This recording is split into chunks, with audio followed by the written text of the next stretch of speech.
Fields. So with that being said, I would say like Sauce is probably my number one. Like Sauce, I would probably say Sauce, Garrett.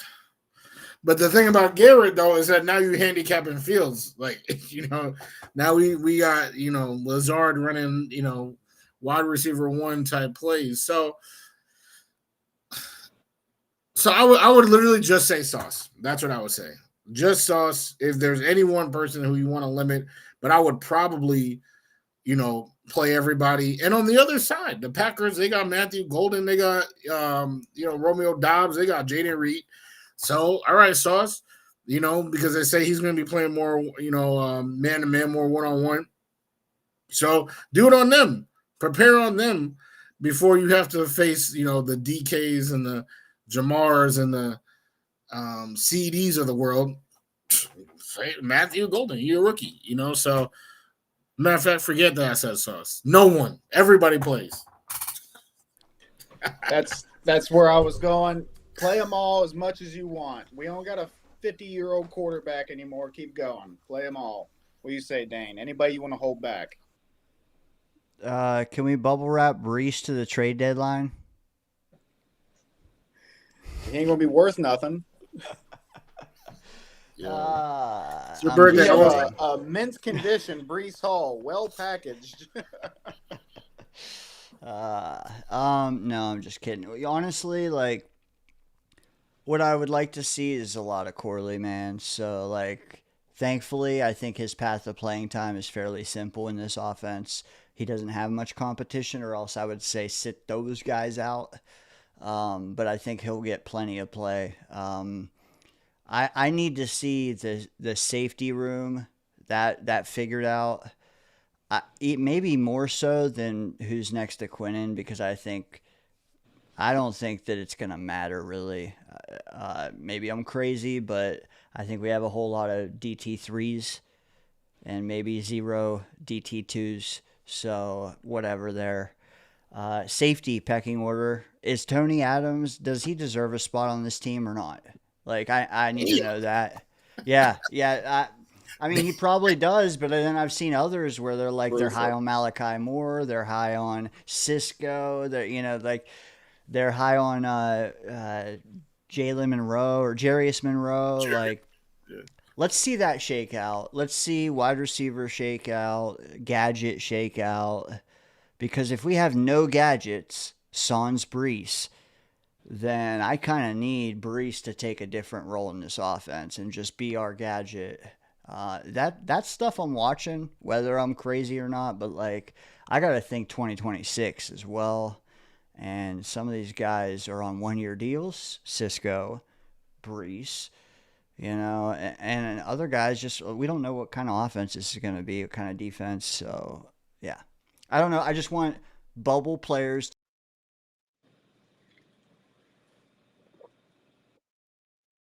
And he's gone. Damn. He was talking ill about my boy Tony Adams.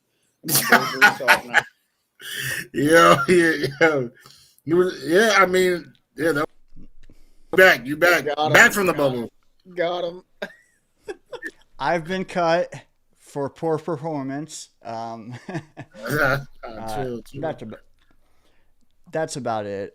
Like I said, we need to figure out the roster bubble and the depth chart as a whole. So play the guys that haven't settled that yet.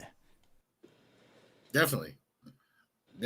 I mean, that's I would say a given, right? You gotta, right, because that's how you figure it out, is to try to have them play. So definitely looking for that. I mean, there's a couple of guys who were the bee's knees last year that we kind of forgot about. I'm talking about my guy Quantez Stiggers. I feel like this is a game for a guy like him where obviously it's Stevens, they're going to do their thing. AZ Thomas is out, right? So Stiggers is probably that next guy, So I'm definitely trying to see what he can do. Super interesting story of his path to the NFL. I want him to be something in this league. So that's, a guy on the defensive side kind of like Corley. Like this time last year, we were super high on Corley. We were super high on Stiggers. And now this year, it's like Jets fans forgot both those names. So those are two names that I'm hoping that, they can reestablish their names in the fan base. Hey, yeah, we got a couple. Hey, if you wanna hold some snaps back on Sauce, now that I think about it, I really want to see Stiggers and JBC out there proving themselves. Facts. See what we got in those guys. But at the same time, I don't want to overreact. I was starting to think that way, and it's like, oh shit, we still got 2 more preseason games, not 3 more like it used to be. We got 2 more though. So calm down, Murph. Yeah, I want to see those guys in action, but really, I just want to see everybody in action. Like I said, man, football's back, baby. We're going to see that Jet uniform on. We're going to see that what is it, like a metallic glossy helmet that we got going on, and the lights shining on it and reflecting off of it. I can't wait for it. Regardless, man. Let's play the guys. I want to see the guys. We have a whole new system coming in, right? Offensive and defensive system. So the more snaps that those guys get together, the starters, the better, right? They got to get used to it. They got to get used to real in-game action under this new system. So let's do it. Let's go. Facts. If I could highlight 2 things specifically that I'm looking for, because, as you know, preseason is hard to, evaluate. We know that, Tanner Engstrand is not dialing up his very best plays for this game, right? Usually it's a vanilla playbook. But things that there are 2 things that I definitely want to see. And I said one of them already on my afternoon show with Boy Green yesterday, and that was the penalties. All right. We were the most penalized team in the league. I want to say, you know me, I like Salah, so I'm not out here trying to bash the old regime. But it just happened to be that, almost every year of that regime, we were, dead last, number 1 in penalties, right? So, AG, right, they got refs at practice, right? They blowing the whistle. I want to see, that's something that you would see in preseason and would carry over in the regular season. And, we saw it during Salah's preseason. The reference that I made on that show that I referenced is Quincy Williams had a crazy roughing the passer, hit Jalen Hurts when he was out of bounds, about to sip some Gatorade. And Quincy came and popped him, for that extra, 15. It was a crazy hit. I can't even lie. And Quincy's my guy.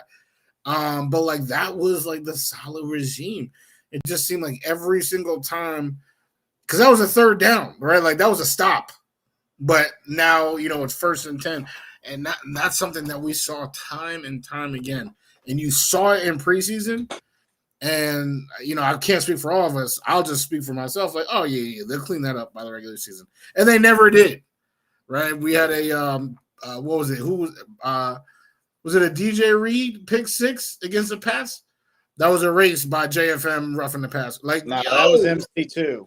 MC2. I know you think DJ Reed is a dog. I'm just saying, that was MC2. Meow. I am missing DJ.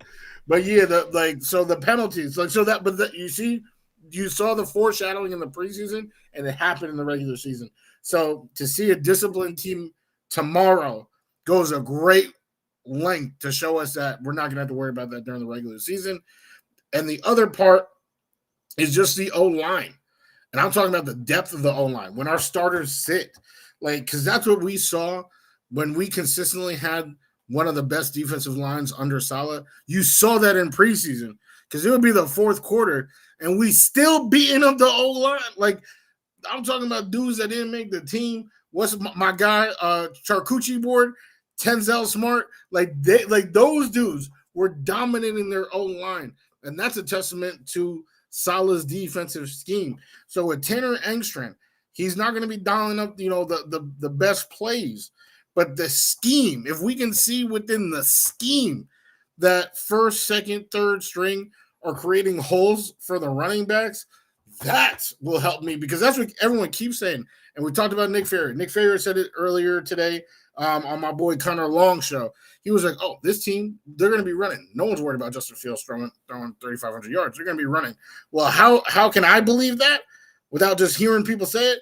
Is by seeing the offensive line block at all stages of the depth chart, not just the first line, but second, third, fourth, because that's what we saw under the Saleh regime for the defensive line, and they delivered. Hey, yeah, spitting facts, man. We got to see our O-line in action, and like you said, not the first string, not just the second string. We need to see them all, because O-line is one of the positions you get a lot of injuries, man. Them boys are in the trenches. They're fighting it out every freaking play, man. So we do see a lot of guys get banged up on the O-line. So we need the next man up to be able to block like the first man up did, or at least close to it. So, yeah. I will say, Wudi, as we're winding down here, we got to get to the question of the night. I asked you two gentlemen, bring with you, using your brain, your heart, your lungs, your alcohol percentage, whatever you need to bring, to tell me one player on offense, one player on defense who will be that preseason blossoming stud, or they're going to just put on a great performance these next couple weeks. Who is going to show out and rise to the occasion, whether they just get a shitload of snaps? It doesn't matter. Whatever you think is one guy on each side of the ball. Whoever wants to go first, feel free. Also, let me add, chat, please submit your contributions in the chat as well. One player on each side of the ball who's they're gonna ball out in August, man. Travis Hunter, next question. Oh. No, all right. Well, hey, we'll go back and forth. How about this? I'll go first, Wudi. I'll go offense, and then you give your offense, and then I'll go defense, and you give your defense. Are you doing it too, Dane? Okay, we'll go around the Wudi, then Dane. All right, I'm gonna start it off. I was torn. There's two players that really came to mind that I can just see it happening with. There was a lot of guys, a lot of people during draft day that was down on this pick, down on this guy instantly. Hadn't seen him play a snap yet, man. And I said, hold on, guys. Hold on. I understand he wasn't the top of your imaginary draft board that you clearly wrote out and did the time and research to do. Okay, I get it. He had some drops. He wasn't your favorite guy. That doesn't mean he can't be a stud, you know. Not saying that this guy's going to go off for 800 yards and 8 or 10 touchdowns this season or anything like that. We're just talking preseason ball. And this dude, I think, is going to make a little bit of a name for himself here in the preseason, and that's Arian Smith. I think from snap one that he plays, that speed is going to pop off the tape. And we as Jets fans, because we never overreact to anything, we are going to be talking about the next Deshaun Jackson and Tyreek Hill, and then be extremely disappointed when he's not. But, I think I think he's going to go off, dude. I think we got 3 games in the preseason. I wouldn't be surprised if he comes away with 180 yards and maybe a touchdown or 2. That's my guy, yep. bro. No, that's a really good pick. It's a popular pick based on his physical skills. I do think he will be able to like just I don't know, like as AG, there were a lot of decisions early on that I was like, I don't know. But one thing I do, which has been consistent the whole way, like he believes in himself and he believes in his evaluation of players, which I think is a huge contrast from what we've seen where like people like draft players like our previous regimes draft players and they don't even use them. Like they don't even use the players that they sought out and drafted. I don't think AG will be one of those guys. If AG sees Jameson Williams in Arian Smith, then you best believe he's about to use Arian Smith. So I think it's a really good choice. And I think I wouldn't be surprised at all if he's somebody who even has like 500 yards at the end of the regular season, 500, 600 yards, just based on his skill set. Because we don't have anyone else like him. And haven't for a while, unless you consider McCole Hardman. But that didn't. Hey, Robbie Chosen, my guy. Darnold was throwing bombs to him though. Darnold was throwing bombs to him. Speaking of chosen, who did you chosen for? That was good. That was nice. So I can't lie. I thought that we were talking about tomorrow specifically, so I had a name. But I would get roasted if I, knowing that we're talking about the full preseason.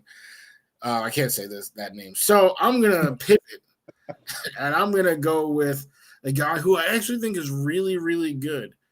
And I think he's going to, dominate. I actually think he's going to dominate preseason. But the only bad thing about it is that when he does dominate the preseason, it will encourage Dane to continue to besmirch the name of Breece Hall because he's going to be like, oh, we got Braylon Allen. And have you seen what Isaiah Davis has done this preseason? I think Isaiah Davis can really, do it all. Like, I think he is a dog. He has great burst. And can catch off the backfield, solid blocker. For a few teams, I feel like he'll be wide receiver and running back too. But he just happens to be running back 3. So preseason, getting reps, I feel like he about to tear every defense up, like for real. That is my pick. He's gonna get a touchdown every game. Like he's gonna be like Izzy was our like running back 3 last year, and he dominated. That was 2 years ago. 2 years ago, where he dominated the preseason. So it's all a blur. It's all a blur anymore. No, but specifically the day my daughter was born, he tore up the Carolina Panthers. Like she was born during the game. And so I remember that game specifically. He had like a solid performance. So that preseason, he was killing it. This preseason, Isaiah Davis, they're not going to have an answer for him. Well, fuck. I knew it. Let me grasp at straws here real quick because that was exactly where I was going, Wudi. And hey, ball, brother. Ball. Why? Because, in the preseason, the ones are going to be out pretty fast, right? But we're still trying to maintain the team we're trying to be, which is hopefully a run-dominant team. You're not going to be giving a bunch of wasted carries to Breece. You're not going to be giving a bunch of... Dude, Isaiah's going to eat. Until they dial him back and say, hey, Donovan Edwards, you need to just carry the throne the rest of the way. Isaiah Davis, man, that is a great choice, and you might win this one choosing him. But Arian Smith, dude, I hope Murphy's right as well, because his might be more important. If that were to happen, that might be more beneficial. But I like both your answers. Just to... produce a show here. Let me choose a different offensive player. And I'm not grasping too hard to pull this guy. In fact, some might be full on where I'm going. I'm not. I'm just gonna be tempered with it, but I am gonna say Tyrod Taylor. I like it. Yeah. All right. All right. You brought me back Possibly, in. dude, possibly the best passer on the team. Oh, definitely. Yeah. Thank you, thank Yes. you. Money on that.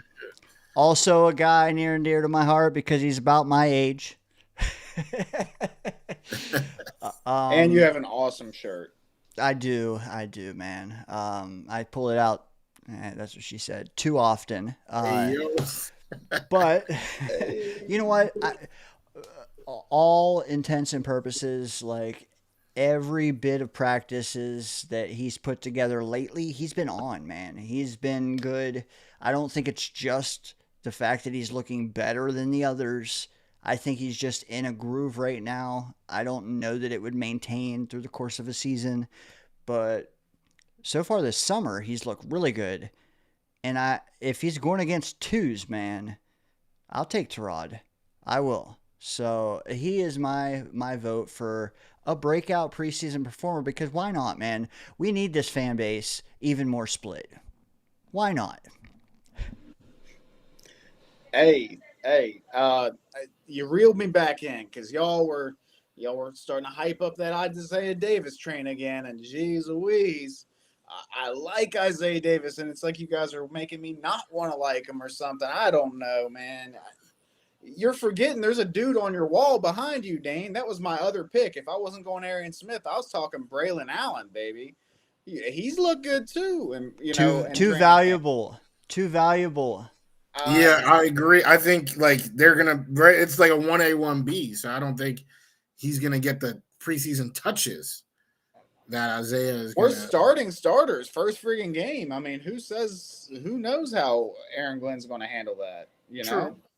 True. I ended up going Arian Smith because I did think he was going to get maybe some more touches. I think they were going to try to see what they could get out of him. And like I said, Isaiah Davis was a good pick because I do think he will get probably the bulk of the snaps at running back.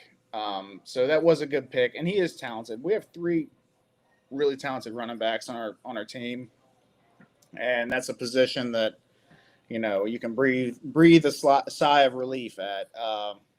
Definitely. Tyrod Taylor, Dane, you brought it out and you brought me back because that was my take a couple weeks ago or whatever when we were doing this, and I was like, I got us at like 5 wins now, but if you tell me that Tyrod Taylor is going to start all year, I probably have us at 7, and that's no joke. There it is. Hey, oh damn. That's fire. My God. You already know. Isn't it? You already, oh my God. Damn. Yes. So yeah, hey, Tyrod Taylor, he's gonna look good in preseason, and if Justin Fields stubs his pinky toe or whatever, he's gonna look good. Tyrod season too. Yeah, it's Tyrod season, man. Instantly my win count is going up just 6 to midnight like everything else. Facts. So anyway, on to the defense. Now this one to me was harder because I just feel like there's so many like bodies, like there's so many people that could potentially do it. So I tried to my mindset was to try to take a route, like kind of how you guys did with the Isaiah Davis thing. And I was going to go with a guy that's not a starter, would probably get more snaps because he's not a starter because they want to see what they got out of him. And this dude has a lot of talent. He was drafted highly out of Kentucky, I believe. And I don't know. I liked him coming out of college. I don't know why. I think it was the Commanders that gave up on him. Jamin Davis. I can see Jamin Davis popping off the tape in this preseason, and a lot of guys talk about him like he's linebacker 3, a lot of hype coming into the season with him. I think that Jamin Davis he's gonna pop off the tape. He's gonna get a lot of tackles. He's going to make a lot of plays, make a lot of stops, maybe a forced fumble or two. Who knows? I think he's going to pop off the tape this preseason. And so on defense, I think that will be our like preseason defensive MVP or whatever you want to call it. Damn, I like it. I like it. And I completely agree that there's a lot of things I completely agree with. One is that defense is way harder because there's just a lot of guys. Like I feel you can look at each position and be like, wow, there's a guy that can take over. I also agree that LB3 is something that we really don't know. How it's gonna shape out. Is it Davis? Is it Maui Goa, the rookie they drafted? McCrary Ball. Yes, McCrary Ball. Like they got people. They got. So for my pick, we'll see, Dano, if we lockstep in for this pick as well. Stiggers are somebody who I really wanted to pick. Malachi Moore. Right, there are a lot of names. Oh, actually, yeah. Now that I remember the name that I was going to say, now there's no way you lockstep with this because this is a random dude. The reason why I went with this guy is because remember Tack McKinley? I think that was last year.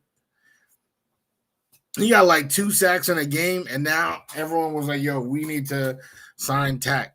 Like sacks are what is gonna get the average fan talking about somebody and making them a breakout candidate. So I went with an edge rusher. I went with Rashad Weaver, which is a name that we don't talk about too often. Yeah. The new 99. Hey, yeah, right. Will just got 1-9. So Rashad, I mean, he had 5.5 sacks, not last season, but the season before for the Titans. Injuries, a couple things have gone not his way, but I think he's going to get a lot of snaps because this is somebody who I think right, he's a free agent, right? So this is somebody who they sought out, they have faith in, and I think they're going to want him to prove himself, behind or, ahead of the McGregors of the world, to say, hey, I'm that guy after, Will and Jermaine. So I think Rashad Weaver is going to try to make a lot of impact plays. And again, the sack is a sexy play.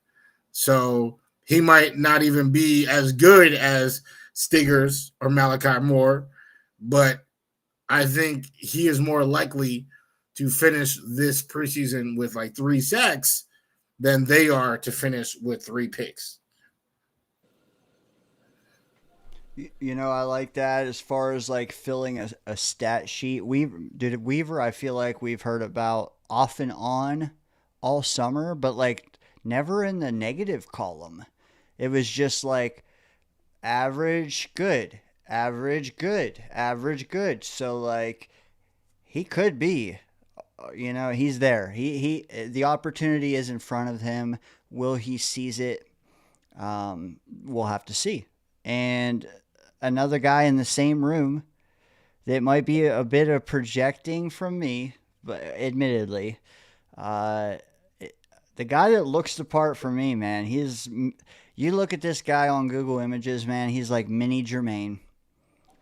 It probably gives away who I'm thinking about, but it's a guy they took, man. They chose this guy.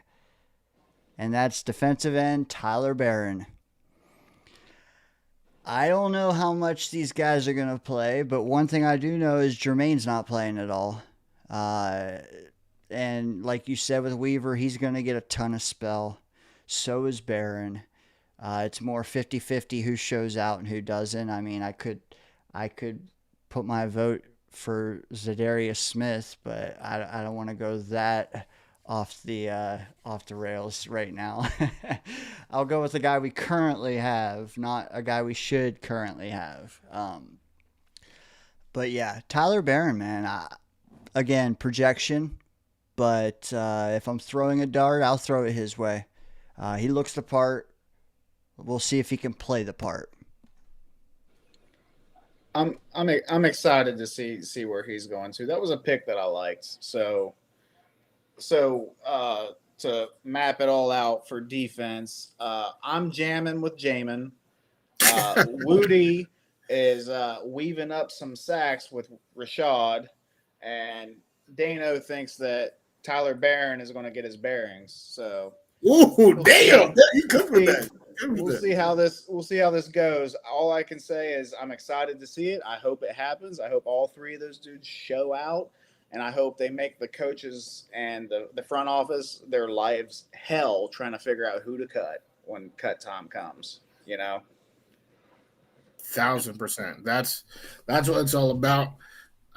Is making their jobs harder by all being so good. So I'm super excited to watch this game tomorrow. You guys said that you're super excited to watch this game tomorrow. So there's not too much left but to watch the game itself. But I know I said this before. I'm gonna say it again. Gotta shout out and show some birthday love to my guy Dano. I mean, hey man, yo, yep. Cheers, my bad. Cheers.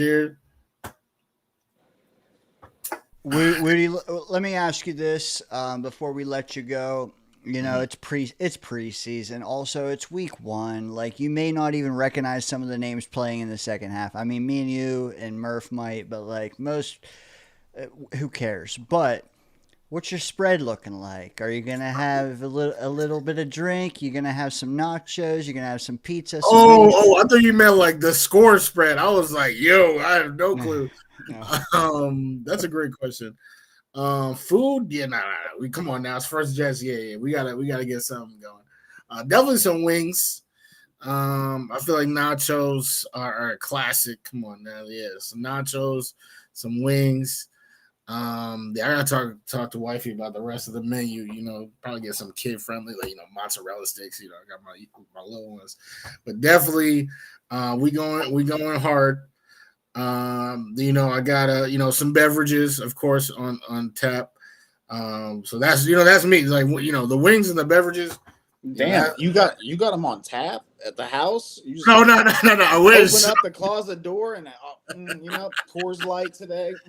Yeah, that's what I need. That's what I need. No doubt.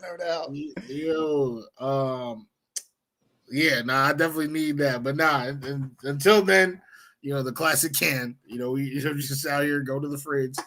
And my 2-year-old, she loves it. She they want to be like independent. So it's like, no, not the beverage, just grabbing one from the fridge. She's like, like grab daddy one. Like, they love being so independent. So they're like, okay, open up the fridge and hand it. She's real good with that. But anyway, so tomorrow, definitely got the spread. Drinks will be flowing. Hopefully the offense will be flowing, the Jets offense. And you guys are my guys. Anytime I can be out here, cheers with my guys at the Danger Zone. This is still the only time where I've been live on camera out here cheersing with my peoples. And it's a pleasure. It's a pleasure. It's an honor that you thought about me on your special day. My birthday is actually coming up. Murph, you said yours was last month, so it's like, so we got. Damn, that's pretty crazy. We just rolling. We rolling it for real. Yeah, mine's in September. Enjoy your, the rest of the show. Obviously, you guys are about to kill it. That 2-year-old, she's actually knocking on my door right now, so I gotta handle that. Hey, but appreciate you, Wudi. Take Flight Talk on YouTube, guys. Check the description. All the links are down there, and I mean it when I say please show him some love. If you subscribe to me, please also subscribe to him. We got to get him up to the 400s too. Wudi, for real, man, I just wanted a chill show. I didn't want to think too hard, and I wanted to be around people that I really like and enjoy. You came to my, literally, you were the first choice in my draft in my head, and Murph was on it first. He's all about Wudi. He sold me, dude. Getting you on here the first 2 times was awesome, for real. And you got a supporter for life, man. Have a good weekend and enjoy the Jets game tomorrow, brother. Of course, you guys too, yo. You guys are my peoples, all right? In the danger zone. Appreciate you guys. Love you guys. Hit that like, people. Everyone, spike that like. Hey, spike that like. All right, subscribe. And hey, this is not the last time you'll be seeing me in the danger zone. Facts. Hey, good night, brother. Good night, Wudi. Peace.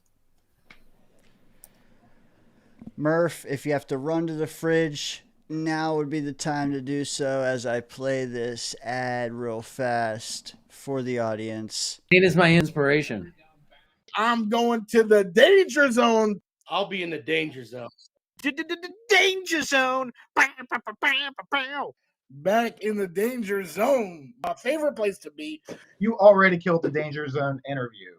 Dane, you're a legend, bro. Dano, Murph, we're going to be talking Jets. This has been an ad for the Danger Zone.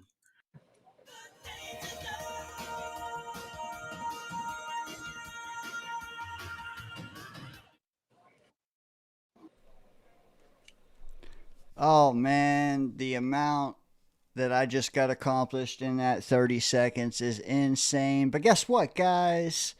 Not only was that entertaining, it also was an ad that did not cost you a dime or steal your identity or anything like that, or make me money. It was just some sound bites that I had to string together from the last few months that, you know what, our characters had mentioned. So cool. What I will say, Murph, dude, I got to cop to it, man. Wudi was excellent, especially that first 30 minutes when the chat was chatting down there, acting like we had a live show going, and we were in here cooking, and I just didn't even hit go live. So there's 30 minutes of this show that just stayed in the green room. We were cooking for 30 minutes, bro. I had no idea that we were just cooking in the green room and not on YouTube. Dude, we are like 75 weeks into this thing, and I've never made that mistake. But today, I don't know, maybe it's my 37th birthday, which I don't give a, but appreciate. Maybe it was just Wudi. I don't know, just the excitement of it all, the week I've had, the looking forward to this stream that I've been doing for 3 days now. I don't know what it was, but I started producing a show before I even made it available. Rookie mistake, bro. I wish you guys heard the takes. The absolute blasphemy that Murph was over here spitting for the first 30 minutes and we couldn't calm him down. Oh, man. Talk to me, Murph. I don't know. I'm really curious about it because like we had guys commenting, but how were we not live if there was people? I don't know. And they were saying happy birthday and stuff. So I don't know. Some kind of weird YouTube I'm not gonna use that word. Something weird was going on or whatever. But either way, we ended up live. We got a little taste of at the James Wudi. If you want to check him out on Instagram, he's a great Instagram follow. Yeah, we got some good takes out of him. He always comes in and kills it, man. Like you said, probably one of our favorite, if not our favorite guests. I mean, he's the first 3-time guest, I think.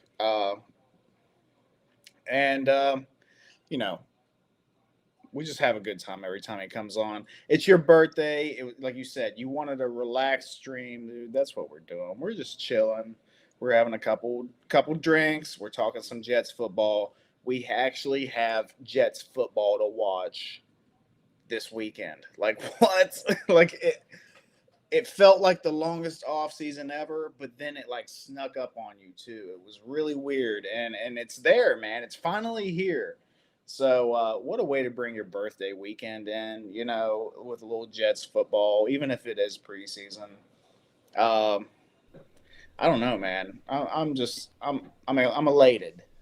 You know what? And you deserve to be. I don't know how, like, we had many options for who the new regime would be spearheaded by. We did. I don't know that most excited would have had Aaron Glenn at the top of my list, but like it's less him and it's more the method of the operation for me, like that has me more hopeful than I expected to be honest. Because like our biggest problems, I mean, penalties and accountability and too much passing with an off.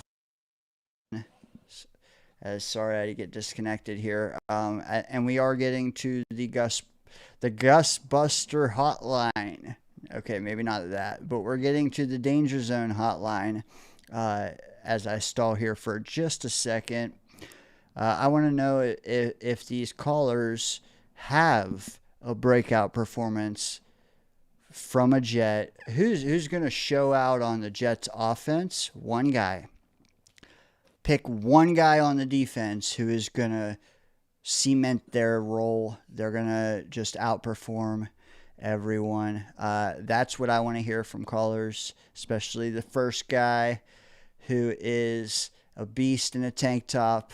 But before we get there, like, dude, Aaron Glenn, he's walked the walk. And it's not probably the best coach we could have got. I think it might have been the best coach we could have got for what we needed, though. I don't know if that sounds right, but like what we needed, I think he might have the recipe for, and that has me hype. So I am looking forward to not just tomorrow, but more so preseason weeks 2 and 3 when we can really start seeing guys lose their job on national TV and other guys earn their job on national TV, which is going to happen. And then we can start chiseling this roster down. 90 guys is too many, man. There's guys we don't even know on this roster. Like, let's get it down to 60, and then we can fight over the last 7. That I look forward to. Unless you have something to add, Murph, let's open up the calls. Hey, yeah, no, you were right, dude. Like, there was some things that needed smoothed out with this team, and Aaron Glenn really seems like the guy that can do it. You were spitting facts right there, but all I gotta say at this point is just bring them out, bring them out.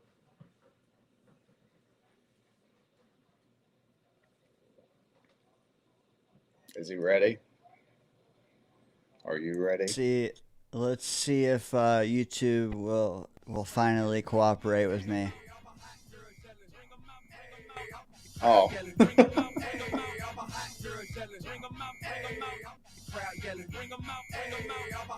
There he is.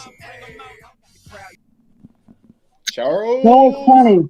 When I was playing Madden 25, 26 today, I finally heard a genre of music I haven't heard in a fucking Madden game in forever. And that's rock and roll, bitches. Really? I'm like, thank you, Jesus.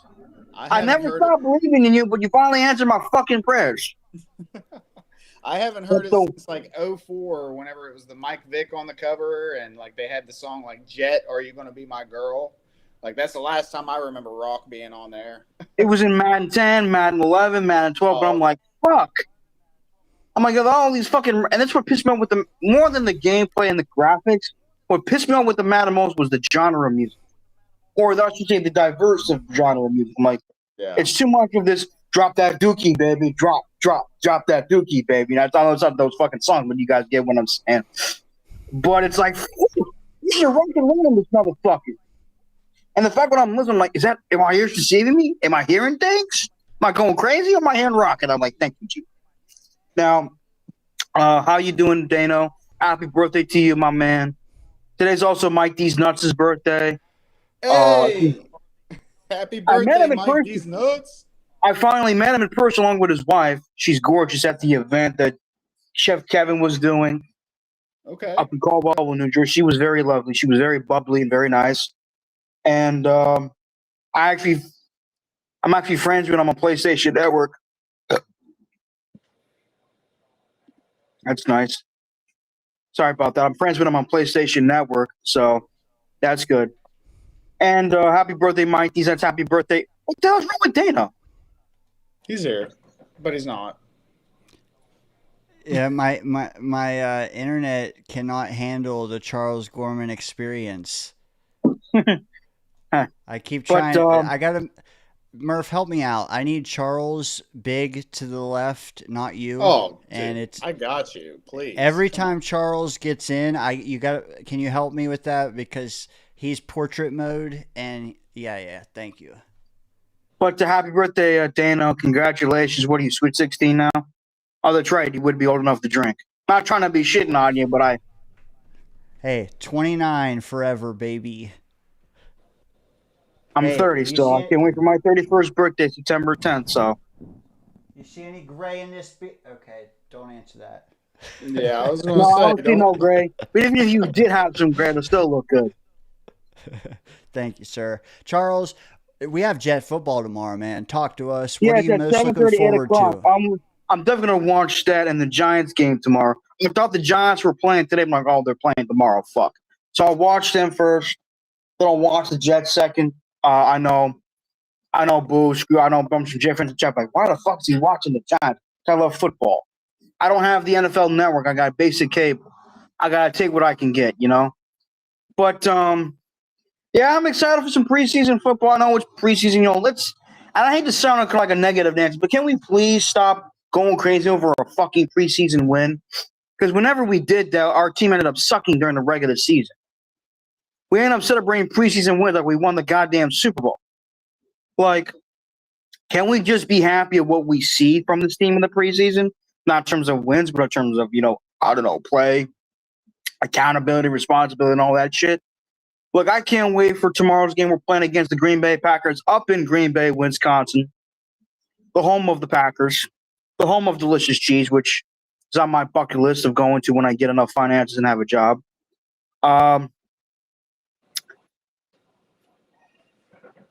But the fact of the matter is that we're finally getting Jets preseason, so I like what I'm seeing from Aaron Glenn. I like the way he's running things. You guys know I'm a big Aaron Glenn supporter. And I'm glad he's holding them accountable and responsible. Something our previous head coaches, not just our last one, haven't really done. The one guy I'm expecting to break out in the preseason, other than Arian Smith, is maybe I'm no disrespect to Isaiah Davis, but I'm definitely looking forward to Arian Smith, but also Mason Taylor. I like to see what he can bring. I heard he had a great training camp. I know he inherited the football genes from his father and uncle, who are Hall of Famers, despite being Dolphin legends, but we can forgive it because they're great fucking players. But I'm also looking forward to seeing how Armand Mambu does. I know it's not an official, legitimate game, but it's an NFL game nonetheless. I think he'll do well, but we'll see what happens. And that's for on defense. I like to see how our defensive line holds up, how our linebackers do, how our secondary does. I don't exactly have a player, but if there's one player I really expect to break out the most on defense is Andre Sisco. I think him has a chance to be one of the best safeties we've had in free agency. I know we tried with Jordan Whitehead. That didn't turn out too well. We tried with we tried with Marcus Jordan. That wasn't that good. We really haven't had much success in getting getting legitimate safeties from free agency in a long time. I think the last time we had it was Jim Leonard. It was a really damn good player. Yeah, I like some Jim Leonard, man. He was good on every team he played for. It's just that the last couple years he played for the Jets, he was injured. Yeah, but he was a damn good. Yeah, but he was still He was good on the Broncos. He was good on the Bills. I think he even played for the Browns 1 or 2 years. He was a smart player. That's what I liked about him. He was smart. He was a very smart football player, which I hope that our boy. I don't think Andre Cisco's, but I still gotta watch more of his Syracuse highlights where he was like one of the best safeties in the country. Dude, he had like 7 interceptions in 2022 and 2023 combined. We just need him to get back to that and not what he did in 2024. Well, I'm not gonna say. I mean, I'm not saying he didn't play hard enough, but I think it was mostly due to the crappy defensive scheme that was implemented. I also forgot to do this. Let's toast. I got my can of Coke. Hey, toast. For your birthday and for a successful Jets season. Hey, and not just for tonight, man, but for every call you've ever done here in the Danger Zone, where we appreciate your football takes, man. I do have a question for you. I try my best to not only deliver good ones or respectful ones, but legitimate ones. Because there are times when I watch Jake's show, people are like, I'm like, okay, what the hell? Like they sound, I wouldn't say delusion, but they sound Looney Tune-ish. That's what I try not to do. I try to, even if you don't like or agree with my takes, I try to make sure they're legitimate and credible. That's all I want to hear. Hey, let me ask you. Good. You just speak your mind, Charles. That's it, buddy. That's all we ask. Yeah, but they're speaking your mind in a good way, and they're speaking your mind like, what the fuck is this dude talking about? This guy belongs in a mental institute? Like, speaking your mind, I'm not trying to sound like a jerk, but there's ways of doing it. Let me ask you this. I got my haircut the other day. Before we go off the rails of the Dane train here for a second, let me ask you this. Bart Scott famously came out today or the other day and said that if he was in control of this offense, he would make it a lot like the 2019 Baltimore Ravens offense, where the quarterback throws it 25 times a game and you just kill defenses with your running game. A, is that what you would do? And B, do you think that can still be effective 5 years later? I think so, but the thing is, if you look at the 2019 Baltimore Ravens, they had better weapons on the receiving end than the Jets do now. You know, obviously they had a great offensive line. Obviously Lamar Jackson, who I think is a Hall of Fame caliber talent. To me, the greatest dual threat quarterback of all time, especially the one that I've seen. But he had better receivers, and it's not just in terms of talent, but in terms of depth and experience. Like obviously the Ravens, throughout the course of their history, haven't had a receiver that was selected to the Pro Bowl. I'll never forget when they had Anquan Bolden, who I think deserves consideration for the Pro Football Hall of Fame. Not even in regards to how great he was for the Ravens, he was never selected to a Pro Bowl with them. And you know, and of course, when Lamar Jackson, I think Lamar Jackson, no disrespect to Joe Flacco, I've always been a huge fan and supporter of Joe Flacco. But even when he put up some pretty good numbers for them, their offense was nowhere near as, I'm not going to say high-powered, but as potent as they have been, which is Lamar Jackson took over. Like, their offense has been a bit more, I'm not going to say legit, but more potent, more dangerous. Not just because of Lamar Jackson's running up. I mean, we all know he's an excellent runner with the football. But he's gotten better over time as a damn passer, too. Offensive line is amazing. Todd Monken is a damn good offensive coordinator for what I've seen so far. But their offense in general has been much more potent than it was in the past, especially when they had Joe Flacco. So but with that being said, do I like what Bart Scott said? Of course. I think Bart Scott's one of the better analysts in this business. Plus, you know, he used to play in the NFL. He was a solid football player. Not a great, but a solid football player, especially as a linebacker. And, you know, if you go back to 2019, Lamar Jackson only threw the ball 25 times. They mostly ran the shit out of the football. And that's, to me, the most important. I expect this near-jet offense to run the shit out of the football. Something we've seen from them back in 2009, 2010. Yes, we had Edwards, Santonio Holmes, Jared Cotchery, Justin Keller. But we're like, fuck it. We're not going to be like, even though no disrespect to those offensive teams, we're not going to be like the 99 Rams or the 2007 Patriots. We're going to just straight up run the fuck out of football and pass the ball when we have to, which on the much is not really that great, but it served the purpose, I know Judge Kid like to quote me, especially as a linebacker. Now, I'll never forget an offensive team that had that mindset was the 2008 Giants. And they had a pretty talented receiving corps. But all they fucking did that year was run the shit out of the football. You go back to that 2008 New York Giants, and they had two 1,000-yard running backs, Derek Ward and Brandon Jacobs. If you run the shit out of football, what's the... I knew that was coming. I'm going to say brown, but also bloody too. Whoa. Hey, we love us some bloody football, huh? Yeah, especially me. But still, you go. I know the Giants didn't win the Super Bowl, but then again, neither did the 2019 Ravens. They ran the football. They spent a majority of their offensive game plan. Let's run it up their motherfucking throats. And to me, I think that mentality has been lost in today's NFL because today's NFL, they care so much about the fucking passing statistics. It's disgusting. I'm not saying passing game sucks or is overrated. It serves a purpose, but my kind of football approaching was always a run-first caliber offense. I always believe in setting the tempo in the running game because the running game takes the pressure off your quarterback, takes the pressure off your receivers. And, that was when back in the days of old school football during, the 50s, the 60s, the 70s. That's when teams really cared about the running game. I don't think they really care about as much. Even if you have a running back like a Saquon Barkley or a Derrick Henry or even, the hell's his name? Bijan Robinson. People today, especially today's NFL fans, which I think is disgraceful, care more about the quarterback dropping back, throwing like 30-plus touchdowns a year than the running back, doing his thing, doing his part of the market. I'm an old Charles, school kind of guy. Let me ask you this because we do have a couple people behind you. Let's not look big picture, not even like full preseason picture because we already got your breakout performers on both sides of the ball.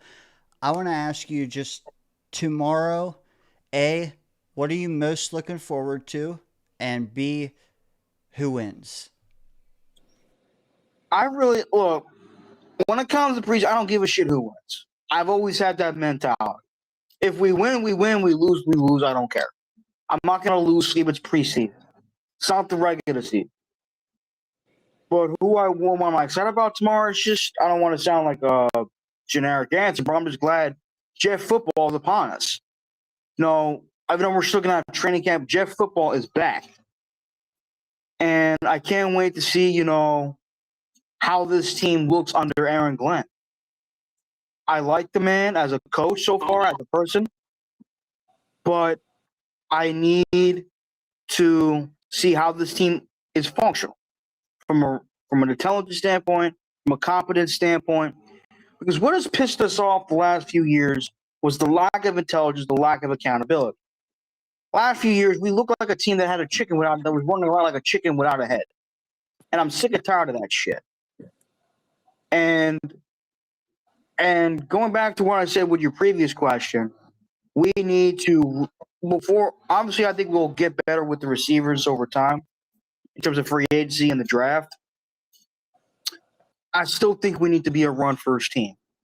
I look at the Detroit Lions, even though their passing game is very good, they like to run the football. And that's what pissed me off this team, even before we got that hack, quote-unquote, in Nathaniel Hackett, this team had a hard on for throwing the football more than giving the ball, running the football. And there are times where they refused to, they gave up on the run. I'm like, what the hell's up with this shit?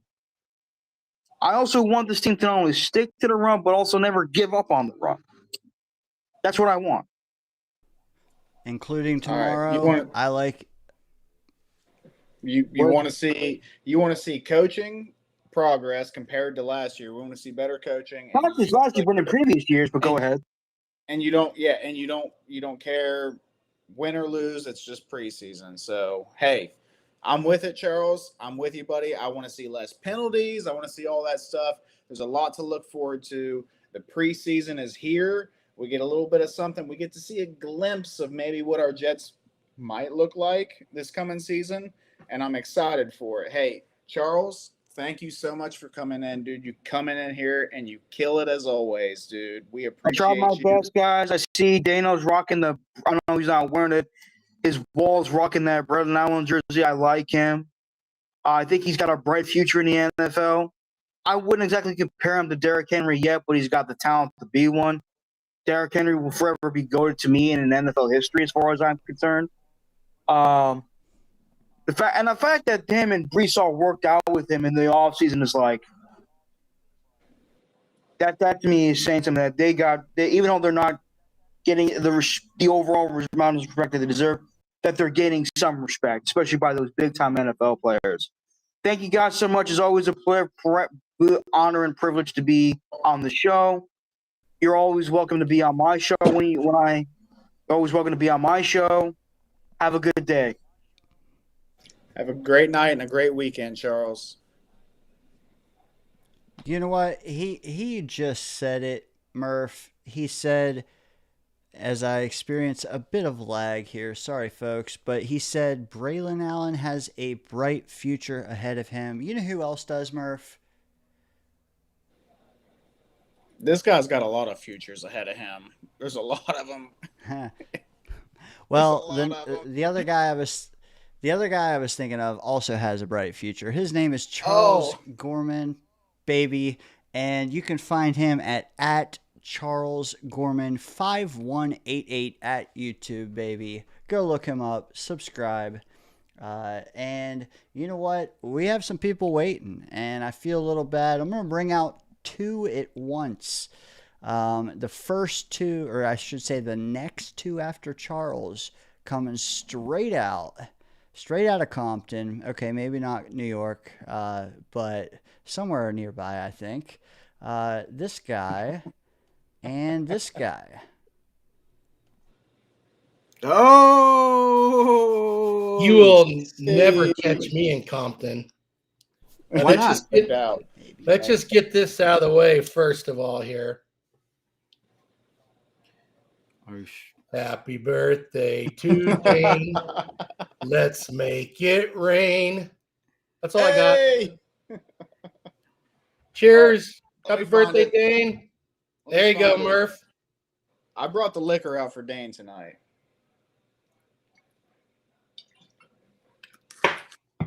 You know what's funny is I had this whole bit at the beginning of the show. I said, hey, before the show, I said, Murph, let's do this. No singing, though. And then I brought Wudi on. First thing he does is he sings. And I tell him, hey, the deal, too late, man. But I told Murph no singing. And Woody's like, oh, my bad. Guess what? We weren't live, so you guys missed all of that. So we still had singing tonight. Scott, I appreciate you, brother. Halfway between 35 and 40. I'm not dead yet, brother. No, but you have been shackled to a bench for 3 days. That I have. And you know what? That and this team has not killed me yet.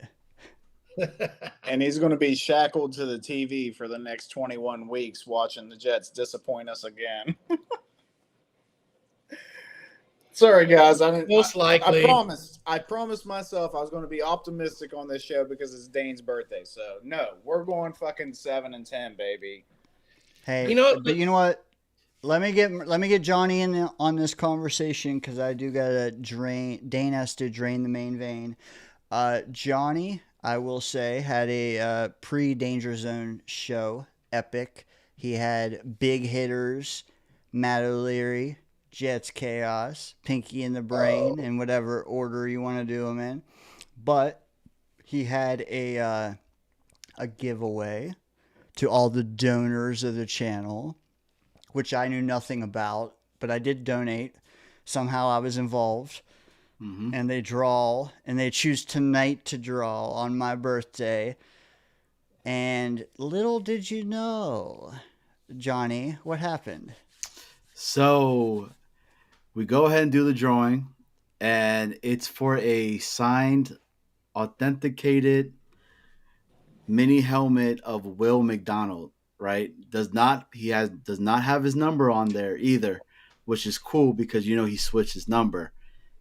And we rang it and went in circles, and my man rocked it and got it. So happy birthday to you, Dano, man. That was awesome. It was perfect, bro.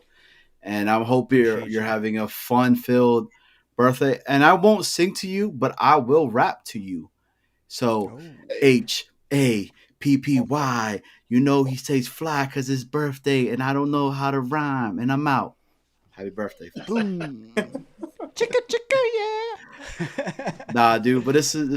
I had to come up here, show some love and everything, man. Been rocking with you guys since day one. It's awesome to see how you guys are growing, constantly growing, and you got a great co-host in Murph as well. And then when Scott comes on too, man, I always appreciate Scott and his very great feat that he has. So it's amazing. But Need, He's need a need he's a view, Johnny? Need a shot? yeah, you know what? hello. Scott is undefeated, bro. Yeah, it really, truly is.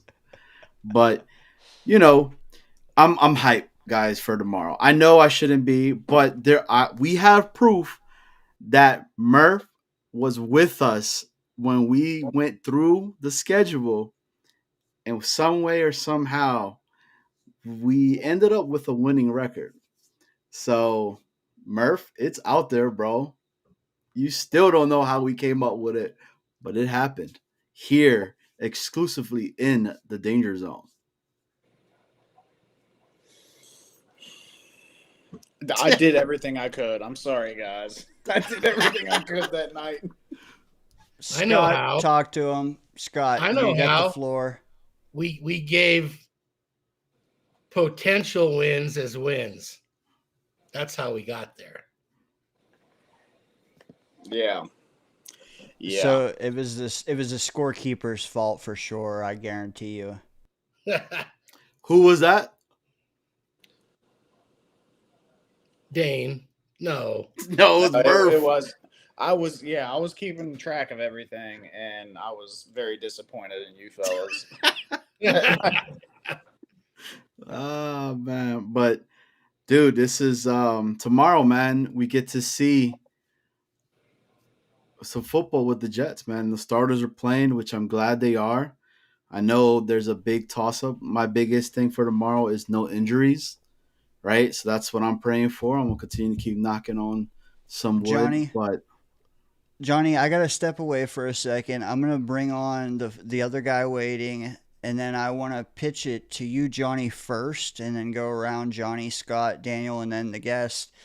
I want to know, like, take 30 seconds apiece and tell me, like, bro, Jet football is starting. Like, what are you most looking forward to as far as tomorrow goes? I'll pitch it to you, but my face is gonna change here. My background's gonna change.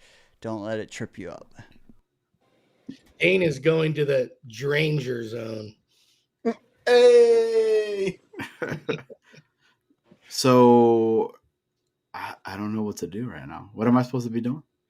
What are you Come on, looking Johnny. forward to most? Like we're talking about, like tomorrow.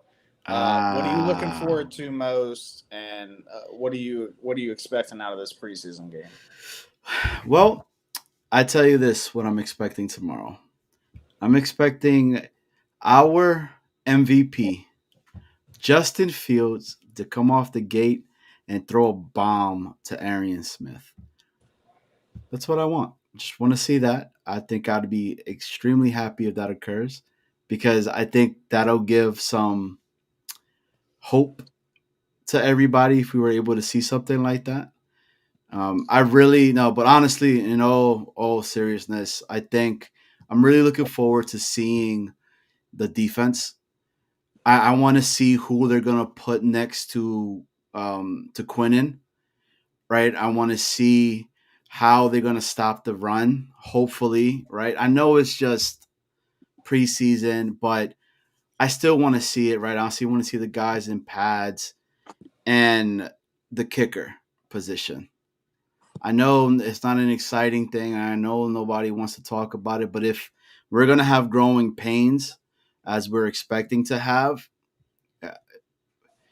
the kicking game could be one that could potentially get us some of those potential wins that we were talking about on the last show itself as well. So that's what I'm looking forward to seeing tomorrow. Scott, what are you looking forward to?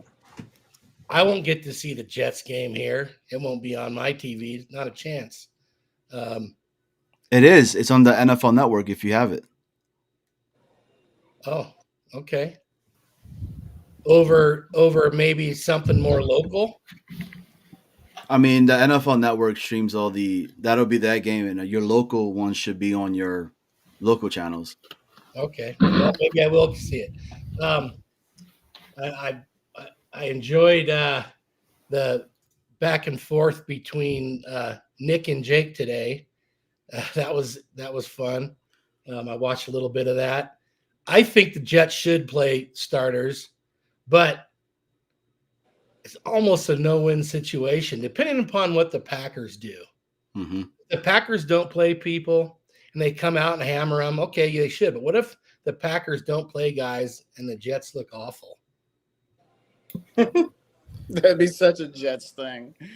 But I mean, it doesn't matter. It doesn't matter. It's Yeah, first preseason game, but I hope the Packers play starters, at least some of them anyway. I don't think they've committed. I did hear them say they're gonna try to play 4 quarterbacks. So what's that mean? Love for one possession or something? Anyway, we'll see. Either way, I don't think it's too much to get excited or depressed about, no matter what happens. Yeah. Hey, preseason football. So Nick, I know you just popped in here. Did you catch? I don't know if you caught the question. It's basically tomorrow. Hey, first preseason Jets game. What are you looking forward to the most, man? What do you got going on? I want to see the offense, like what they do. By the way, happy birthday, Dana. Yeah, well, we kind of have to say it now because Izu got a cupcake in front of him. I know he doesn't want nobody to sing. Now he's but got I to mean, eat the whole thing, though. like, how are you going to bring a cupcake out while it's lit? And, dude, it's like anti-religion. I don't know. I'm just saying random stuff right at this It's point, a small bro. cupcake for Murph to jump out of. Yeah. Murph would smash this in a second. And then Murph in his man thong. And then Hayes is saying that we should go ahead and sing. Hazel Scott, already did sing. let's do it for him, man. Look, Let's get the pipes, Nick. all right. It'll be a great show. We got to do it. Dane's You got to giving do it. All right. Happy birthday to you. Happy birthday to you. Happy birthday, dear Dano. Happy birthday to you. All out of sync. Well done. Make a wish, Dane, and blow it out. Hey, Bye. A week one win. Week 1 win. All right, there we go. I've never heard "Happy Birthday" sung in slow motion before. That was it was You so know what? bad. It was so bad. The sad part is you I've know been what? drinking for 4 hours, and I'm like, this is still slow. Nick, you kind of kept him on pace, though. I felt like. What I will say, man, is, dude, I'm not big on. I haven't celebrated like my last 4 birthdays. This one, I appreciate you guys because this is like the 5 most appeared people on the channel. Nice. Red Solo Cup. Yeah. I tried. Appreciate you guys, but I also interrupted your take. Please continue, and I appreciate that amazing rendition that will probably be in the intro one day. Hey man, us Leos got to stick together, bro. honestly, I just want to see the offense, just how it operates. I think it's going to be a very simple offense. Like, I don't care. I know everyone's getting upset about like practice and all this. Allen Iverson said it. We're talking about practice. Practice. Remember how great the Jets were? The Jets were the best practice team in football. How many years under Robert Saleh? True story. And it doesn't matter until Sunday. Was it September 3rd, something like that? At 1 o'clock when we play Pittsburgh. Because at the end of the day, Justin Fields can go 4 for 50 throughout the whole training camp and be absolute garbage. But week 1, he goes 16 for 24 and throws a touchdown or 2 and runs for 1. And we end up winning 27-20. No one's going to give a crap. No one's going to say, oh, man, he only completed 10 passes in preseason. No one cares. It's the scheme of what, and you guys know this, I've called in here and said it a million times. It's a scheme of what the Jets are doing. It's going to be very simplified, very run first. Charles said it earlier. Run first oriented offense. And that's the thing you have to think about is 20 of the plays are going to be passing. 25 of the plays are going to be passing. So if Garrett gets 10 of those targets, 10 to 15 of those targets, then it's just whoever fills out the rest, whether it's Josh Reynolds, whether it's, I almost called him, I keep calling him Mason Graham. Mason Tyler. Yeah. We're going to fill out, it could even be, like a third or fourth receiver, like Lazard could get 1, 2, 4 of those catches, one of those games. It's a secondary and tertiary targets that are going to be given out.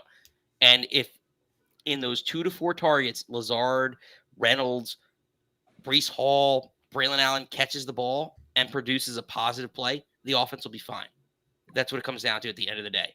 You only have a couple reads, and that's, I think, what it comes down to. If Fields is looking at 1, 2 options and then running, I'm fine with it. The offense can still be on track and on pace. That's really what I'm looking at. Hey, yeah. I mean, we're all interested in this offense because it's going to be something that we probably haven't seen before, And if we have seen it before, it's going to suck. Because I mean, 100%. the Jets are notorious for their offense sucking.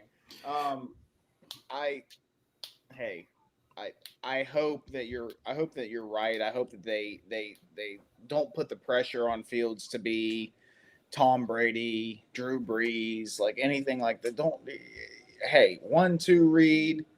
If it's not there, take off with it or throw it away. One of the two. There's no need to make it that much any more complicated than that. That's the way I look at it. Can I ask you guys something real quick? Go ahead. Would you guys want to see like a little bit of some sprinkles in some like unique plays that we really haven't seen in a while? What do I mean by that? Let's just say we actually see a jet sweep, right? With the New York Jets, we really don't ever do that. End around, maybe with Corley, and that's something that you see that could potentially spark. Like, would that be something for us to be like, oh shit, okay, they're doing something different? Is that like, are you cool with that? Like, what's your guys' take in regards to something like that happening in preseason? Hey, the last good offensive coordinator that we had that we should have never fired, LaFleur, with his Philly special, I was there at the Pittsburgh game watching Zach Wilson, of all fucking people, gritty at the Steelers defense because they just pulled that off. Yeah, let's do a little something extra, man. Why not? Because that same old run up the middle with Breece Hall, even though he's apparently sucks at it. I don't know what the hell happened with him. It wasn't working, Nate Hackett. I know I touched a spot there, Dane. But but yeah, the same old stuff, like that basic play calling wasn't working. give us a little something. Mhm. Get creative if you need to. Like, you learned under Ben Johnson. Like, we're talking to our OC Tanner Angstrom right now. Like, you learned off of Ben Johnson, who is one of the more creative and aggressive play callers in the league. Take a little something from that. Like, it was working. Obviously, the Lions were one of the best teams last year, in offense. Take a little something from that, man. Yeah, I'm down. What do you think, Nick? Do you want to see that in preseason though? I don't want to see trick plays in preseason. But wouldn't that be the best time to see that? No. Because if they F it up and all that, it's preseason. So, Yeah. Johnny Boy, do you play poker? No, I don't gamble, bro. Oh, well, if anyone played, you don't reveal your best hands. And if this team's going to win games, it's going to be based off of deception on offense in a lot of ways. So you don't want to reveal trick plays and things that you could do like end arounds, flea flickers, reverses, all that stuff. You don't do that in preseason. But is that really like trick plays though? Yes. Like to me, I don't feel like a end around is a trick play anymore because it's done all the time now. I could see I could see a flea flicker like you're saying. That to me, I would say is that.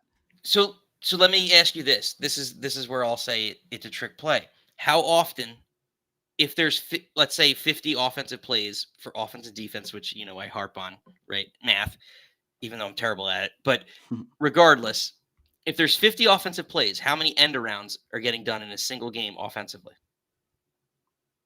None. Probably. That by definition makes it a trick play. I mean, I see what you're saying, but I'm just throwing it out there, right? Like I want to see something. I guess I shouldn't have maybe I shouldn't have said trick play. I want to see something different. I don't want them to come out with the whole, run it 1, run it 2, run it 3, and that's it. And then okay, let's go ahead and do that.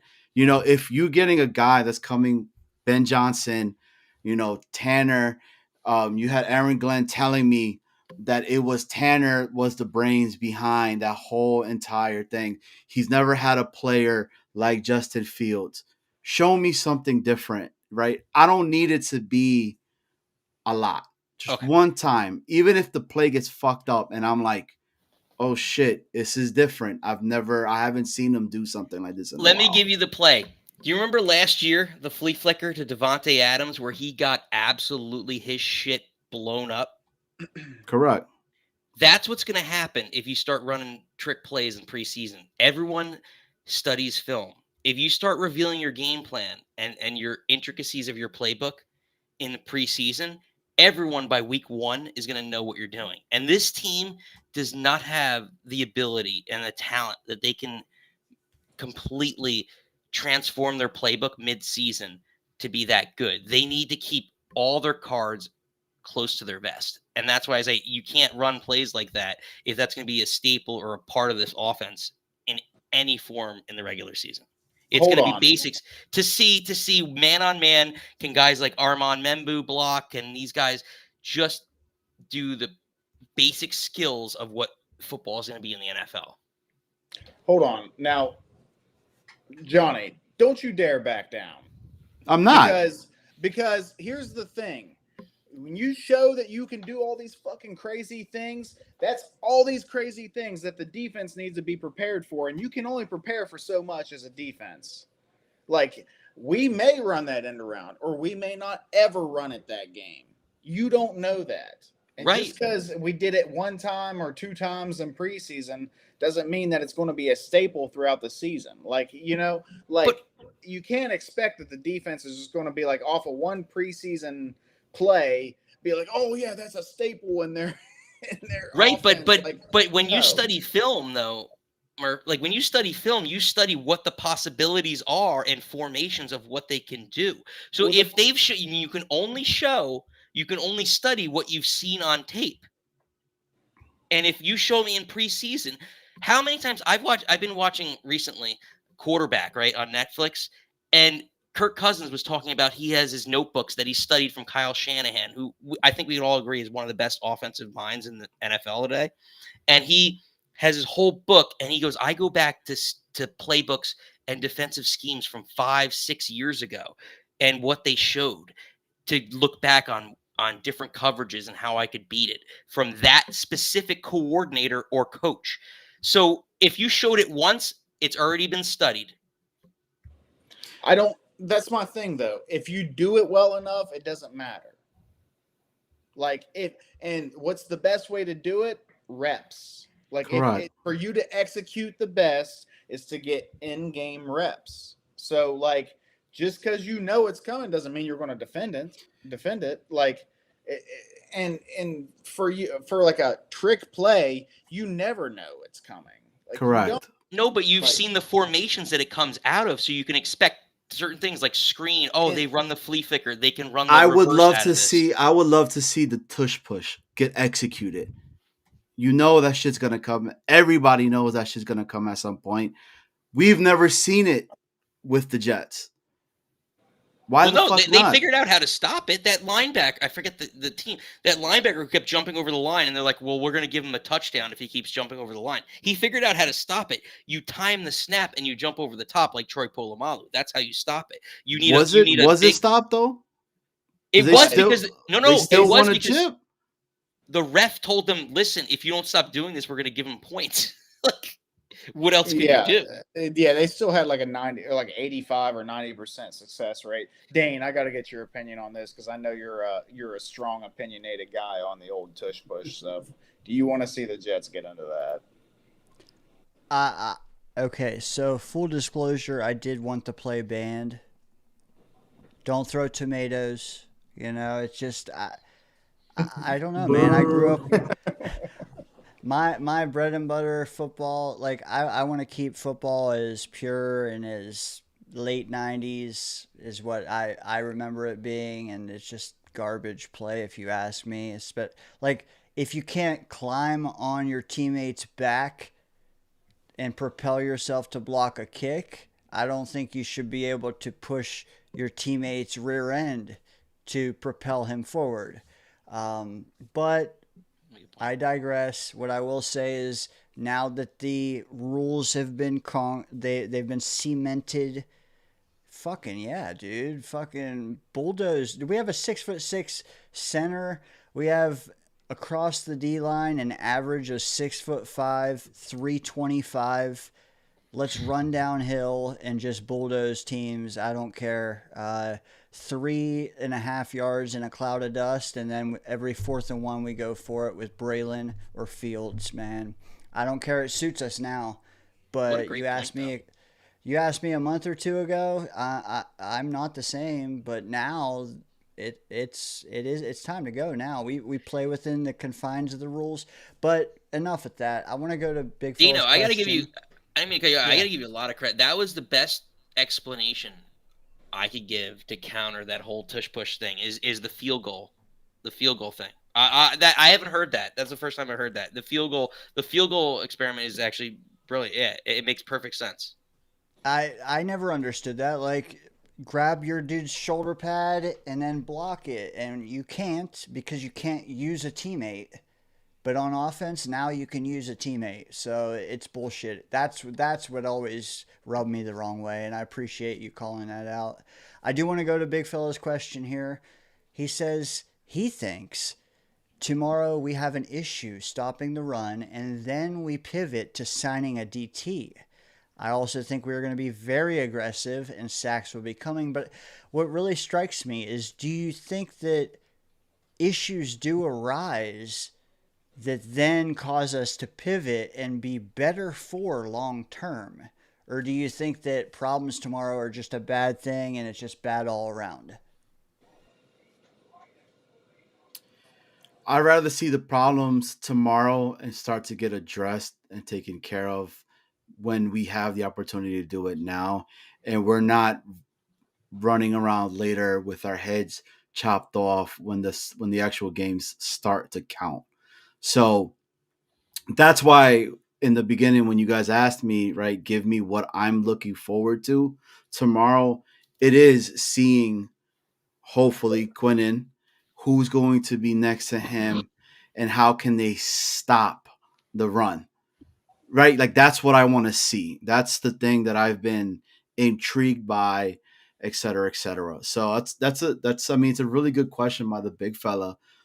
Do I think we have the guy there? I think we do, and I think it's going to surprise a lot of people, and they just keep building from it. Point. Honestly, Johnny, I agree with you. I'd rather see some issues because what's the one thing we've worried about the last 5-10 years is that no matter who the GM or coach is, there's issues that never get addressed, whether it's backup quarterback, defensive tackle, whoever. Show me something. If there's an issue and they give up whatever it is, 5 yards per carry running tomorrow, and then all of a sudden, I don't even know who's available, but some defensive tackle, some free agent defensive tackle gets brought in that we didn't know about, or some bigger name, then I'll be like, all right, at least Aaron Glenn is doing reactive work, and that's what the NFL is nowadays. It's very reactive. Everything is calling the game at the line of scrimmage and things like that. That will show growth and at least maturity, and that's what I'm hoping. I think Aaron Glenn's the right guy for it. I think he's going to adjust and be good for us. It might not be exactly what we expect right from the start, but yeah, like a problem to address that's immediately addressed, I think that would make everyone at least breathe easy. Mm-hmm. Yeah. Nick Hey, T, so Murph, hold that thought. Nick T, I know you got to run, man. You want to plug your channel? Anything you got cooking up in the next? No, man, couple let Murph weeks? go. Let Murph go. You're good. You got it. Hey, I wasn't going to argue with you on that, Nick. This is the one thing I won't. I think you brought up a good point. Like, I would love to see a very reactive or even proactive GM instead of just ignoring a blatant issue that every fan that watches this football team will tell you. You know what I mean? That would be nice. But I will say that if we notice the problem after game one and we sign a guy, that guy still has to learn the playbook and everything. We're probably not going to get preseason snaps out. Maybe week 3, maybe. But it's probably limited in the playbook at that point even, So it's like you're getting a Band-Aid that you don't even know if it's going to stop the bleed is the problem with that. Like, I like the sentiment, the idea of like, oh shit, we recognize a problem in the preseason. We signed this guy. Well, we don't even know if that guy's going to work, and we don't even know if we should keep him on the roster. That's my only issue with the thought process here. Is like, I love the idea of being proactive, reactive, whatever you want to call it. It's just like, hey, we're not going to know by the end of preseason if that actually solved the problem, or maybe it's a scheme issue, or maybe No, I agree with you. Like, but how many times did we say like even the Rodgers year, we're like, who are they signing? Or like some random, what is it, David Boyle, whatever his name is, like as a backup, and then you're like, we know it's not the right guy, but like you have Carson Wentz or some other reasonable name, and like, yeah, Carson Wentz may not be anything anymore. He may be garbage, but at least he's somewhat starting experience, and you say, all right, he's a legitimate name that you're making an effort. And how many times over the last 5-10 years we'd be like, oh, this guy is great. He's a namer that like us fans talk about that never gets brought in.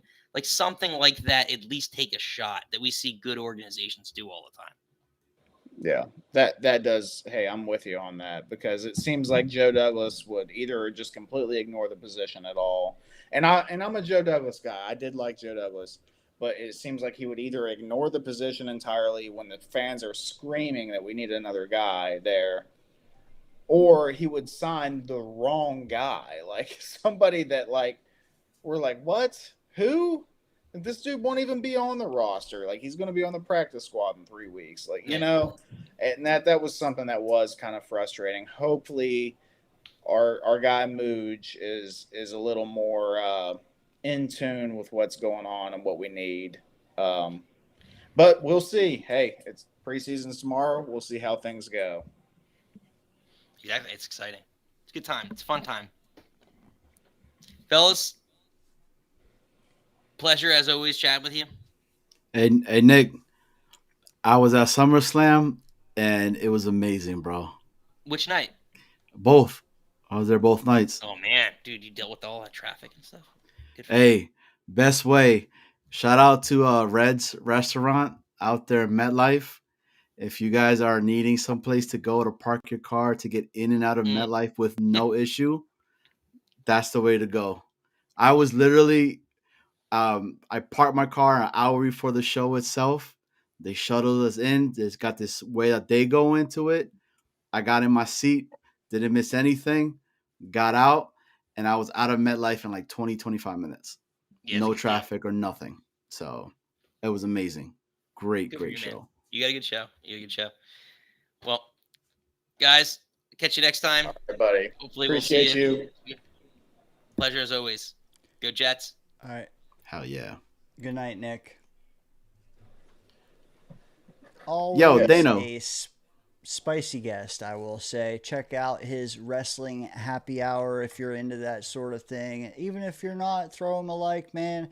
That's right. Even if you don't like the content someone provides, man, if you think they should keep doing it, support them, man. That's the least you can do. It doesn't mean you gotta spend hours out of your week. Just throw them some analytics. That's what I like doing. But Johnny, go ahead, brother. I wanted to get your thoughts and your opinion in regards to what we were talking about. Like, do you want to see some sprinkling? And I should have worded it as a trick play. Like, I want to see something that we have not seen in a very long time. And I instantly go into a jet sweep. Like, that's what I think of because we're the Jets and we really don't do that. Is that something that you do want to see maybe get sprinkled in at some point?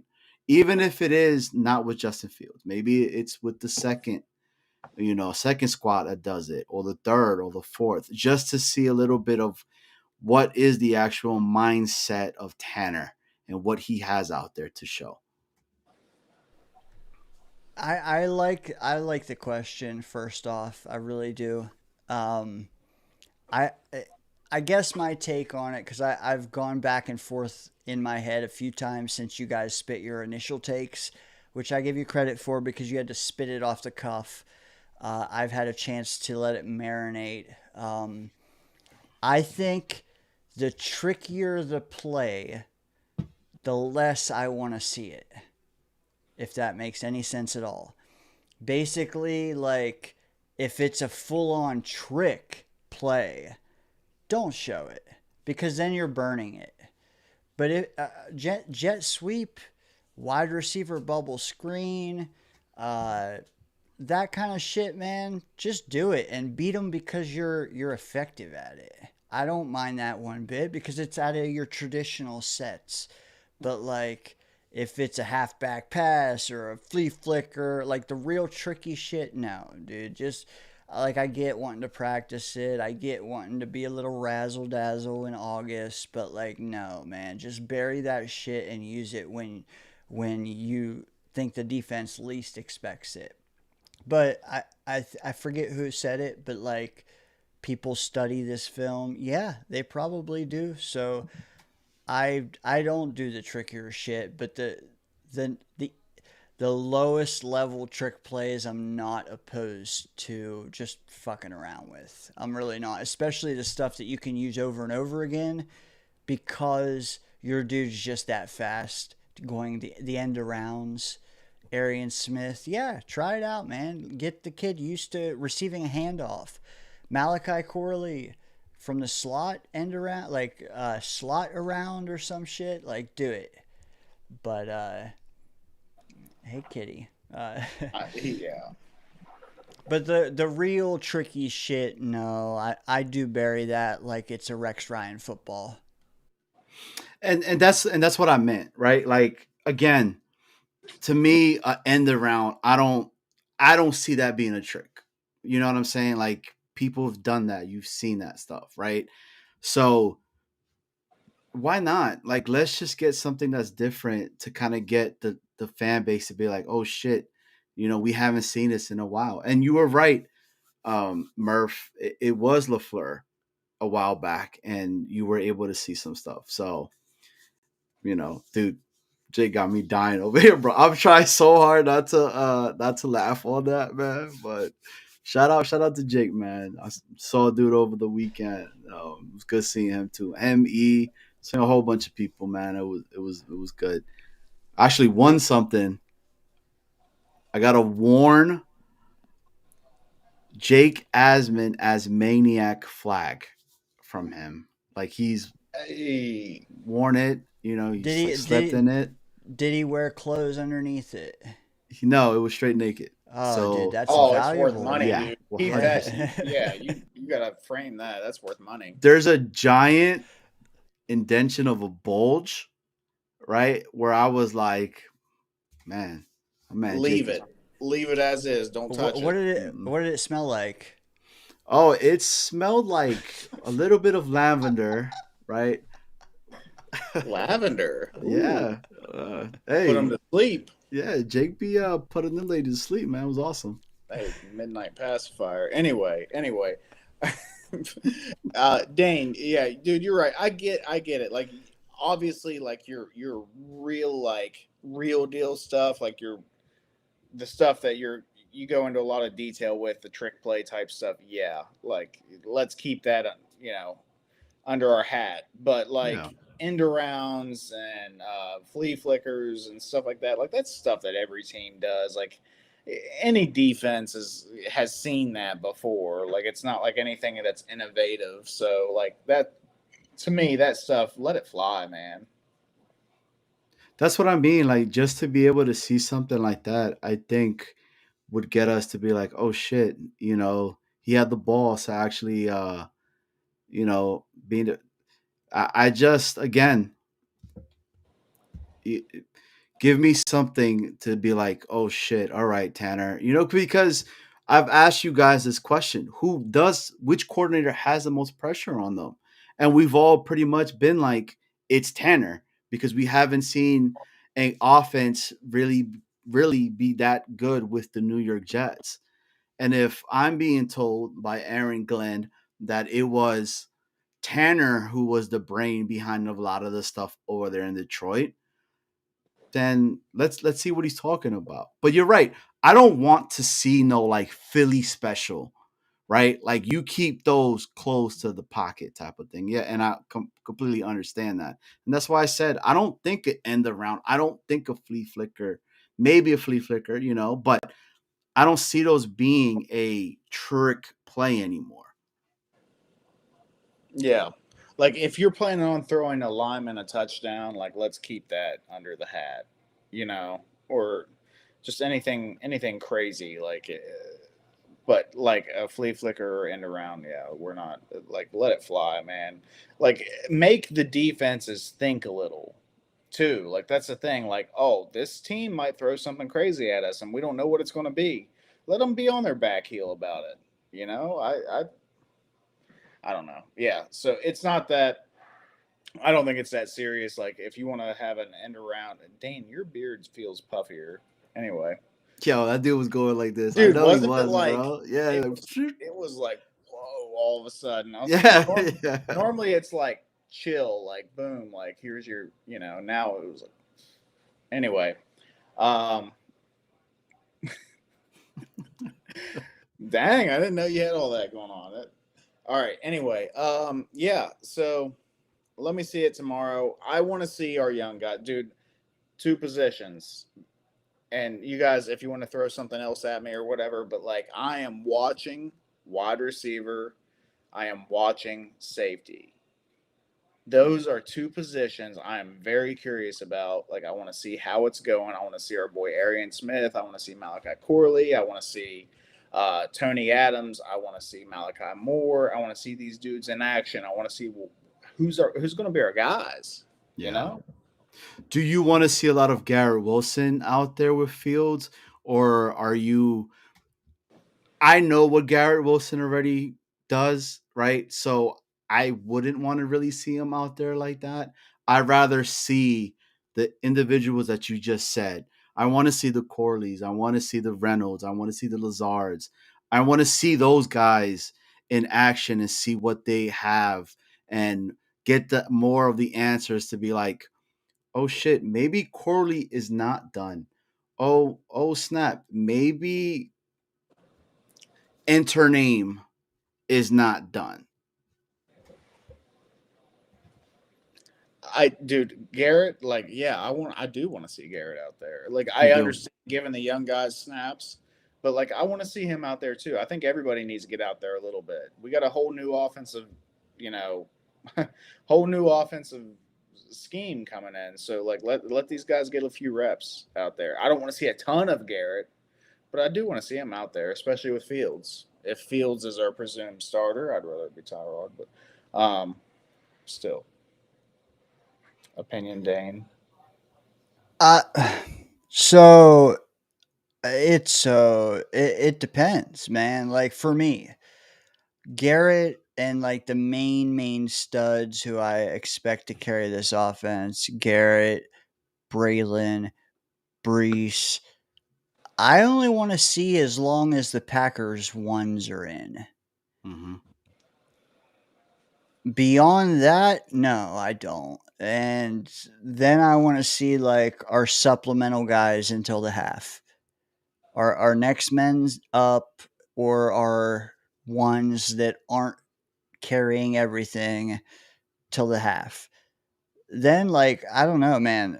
To me, like guys 20 to 53 are so effing up in the air, whether they're making the roster or what their role is going to be, that I think that they need to play and they need to play a lot. So yeah, it's the first game, and this my take will change. It's going to ramp up, but like we're also 1 month away, and we only have 3 games, so there's going to be like 2 weeks between the third preseason game and week 1. So like, I don't want to ramp up Garrett and Brees tomorrow, and then like them ramping up, and then they're going to sit for 2 weeks and then ramp up again. So like, I don't know, Garrett with his Gumby act and his like, I don't. I want to keep them ligaments okay. Like My I think point. he knows what he's doing. He's good, But maybe warm up and run some routes against CB1s. That's fine, but don't push it, man. Fields, I think as bad as he's looked in practice, he's going to look 10 times better in games because he's a physical quarterback. He's going to grind it out. He's going to be better when the lights come on. So like, don't waste it in the preseason. Fuck. Let Tyrod play. Let Cook and Martinez battle it out and shit. But like, we have a finite number of snaps and a plethora of guys vying for roles. So yeah, you don't burn it all on our studs. Get Sauce out of there, get Garrett out of there. The most I want to see either of those guys play is like a quarter before week 1. I don't need to see it. I know who they are, what their role is, get them out. But like Isaiah Davis, Arian Smith, Alan Lazard, Malachi Moore, Cisco, and maybe not, but like Tony Adams, who's AZ Thomas, them guys should be handling quite a bit. They should be handling 2 quarters apiece, and then you go to the real deep guys.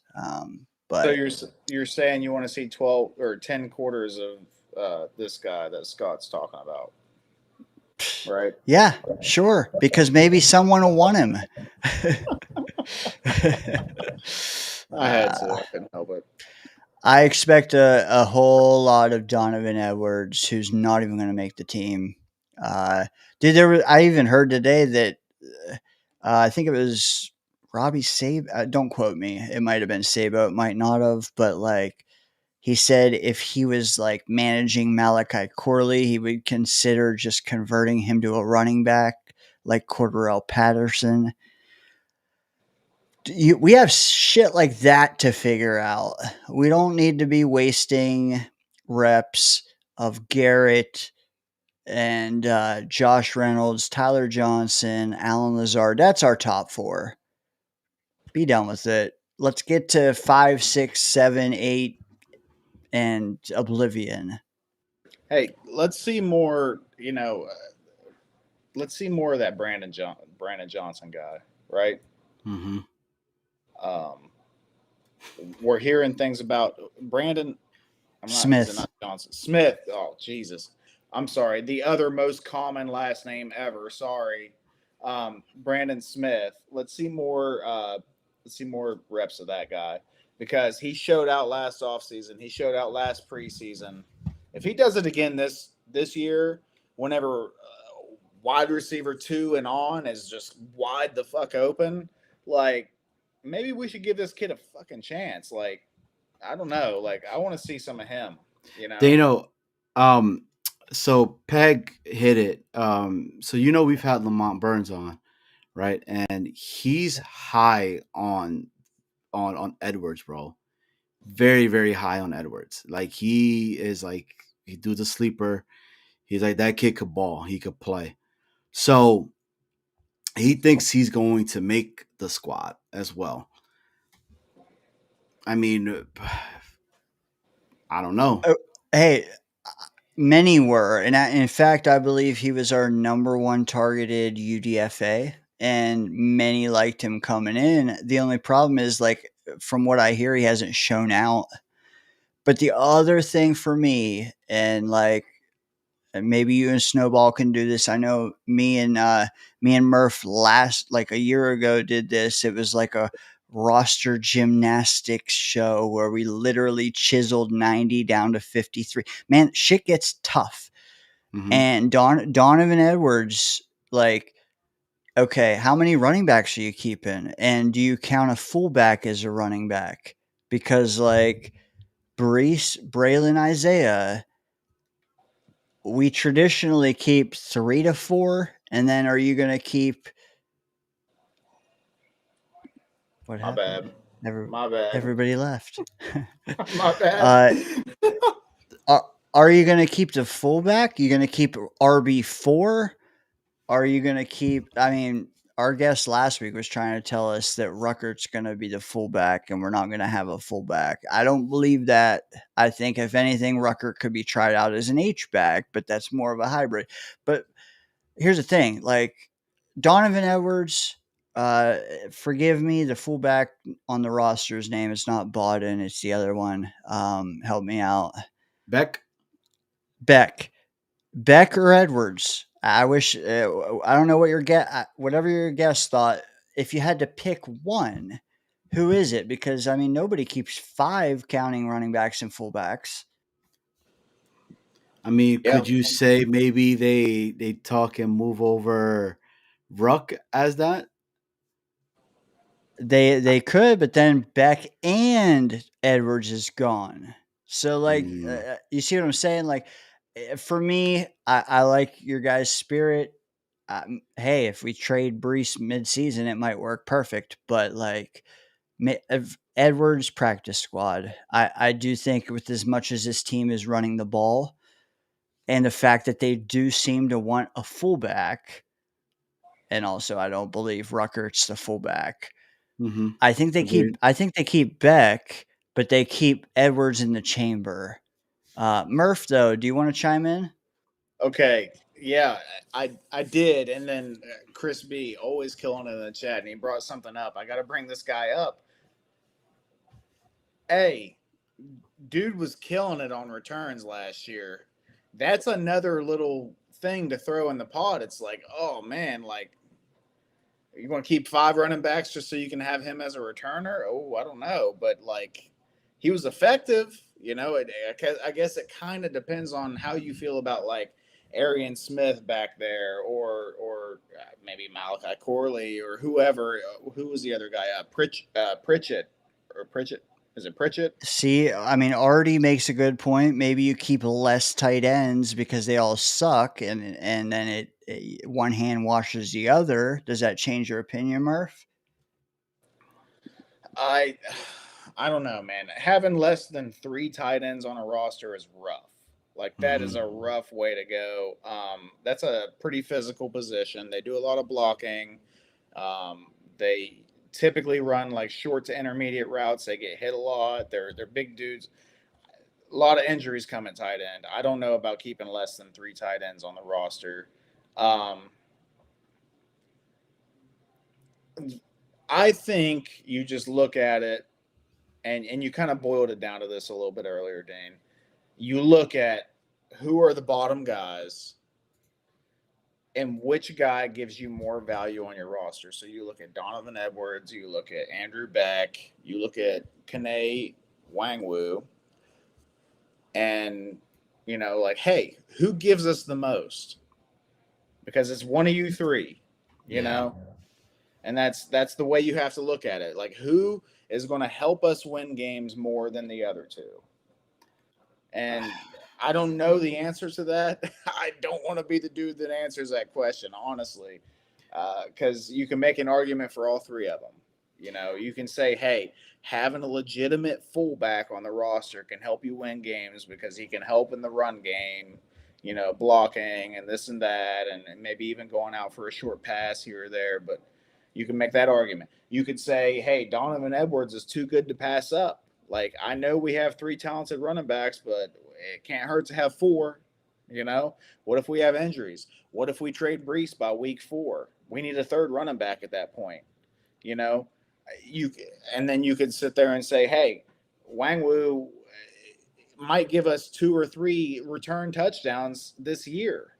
Nice. That's impactful.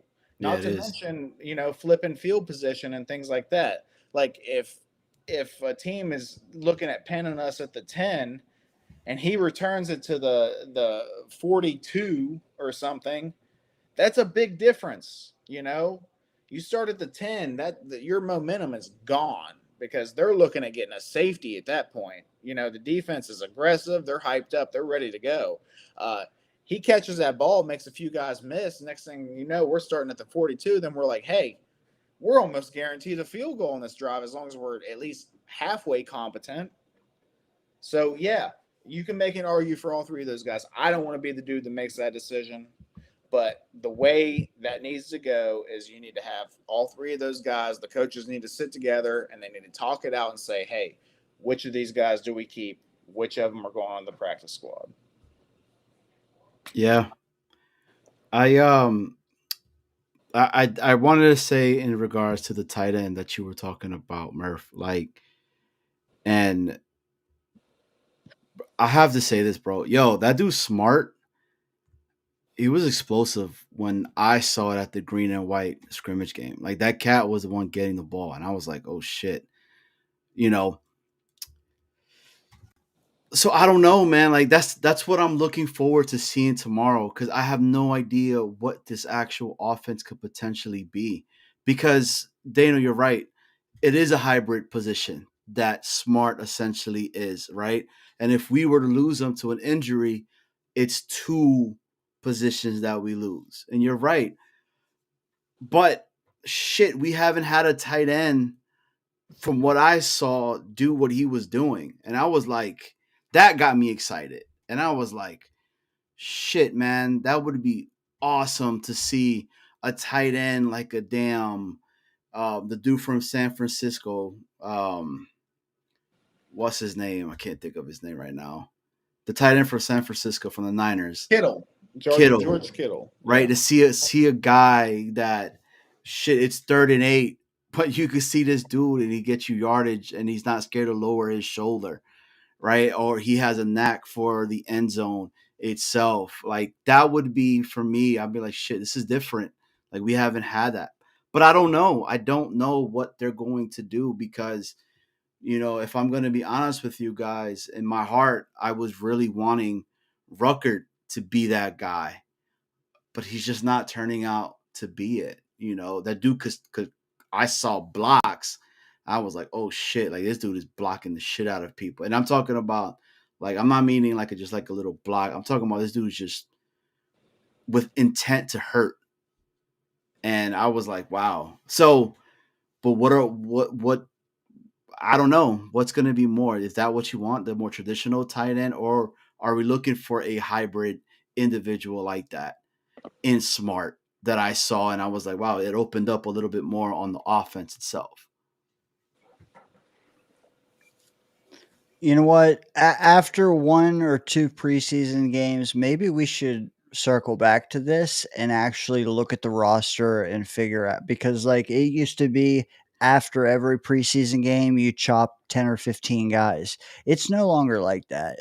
You now have the full month pretty much to chop down from 90 to 53. Maybe it's a numbers game, and it's probably too hard to project right now because we don't know too many things. How many players they keep in the trenches, for instance. But we should circle back to this. What I do want to mention though is, I don't know who of you saw this today, but Zach Rosenblatt of the Athletic came out with an article that dropped this morning, I believe, and he mentioned that, and I want to mention this because Johnny's here. Arian Smith, not only working extra hard on the jugs machine at the end of the practices, but he's also trying out this experimental goggle, which is basically sunglasses and built for wide receivers specifically, but I'm sure other areas of expertise could try them as well.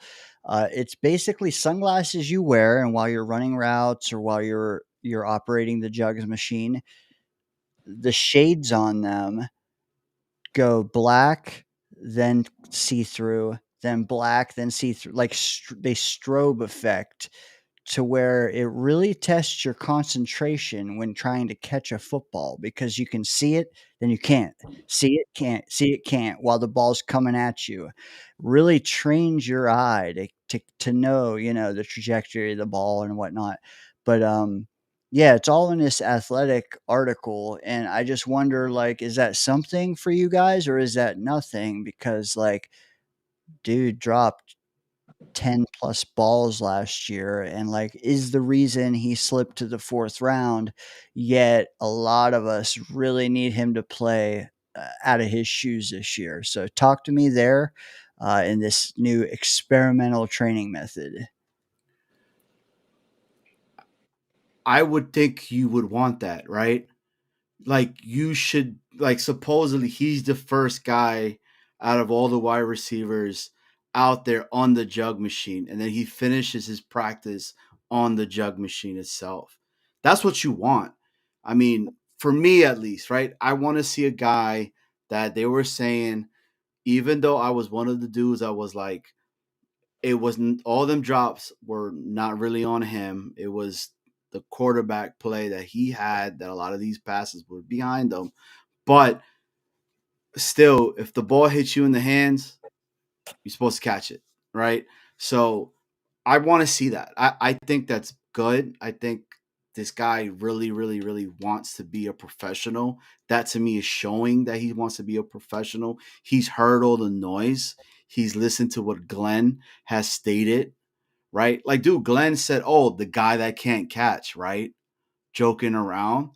Like, you know what I'm saying? Like, and he's still out there. He has something to prove. And dude, and if he could be that X factor, meaning what I mean by that is with his speed and is reliable with it like that, shit. This we're talking a different offense again. And it gets you excited because you don't know what this offense could potentially be, right? It's just a giant unknown, and that's why I'm looking forward to it. For all I know, it could go to shit this season, and I'm just another idiot that wears green glasses, and I love this damn team so much that I always thinking the best just to be let down.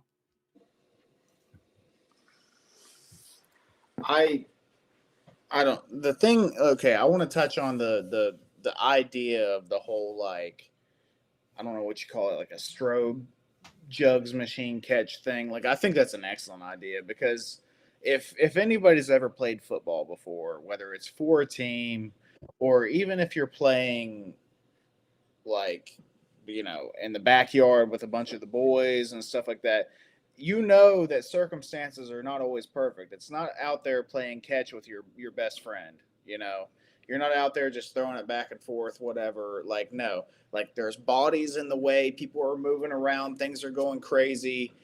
You don't always have a perfect line of sight to the ball. So to train your eyes to stay focused on the point where you need to be focused on and be ready for that ball at any point, whether you can see it or not, is an excellent idea. I think whoever came up with that did an excellent job, and I think that's a good thing for not Corley, Arian Smith to do. Um, I don't. Was there another point to that question too? I forgot already. I'm sorry.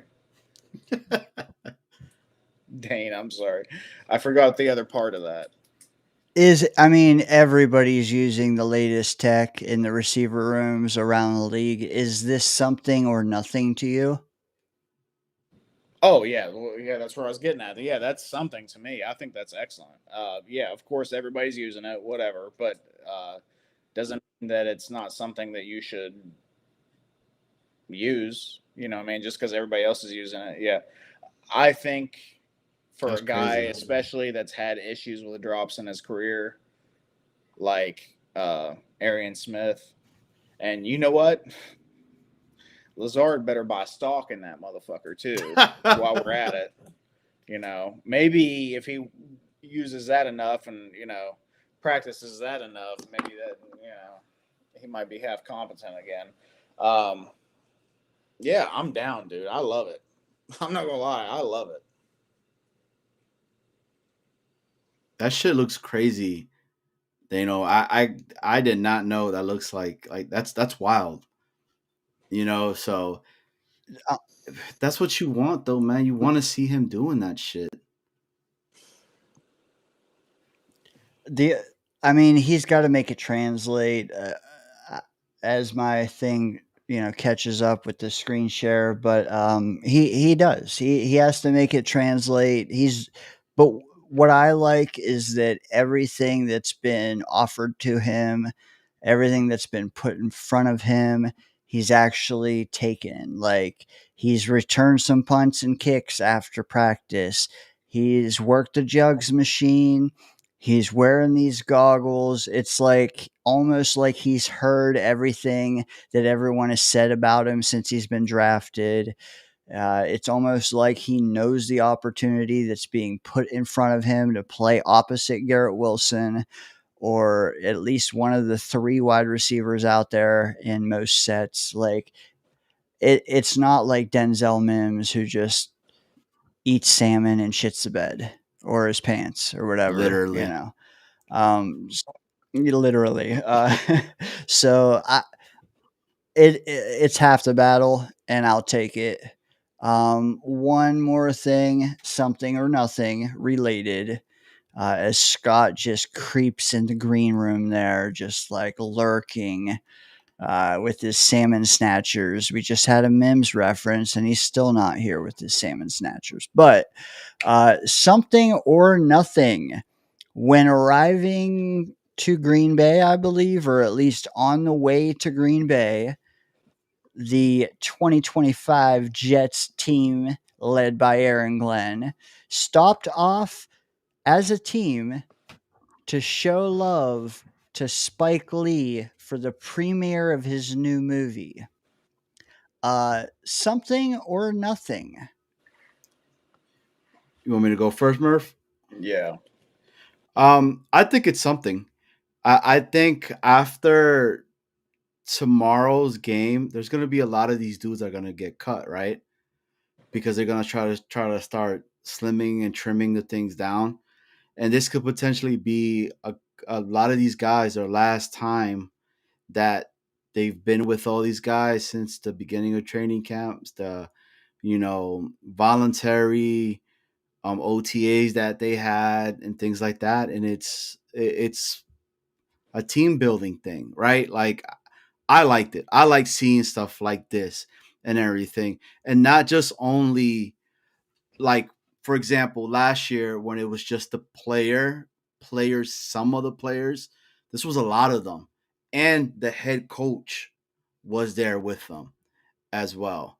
You know, because then I start to think about the stuff that was talked about on that pivot interview where he was saying, hey man, I had guys come over to my house out in Texas and we were sitting down and watching film and breaking down film. And then I would have my wife on the other side making up some food for us and bringing it in. Like that stuff means, and anybody that's ever played any sport, you have coaches that are like that and you will remember them for the rest of your life, regardless of what it is. So I thought this was a cool moment seeing something like this. And I think the players see this because at the end of the day, man, we have one of the youngest rosters so far, right, in the entire NFL.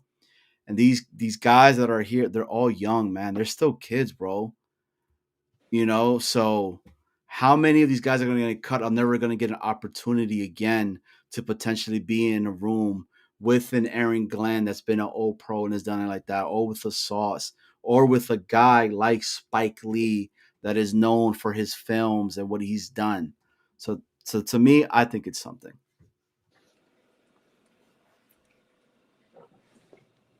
Johnny, what are we doing here, dude? They don't mean shit.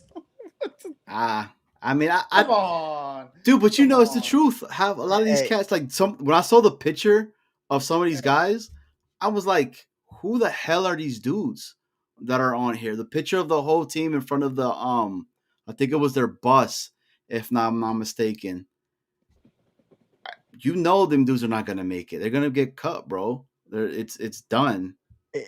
It's something for them for sure, but Murph, I need to hear from you because you just poo-pooed Johnny's take, and I need to know why. Hey, I'm looking at this picture, okay? I don't see nothing football in this picture. How does this translate to football? What the hell does Spike Lee know about football? Like, what have you done for the Knicks, buddy? I know you're at all the games. They've won all kinds of championships, haven't they? Like, come on. Aaron Glenn, like, he's a football guy. He's allowed to have a life outside of football. That's great. Like, the guys can connect with the community and this and that. That's all great. Aaron Rodgers did that shit last year, too. That worked out wonderful, didn't it?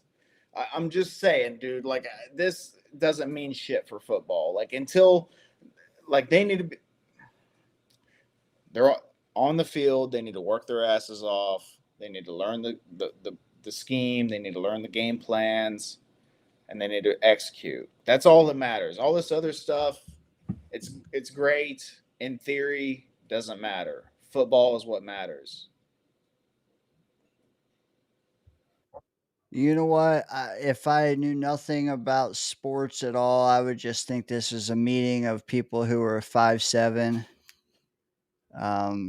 What's you wrong with know. that? Hey, you got to do the right thing, and you got to understand that he got game, okay? Hey. You know what? I have another pick to throw at you guys from this week, and I want to get your thoughts. This was the first one was obviously camp people away from camp. This one, though, is not camp people at camp. And I want to get your thoughts. So let me drop it here. Hopefully, it doesn't take 10 minutes to load. All right. Oh, We had, yeah. Talk to me. What the fuck are we doing with having this guy here?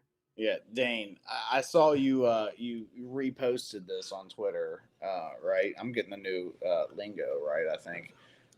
X reposted on X. That's what it was. And I almost said something, and I was like, I have a feeling this is going to come up on the show later, so I didn't say anything on X. And I was right. Here he is. What the fuck is Kyle Wilson doing at Jets camp? Oh, he was a Jets cornerback for 4 years because that's what a freaking rookie contract is, and he was lucky to make it that damn long with the Jets.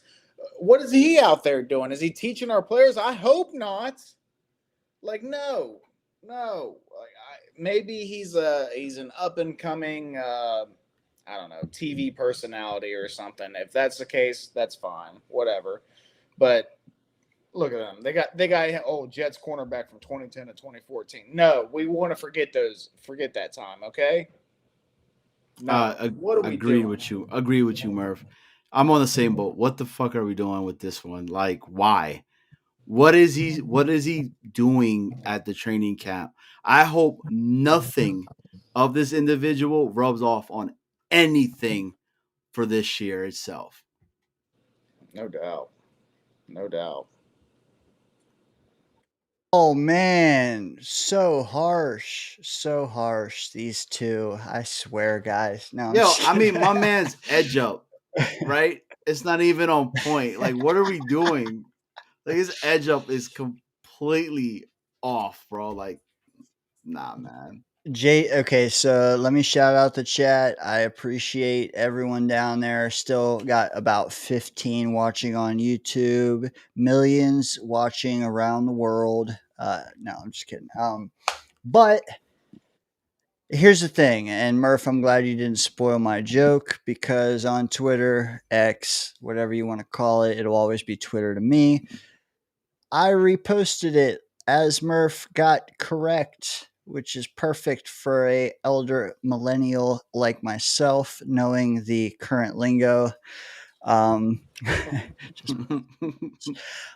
said, bro, I was right behind Kyle Wilson all day and he didn't even know I was there. Boom, chick. Because bro never turns his head around. And if you know, you know. But what I will say is I'm not as harsh about him being there as you two. I was initially, and then I thought to myself, I don't know the context. What I'm hoping, and I don't know, what I'm hoping is that he spoke to the team what not to do in New York, what not to do as a high profile athlete, what not to do as a rookie, what not to do playing opposite a GOAT at corner. Can we just put this kid in a room with Brandon Stevens and AZ Thomas and tell him what not to do across the premier corner? What not to do at the barbershop? Yeah, for real. I don't know though. I don't know. Is he just out there pretending like he fits in? Okay, that no. But if he's like warning people to not follow in his footsteps, I can get behind that. So I need more info.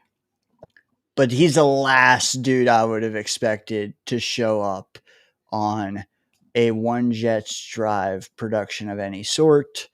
I will agree with you guys there, but I need more info. And yeah, I could do with never seeing him again.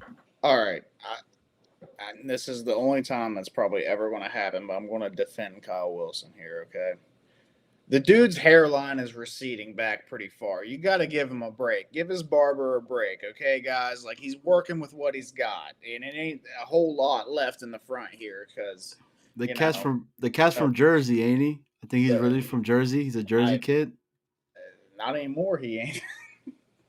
Anyway, like what is he doing, bro? Next thing you know, they're gonna say Calvin Pryor, baby, is in the facility talking to the safety room right now. Yeah, no, we're not doing that. I want to ask you guys though, and let's be completely honest. Like, no, like looking at it in retrospect, like when we drafted Kyle Wilson, like what was your first thoughts? Were you hyped up? Were you excited? Were you confused? What was going on? John? I didn't know who the guy was at the time. If I'm being 100% honest with you, I was like, I hope, right? No idea who the dude was. Okay. I believe, correct me if I'm wrong, but I believe we had Revis and Crow in 09. And we either took Milner that year, the next year, and Wilson. Like, we started loading up on premium corners, and maybe I'm wrong. Maybe we only had 3 out of 4. We didn't get But when we got we didn't get rid of, or Go we ahead. didn't get Milliner until the year we got rid of Revis. So we Okay. drafted Wilson the So- year before when we still had both Crow and Revis. Just for context. When we got Wilson and when we spent a first round pick on a corner and had Crow and Revis, I thought we were going to have a dominant top 3 corner.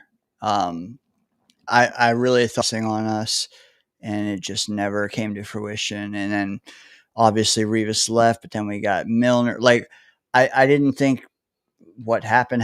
That's for sure. I didn't see that coming. But as Wilson started playing, like I think most people in the chat would agree. Like we could tell he was cheeks long before the staff did. Yeah. Yeah. When it happened, I was confused, honestly. And this is not a retrospect thing, just like Johnny said. First of all, I wasn't even really that aware of the player. Exactly. And second of all, I was like, it feels like the guys we wanted got picked, so we just took somebody.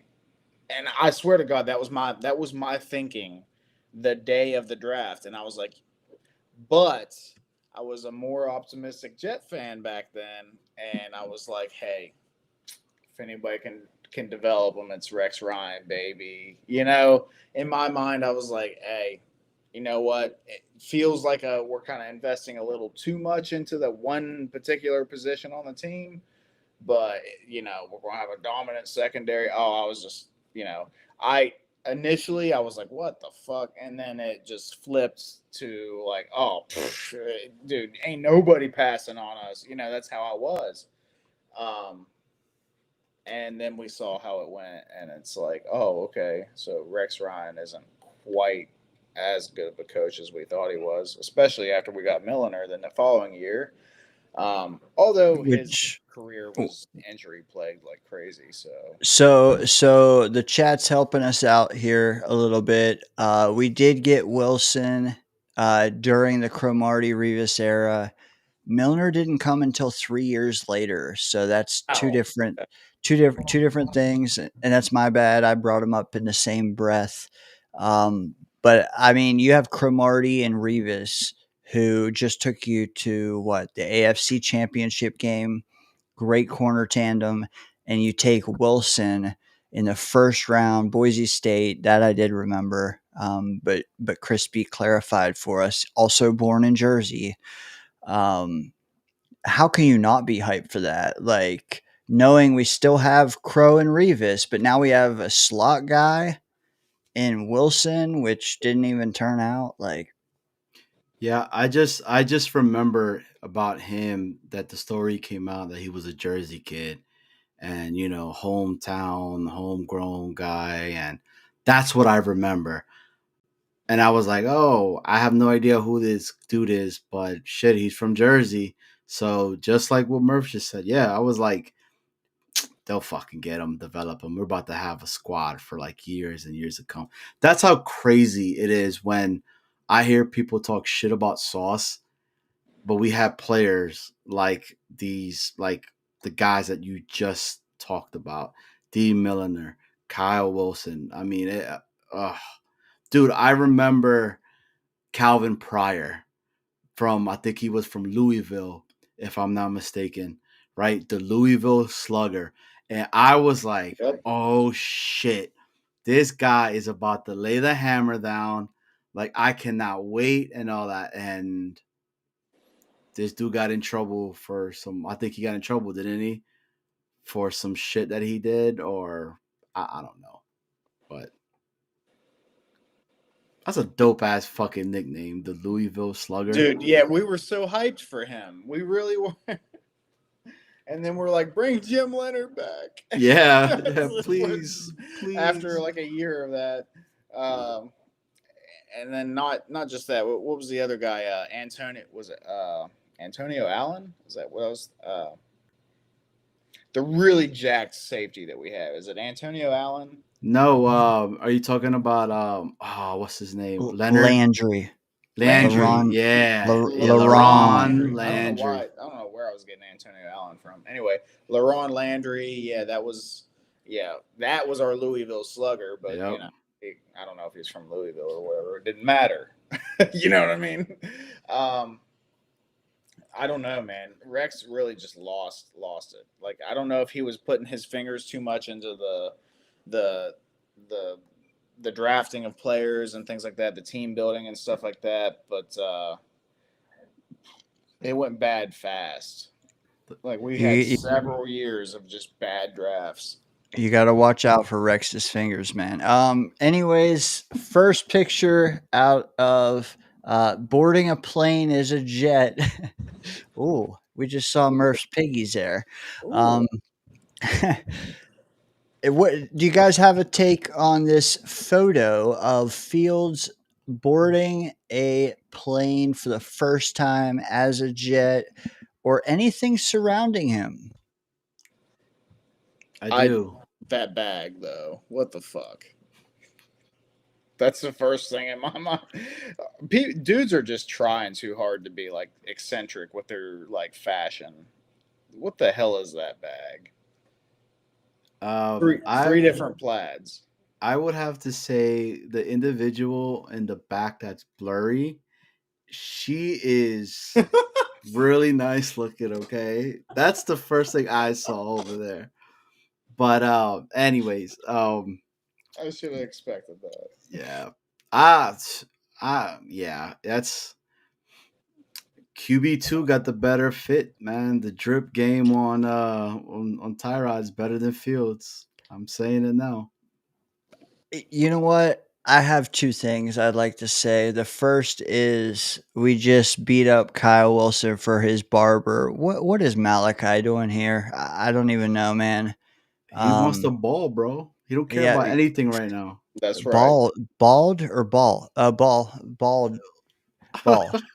But no, the first thing that comes to my mind is the very first picture of Fields boarding an airline. Why does it look like Bob Sala is to his right there? Dude, I was just about to say that. I was just about to say it. I was like, why is Bob Sala still around? Dude, it looks just like him. Who the fuck is that? Like, I don't know. Hey, he's still hanging out, making sure the players are getting on the plane safely, you know. Dude, smartwatch and all, that is Sala, man. Like, go ahead, Johnny. Is there a way to unblur and zoom in to that individual in the back? Is there a possibility of this? Only if there's a way that I can get Scott to stop joining the green room and disappearing every 2 seconds. That's not happening, man. That's not happening. That's probably a dude, Scott.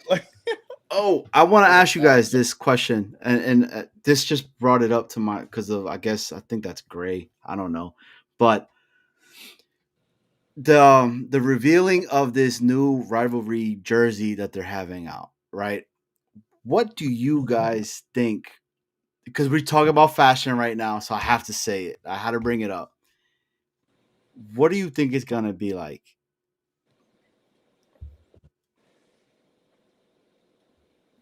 What are you talking about? What's going to be like? That new jersey, the rivals. The rival I was jersey. This up last week, and then we were cooking, and I just never got around to it. We still haven't seen them yet. Yep. You know, we've seen like what people think they're going to look like, and I think it's going to be kind of cool. From what like some of the projections, we'll call it, of what we're seeing, like how they're going to go with this like dark, like Gotham, like Batman feel, whatever it is, I don't know, but they're using like some gray tones or whatever, grayish green looking, you know. I think it'll look pretty cool. I don't know how to look for other teams, but fuck them as far as I'm concerned. I think it would look pretty cool, but I can't fully put my stamp on it until I see what the hell it is. But I'm a big uniform guy, so I'm excited about it. Same. You know what? I don't even think we have great uniforms. I think we have great helmets. and we still have to unveil our white helmets, which we're entitled to do, which we haven't done, and I really want to see those. But for the rivalries, I've seen a lot of the mock-ups done. Johnny, I don't know if you have on social media and shit, but like I really like the mock-ups. As Crispy says, Gotham City football is going to be referenced, as well as like a dark, smoky aesthetic. My bad, Daniel, as I fight with you to show that. Yes, but the mock-ups, I think they've totally missed the mark when it comes to the helmets. Most of them are trying to do like just NYJ in Celtic letters on the helmet or something similar, Celtic NY. I don't think they're doing either. I really do think that they're doing up in the corner. You'll see this airplane, and this was teased like 6 months ago in something that NYJ dropped. They teased that logo, and I added it to my wallpaper ever since. And nobody looks twice at it, but like that was teased for a reason. I do see that being on the helmet when we do the rivalry garb.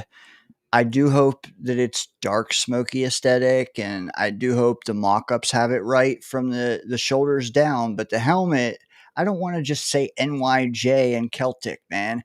Put a goddamn jet on there, like we've been dying for forever. We've had fucking baby blimp airplanes, as Murph's been saying it forever, man. He wants a stealth fucking bomber on the helmet, Yes. and all we get is a little thorn. It looks like a thorn that you prick your finger with, which is cool because it's above jets. But I want to see, bro, like my timeline comes through stealth bombers we're creating now in the military. They look fucking sick. They look sleek. They look deadly. That's not deadly, but I'll take it when it compares to a Jagger. Like, A fighter jet. Let Yeah. me. yes. le- This is what I hope happens. Because I think it would be dope as shit. I think I would. I want to see them go completely like left field, like something that we're not expecting, but it's still within the Jets, right? So Jets give out that crazy looking smoke out there, and it looks like that smoky gray. Bro, if they come out with like a all gray, smoked out looking gray uniform, and I would not be mad if it was that paperclip looking logo that I call it, right? On the helmet itself. I think that would look tough. And the reason I say that is I don't know if you guys have seen, because you know I'm a hat guy, right? So I started seeing them rocking these like smoke gray hats when I was at the green and white scrimmage. And I was like, yo, what is that? Because that shit looks dope. Like I would love to have that. And I looked it, and they're having it like left and right on their website and everything. Can I put it up here? Like you won't get like flagged or anything for showing a hat. All right. So it looks like this. I don't know if you guys could see it. Okay. I don't love the white background on that. Correct. I don't want the logo, but I'm talking about like the color. I don't want the white thing on it, but just with the jet. See if it focuses in there. Yeah. With the actual little jet And symbol it's got on it. that like envelope cutter looking thing on there. Yeah. But that color gray, I was like, oh shit, that looks like, yo, imagine Arian Smith burning somebody. That's what I mean. Like, damn, our jet just turned on the afterburners, and that's what you got. Like, yes. I think that shit would be cool as shit. And that's something that I've actually said for a minute. Like I don't understand why the Jets never did embrace, like, because when you think of a jet, you think of like gray a lot of the times. Maybe personally, I would love this like a gunmetal gray, like that, like darker gray. Like that's what jets are colored. So why did we never embrace that in our uniforms? Like a gunmetal gray with some green stripes, green letters, or something like that, and then like the jet on the helmet or something like. That's what, to me, like if I'm redesigning the Jets uniforms, that's what I'm going at. Like Mm-hmm. that's how I'm going to look at it because I want them to embrace being jets, like fighter jets. Like stealth bombers, a lot of times are black, I think, but which is fine. I love our black unis. So, but a lot of jets are like gray or like a gunmetal color, and that's, uh, dude, that's what I would be down for. So hopefully, at least our rivalry uniforms are like that. I don't know. Are they going to do that every year? Or is this just like a this year thing? Do you guys know? I don't know, but all I know is like my whole thing is if that is the case and it's something to that where you're saying right now, Murph, I'm all about it because that's what I think of a jet. Like I think of the gray, you know. So it'll be intriguing to see it. What does that have to do with anything? I don't fucking know because if they wearing that gray shit, they better win. I tell you that much, right? Like win, because at the end of the day, that's all that matters to me. Yeah. Just win, baby. Shit, if they bring back that old Titans, Oh no. I wouldn't care if they, as long as they keep winning, bro. Fuck it. But that shit was hideous. I did not like it, dude. It looked It too was much hideous. it looked too much like Michigan to me, man. I don't even mind the blue, but like the mustardy Yeah. gold bullshit. No, man, Oh my god. that's I don't even like mustard, man. Like, Yeah, me neither. like, Me neither. What are we doing? If you're gonna go gold, go gold. Don't go fucking bronze Yo, gold mix with a mustard. Yeah, no. did you Let's not do see that. that helmet that they were trying to make it look like a leather helmet? And I think it was the Browns that had it. And I'm like, yo, who designed this and was like, this is the new hot shit? Yeah, literally, it is straight hot garbage shit. Like, why would you even put that No, on there? It's no. trash. I and I don't. I mean, yeah, we're fucking 3-4 hours into this at this point, so we're gonna divulge a little bit. I gotta ask you guys. You brought it up, the Browns, and that's a contender in my opinion. Who has the worst unis in the league? And I'm I'm torn between two teams, and the Browns is one of them. But I'm gonna listen to you guys first, just out of Oof. curiosity. Oh God, Yo, ew. why, bro? Who told them? Who told them that shit Oh, was? no, no. Okay, wow. I would. That's a tough one for me. I At least hold two. on, hold on. Are you talking everyday uniforms? Or are you talking like alternates?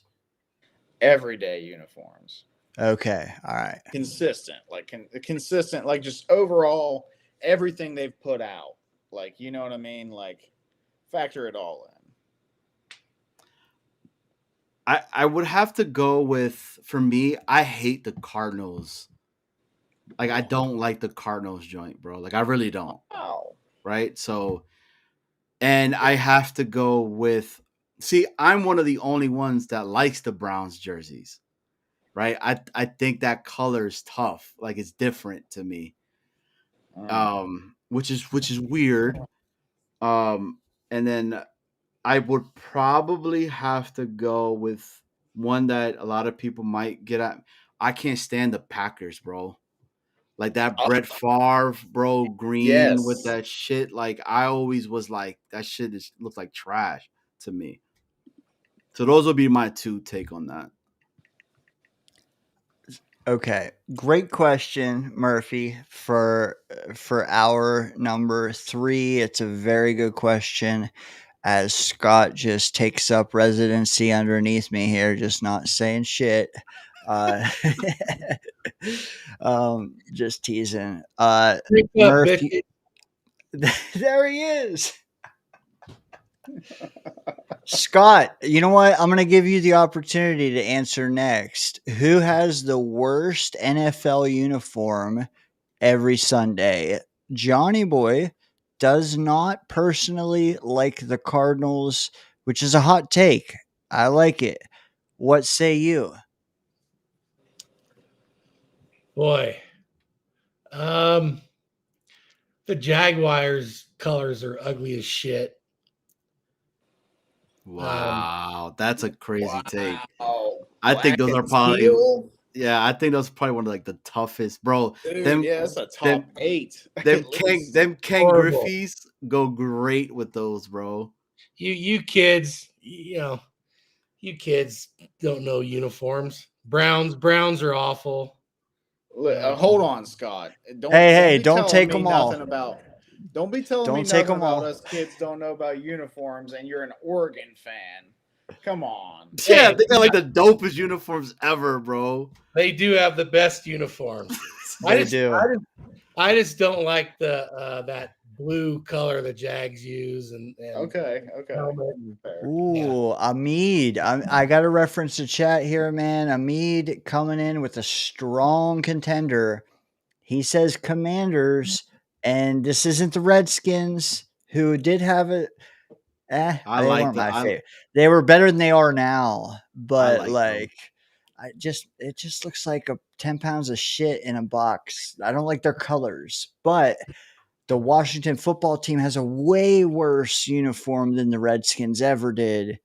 Ooh, I disagree. Yeah, Really? I Yeah. have to disagree with that, bro. I think they look better now than they did before, and I don't think they looked bad before. I thought they were like middle tier before, and now I think they're like a little bit above that. I Fair. wouldn't put It's them not. top. It's not.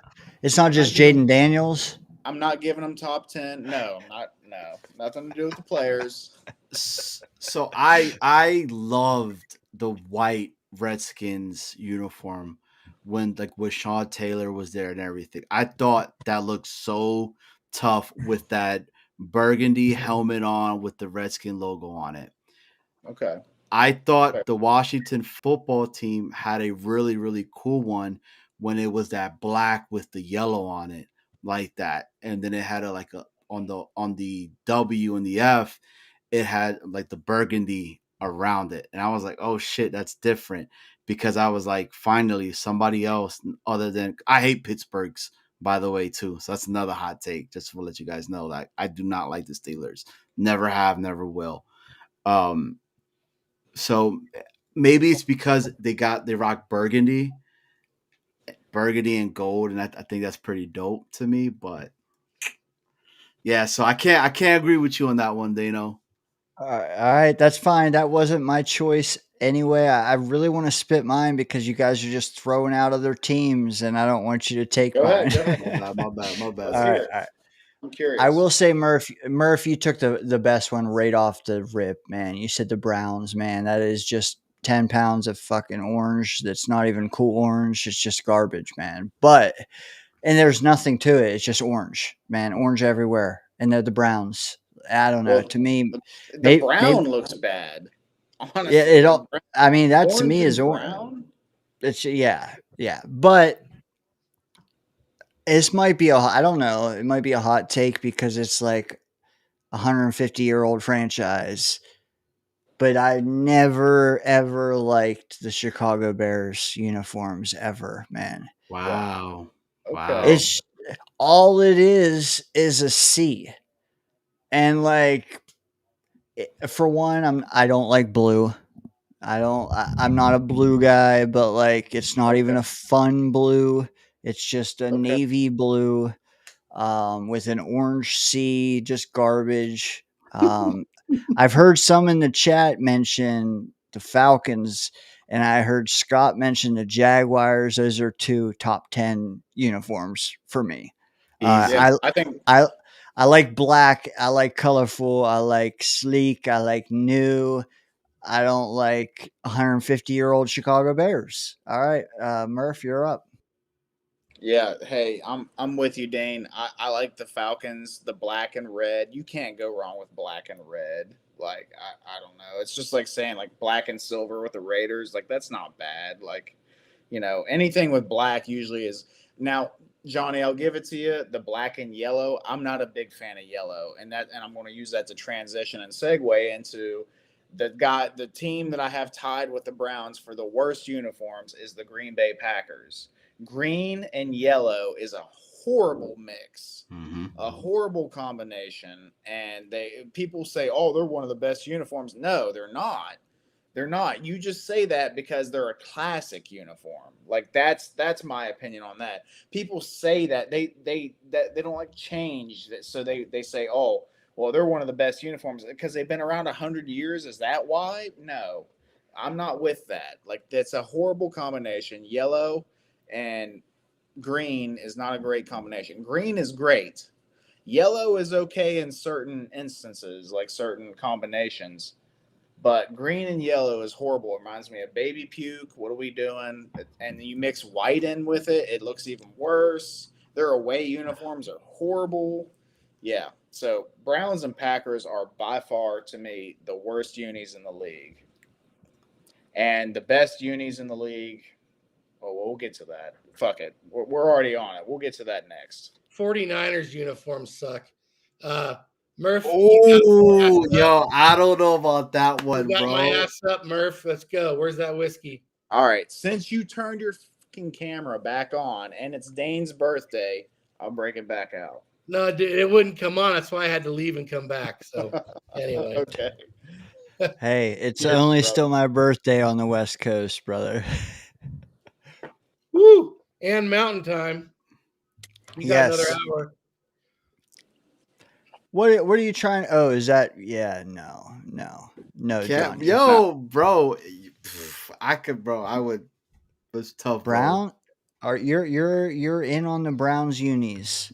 I Scott, okay, traditionalist. I need to get your take on the Browns, yes, but also what I said about an original franchise, the Bears. Tell me, what do you think of both those uniforms? Is there one you like more than the other?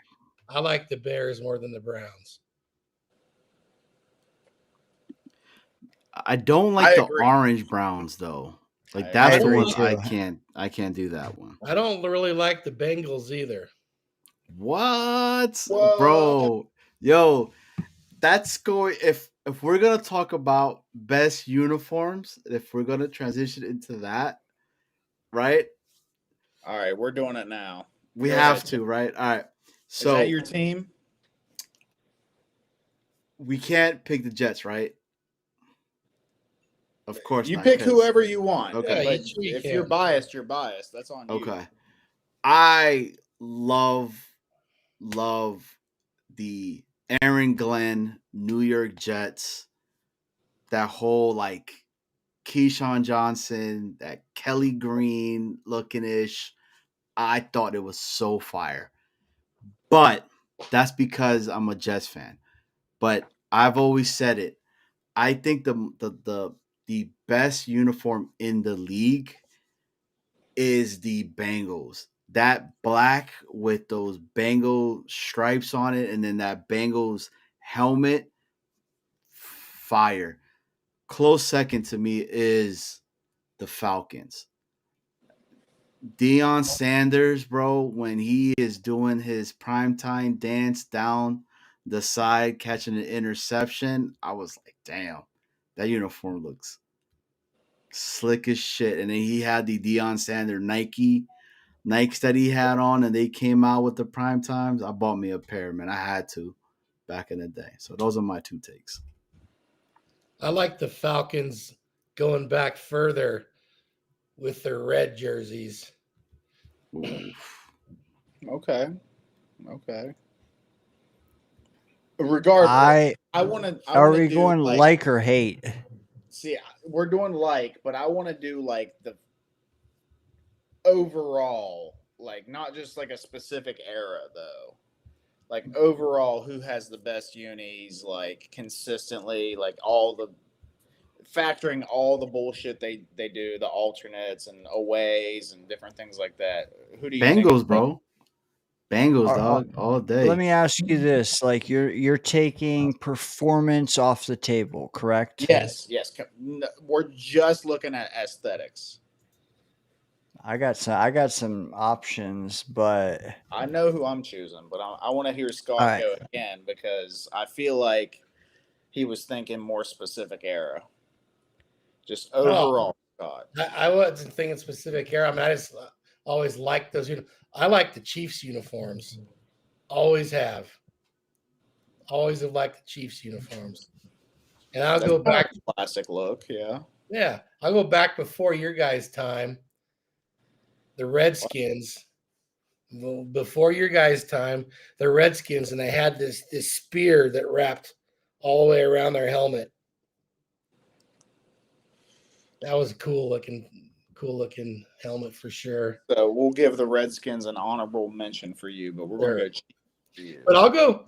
I like the Chiefs. I've always liked the Chiefs. The white pants, red jersey, red helmet,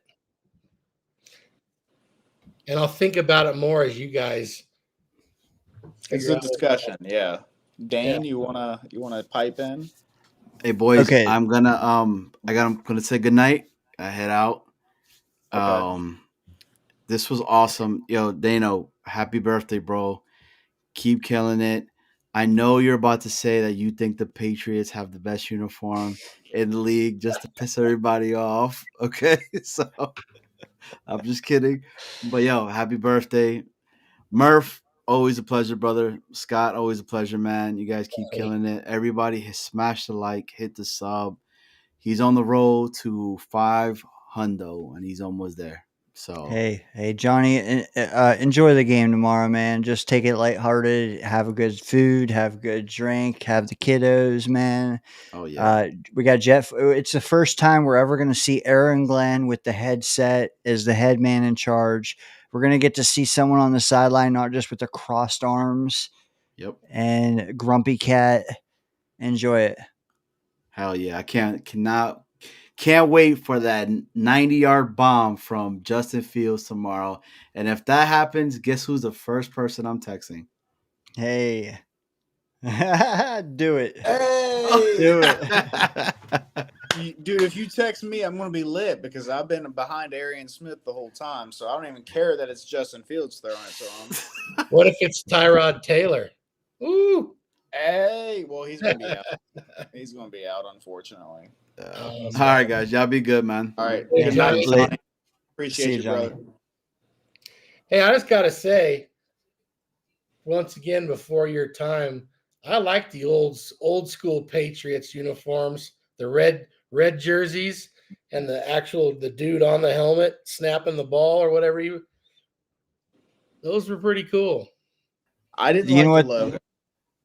No. No, I didn't like the logo. Go ahead, Dane. So I have a take on uniforms. I don't know though if who we had just join us in the green room has a take on jerseys and uniform. And as a good host would do, I would rather them go first, not forcing them though to give their take on this. Maybe they just have a general take. So I'm gonna toss my turn to this next guy, a guy we've had call in here recently once. This will be his second call into the Danger Zone. Welcome. I'll bring him out. His name is the one, the only, JT. Welcome to the Danger Zone, What up? brother. Welcome. Brother. Well, thank you. Hey, First, I want to say cheers. Happy birthday. Hey. Hey, thank you, sir. Hell Absolutely. yeah. Absolutely. Except for that Yankees shirt. What the hell? Hey, man. Hey, man. It is what it is. I'm just Yeah, I'm just kidding, we're brother. both in the shitter right now, right? we'll do baseball unis later. Yeah, right. Oh, Oh, dude, man. I don't even want to think about baseball right now, man. I'm It's so disgusted by bad. the Yankees. Go ahead, I already said in the chat, but I like the Bengals unis, man. I think they're pretty sick. Okay. The orange okay. and black. Hey, and like I said, we're factoring in everything, dude. They brought out the Siberian tiger ones, the white and black Oh, ones. dude, those Ugh, are sick. nasty. Those are sick too. Yeah. Yeah. Now the Bengals have the best jersey set in my opinion. Yeah, definitely. Let me ask you, like, where do you separate helmet versus jersey versus whole uniform? Do you differentiate in No, any whole way? thing. Whole thing. The whole getup. Yeah. Yep. I'm with you. Absolutely. That's the whole uniform. If you say jersey, that's a different story, but uniform is just the whole thing to me. Yeah. Okay. You like the Bengals? Is there any you dislike strongly? Yeah. I said it earlier and it slipped my mind. I'm not a fan of like the red and yellow, the Chiefs, honestly. I'm just not a fan of it. Hold on, I'm gonna scroll up my chat real quick. I forgot already. Jesus Christ. The Dolphins, Bills and Pats, cause fuck them. Yes, And of course. damn, it truly slipped my mind now that I'm here. Oh, the Packers. Packers. JT, Yeah. you like No, them? can't No. stand them. Can't stand them. Oh, Yeah, I thought Yeah. you said don't like. Yeah, can't stand them. no, The no, green no. and You're yellow right. combo You're right. just doesn't do it for It's me. horrible, dude. Baby puke. What are we doing? Yeah, yeah. Yellow doesn't go with a lot of things for me. Like I Yeah. like the Vikings. Purple and yellow is pretty sick. Yeah. Blue and Um, yellow is fine. Blue and yellow's not bad. Yeah, Go Mountaineers. that was actually my high school colors. We had the same helmets as the Mountaineers actually in my high school, or very similar, I think. Yes. Yes. Mhm. All right. Yeah. Hey, I think the Bengals are a top 5 uni in the league for sure. I'm not sure if I'm putting them as my number one. I got another team in mind. But I'll get to that in a minute. I'm with you, dude, on the Packers. The green and yellow is horrible. Really, in our division, the teal that the Dolphins use, it just looks. I don't know. It doesn't look manly at all. Like football to me is a manly sport, so it just like I don't Mhm. know. And then the Bills is okay. The blue and red's fine. The Patriots is also kind of blue and red, so that's whatever. I guess it's fine. But I think we in our division we have the best unis. I think. I agree. I Yeah, agree.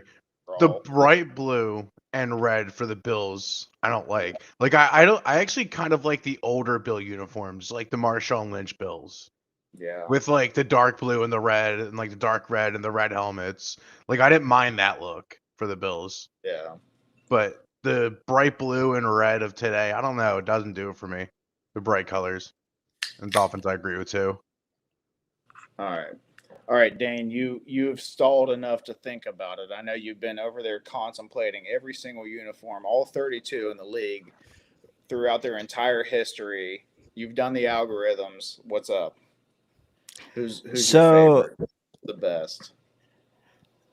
and I apologize if my lips are any out of sync or something. I've been doing some stuff on the back end, but I said it once. I'll say it again. I like black unis. I like dark. I also like sneakily. Don't tell anyone. I like baby blue. Okay. For that reason, I have two candidates. The first might shock you. I like the Carolina Panthers as a whole. And I specifically asked you, does performance matter for that reason? Because, dude, when Carolina wears black, I think they look sick as hell. And my high school was the Panthers, and the Carolina Panthers look way tougher than my high school did. So yes, they're a candidate, but also second up, dark again, not baby blue, but dark. Baltimore, dude. Baltimore looks tough, man. When they roll out there with black, with dark purple, with the screaming Raven, not the stupid ass shit they did last year with the Raven. It's not even looking the right way. No. But like traditional Ravens of the last 10 years, when they wear black, Carolina doesn't have to wear black, but when they do, or they wear like dark gray, I like both those teams. Am I crazy? Anyone? No. But you Dude, don't like the Bears, and they're dark. no. Well, yeah, I think Dane's a little wild on the Bears take. Yeah. I don't think they're one of the best in the league. I just don't think they're one of the worst either. But if you're not a big fan of blue, I get it. I understand that. But I do think blue and orange can be a sick combo. You stole it from me, Dane, dude. The Panthers was my fucking team, and I didn't think anybody else was going to go that route. The black with the baby blue is just such a dude. It kills it every time. And then even when they don't go black, it's like silver. You know, like it looks good to me. I'm a big fan of the Panthers unis. I like it. I know Scott's more classical than us, but But the funny I like thing is, Panthers. but the funny thing is, I don't like the Packers. I don't like the Steelers. The Brown. Some of the old teams that have just had the same uniforms forever, don't like them. But what is it about the Bears and just like the Celtic looking sea that turns you on? I just can't get it. You talking to me?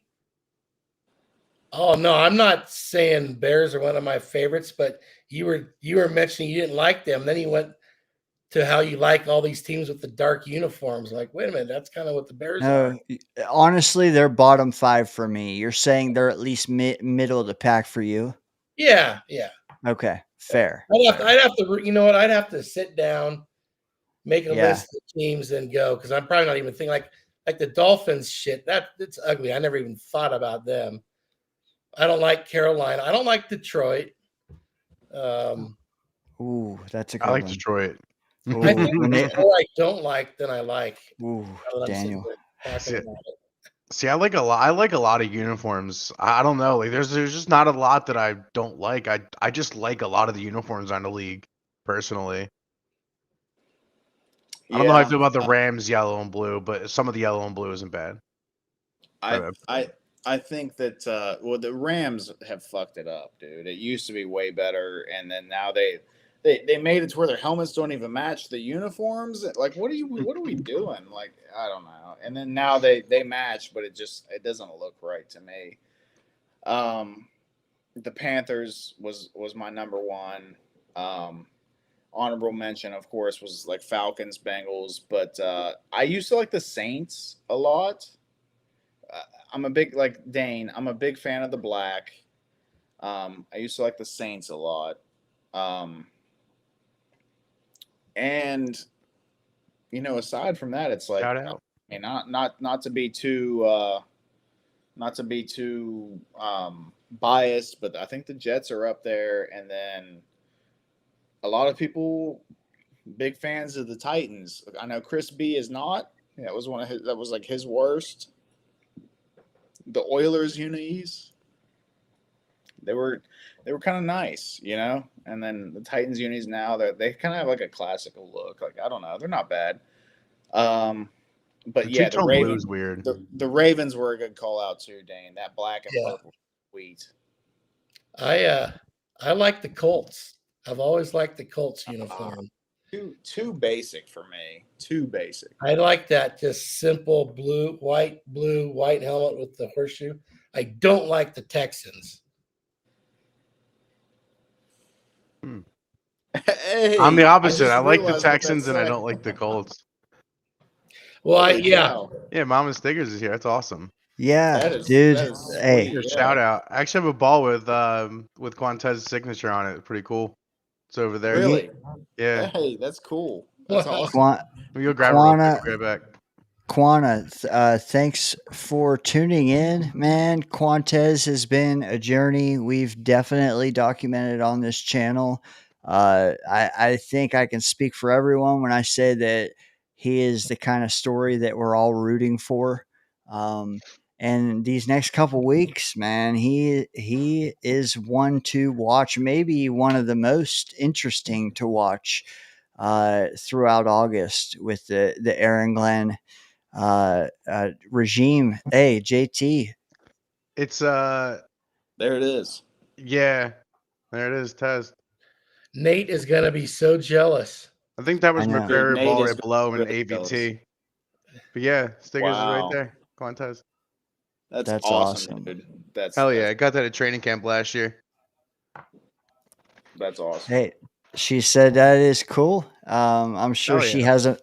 Hey, she knows his journey from start to finish. Hopefully, she can relate to us only coming in at the latter half of it. But just know that there's a role for him on this team, and we're hoping he fulfills it because we need coverage corners. We know that pretty much Plays hard.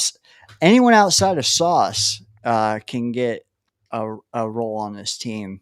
But anyways, we are chopping up. Let me ask you guys, we're talking best and worst uniforms around the league.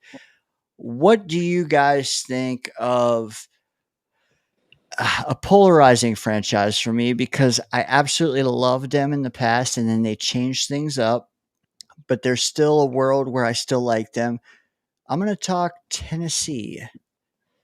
Maybe someone will call them Houston Oilers #1. Tennessee Titans going back to the baby blue well, Murph. What do we think of the Steve McNair Titans and forward?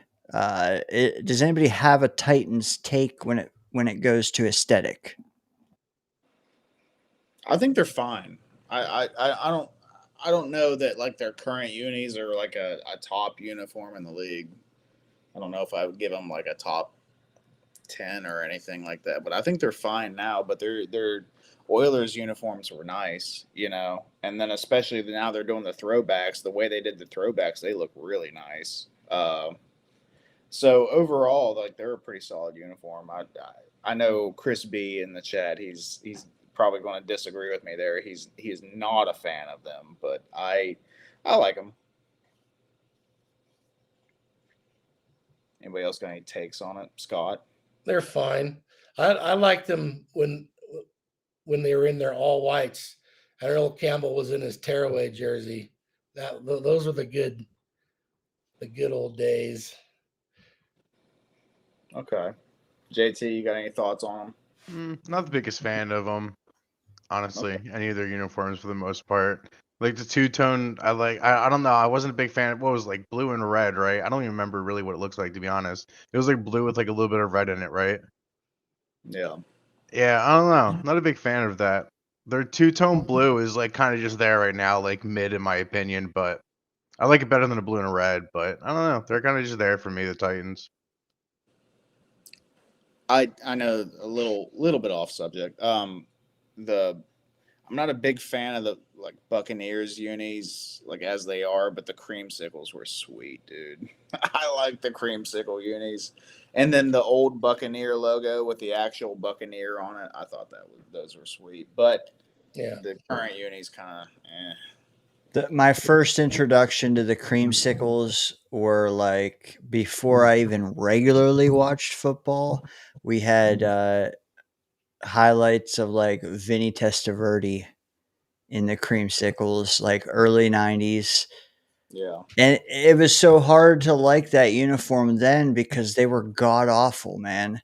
They were like 1, 2, 3 wins a season. It's just so bad. And mid 90s, just a laughing stock. Maybe Scott can talk to the history behind it a little bit, but I feel like I don't know. I thought it made a comeback, but I feel like back then nobody liked it. Am I crazy? Well, I don't know, but I think you're probably more correct than incorrect, because they were so bad. I think that uni's grown on people since, for sure. Even one of you guys just said, "Oh yeah, that the creamsicle was great." And when they had the Buccaneer on the helmet, those were cool. Yeah. Yeah, I like the Buccaneer logo. But do you guys think that trying to put your green tinted glasses off, do you think like the Jets are like a top 10 uni combo, like as far as history of uniform in the league? Do you guys think that we're up there? I think we are. I would say currently top 10. Currently, or just like overall? Currently. Okay. Yeah, I agree with Scott. Oh, sorry. Okay, I'm just curious as to what uniforms kind of drop it down for you guys. Which era did you guys not like? The jet plane on the helmet. I don't like the jet plane helmet. Yeah, I don't. those are terrible. I didn't like that either. We didn't rock it for very long though. And Yeah, then the jet plane Titans. I didn't like the Titan unis either. Mm-hmm. But like the classic look that we had before, since then, and then like in 2009, 10, like around that era, those were sweet. The ones that we have now are sweet. The 90s, like, yeah. I think overall we're still like up there, in my opinion. I like the ones we have now. Yeah. I like green. I didn't like green a lot growing up. I've grown to like it. But I wasn't a fan of our not like I wasn't a fan of, but thought they were mid the jerseys, like the 2009, 2010 like era jerseys. I don't know. I thought they were mid in my opinion, but I love the ones we have now. So that's why I'm with Scott. Like currently, yes, but overall, eh. And I have like green jerseys, except that the Packer color scheme is ugly, but I always like the Eagles also. See, let me ask a question. Like, if I mean, Murph, your question, it's asking for the franchise, but if they've revamped their uniforms and one you hated and one you liked, how do you like? Are you asking for the sum of their vibe? Think like if every version of uniform got a amount of points given to it on based out of how much, like 0 to 10 or whatever, how much you liked it, and then you added all the points up and then divided by how many uniforms you had. Yeah, like I got you. The average, the mean. The Gase era kills the Jets for me, man. It really does. Oh, and yeah, not even that. I mean, the jet, as bad as the jet plane was, what about the one we had that was just a little football? Yeah. Just a little football, and it said Jets. Like, what the fuck was that, man? Yeah. That didn't bother me. No? Nope. See, at the time or now? Ever. I mean, it wasn't like, yeah, great, but it didn't bother me really. At the time, I don't think it bothered me, but like in hindsight, it's so cringe. It's like there's no identity. That's all. Yeah. I didn't love the logo or whatever, but the rest of the uniform was fine. Like I thought it had like it wasn't like sharp or like super modern, but it was just kind of like a decent classical. I don't know. Or well, no, wait a second. I'm thinking. Never mind. I forgot about that. Because they had the stripe things that went up the the stripes in here. They were rough. They were a little rough. They weren't terrible though, but let me ask you about terrible. Crispy wants to know your thoughts on the Colts. Do you guys have a take with the Colts? I like them. Yeah. Mid. Yeah, mid at best. Yeah. Mid. Super basic. Mid. They're just there. For me, not the worst. Like the helmet ranks higher for me than the rest of it. But the rest of it, yeah. It's I'm not a blue guy, but I've seen worse helmets. They're I think, without thinking about it too much, I think they're the best of like the old time franchises. And they've been that way. All those teams, they don't really change much. I don't know. I like the Steelers, the black and yellow. I like that combo. I know you guys were talking about it earlier that you guys don't like it that much. Dane does, but No, I Scott never does. spoke. I never Oh. spoke. Well, you were just shaking your head, yeah. No, I But- was just thinking like, because I hate Pittsburgh so bad. I hate the Steelers so bad. I don't hate their uniforms. I I don't. like the uniform combo. I don't like the Bumblebees. Yeah, no, God, those were atrocious. What was that? Okay, how about If we're going Denver? class, Denver versus their previous, the Orange Crush uniforms, if you guys know that. Like when they made that change, I thought that was so ugly. That's a good question. Yeah. I kind of like it all. I liked both versions. I've always liked I the- think blue and orange is like a cool color combo. Like I don't have an issue with it. It's not my favorite, but it's I'm with you. Man- Like top 10, but lower end of the top 10. The Orange Possibly. Crush. When it comes to throwbacks, I think they have one of the best in the league. Maybe the Chargers, but the early Elway versus late Elway. I take early Elway era unis, helmets, bar none. Man, so good. One of my favorites. Yeah. I would say, like, Scott, you brought up like your favorite of like all the teams that kept like the classic look. Mhm. There's like a handful of teams or so in the league that have like still kind of a classic look. And to me, it's probably got to be the Raiders if I'm going with a classic look. I think black and silver is an excellent combo, and it's just always been rock solid, for me. Okay, same question, but Chargers. New school Chargers versus old school Chargers. Old school. Are you talking the powder blue Chargers, or remember when you guys are all a lot younger than me, but they had a dark, like when Dan Fouts was playing, dark blue jerseys. Dark blue. I like How were those different than the Phillip Rivers Chargers though? I don't know if they were a lot different. I'd have to look at them, photos Fair. of them, but So I guess navy blue versus powder blue. Yeah. because they were powder blue before they were navy blue, of course. Yeah. A lot of people love that powder blue, man. And it's okay. I don't hate it. But honestly, like I thought the dark blue looked good. Like I think it was I don't know. Like the powder blue is like they're trying too hard to stand out or something. I don't know. Like the navy blue felt like it was just like a clean look. Like that's what the Chargers should look like. And the powder blue is like when they're just, I don't know, they're trying too hard or something. Like Oregon with half of their uniforms. Hey, watch your Oregon, Murph. Those navy blue Phillip Rivers uniforms, though, I really like those. Yeah.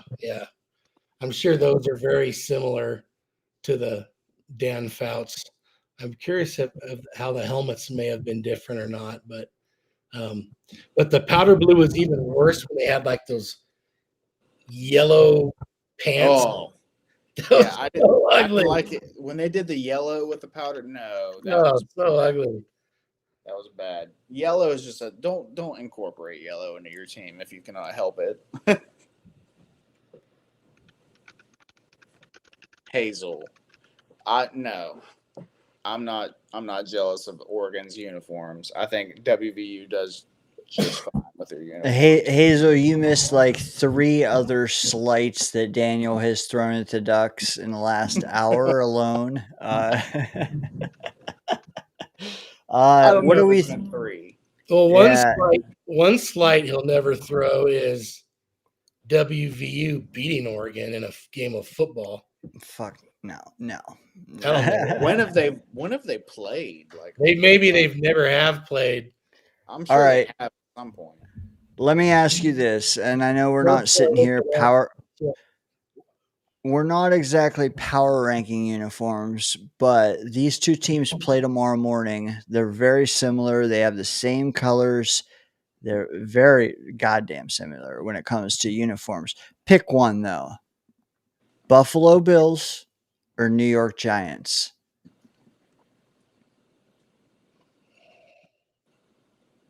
Giants. I Manning hate, Giants. I hate to say it, but Bills. Kind of a tie for me. It's pretty close, yeah. Are they not the same things done twice? Okay, well that's If kind of the Bills go red helmet, I'll give them the nod. I could see that. The red is interesting. For me the blue is not, but you guys have known that. What do you think of the Texans? No, don't like it. You guys I don't probably mind it. don't like it. That they did like a recent like a red, it was like a candy apple red. I actually kind of liked it, Yeah, I like those. but overall they're like average at best. I don't know. Yeah, I think they're like average, but like in the higher end of average. Okay. Like I like them, but like definitely not top 10. We do have some chats chiming in. Chris B says he does lean Bills.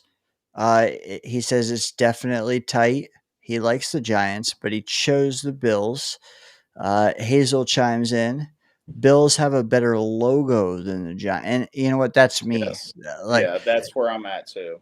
I would rather an animal, like I would rather a noun be on the helmet, person, place, or thing, than just font. Even from a Jets fan who has font, I am preaching for a better noun on our helmet too. So you know, See, I I'll like our take. helmets though. But would you not want like a badass jet plane on the helmet as well? I'm with you, but I like the plain wing. Like they at least added something better than what it was. Yeah, I agree. It's a massive improvement from where it was. We at least have like a plain wing above the word jet. So like I think it's kind of there. Like I don't know. I like it. I do think it's an improvement. Scott, what do you think? I like the Jets uniforms. And I like when they go all white too. I'm always a fan of the all white unis for whatever reason. I don't know why. Do you guys think your opinion will be swayed when we come out with our white helmet? If I recall, I saw a photo of it and I thought it looked really damn cool. We're doing a white helmet with the current style, or like, okay, interesting. I don't know how I feel about that. I haven't seen it. I don't know how I feel about that though. Yeah, Yeah. I think I'm going to have to see it to really. I don't know. I want white helmets for performance purposes because I feel like you can see your receivers better when they have white helmets on. You know what I mean? Like when you're wearing green on a green field, it's like Stick out a little more. and the Jets, we've had trouble with having good quarterbacks over the years. So You got the white logo. maybe Murph, there's some. Murph just figured it out right Maybe there. there's something to Green it. on No, green.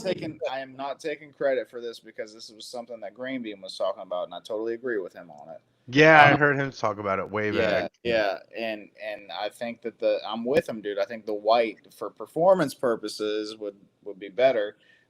But I do like the way the green looks, man.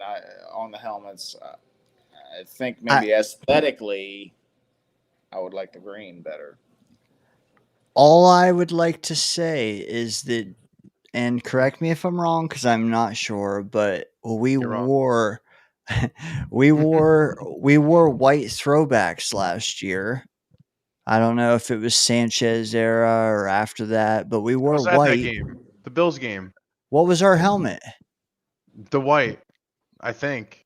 Yeah, We're, it was we the white, already but like wore the white. Sanchez era white. Yeah. So, like, what's the difference if you wear it twice a year or once a year? We already did it in white. It's just now we're having the cool logo on it and not the bullshit one. See, those Yeah. are nostalgic for me. 'Cause that's what I grew up with. That's the jersey I grew up with. So like, I like it for nostalgic purposes, but I just don't. I'm not a fan of the jersey overall. Not the biggest fan. Fair.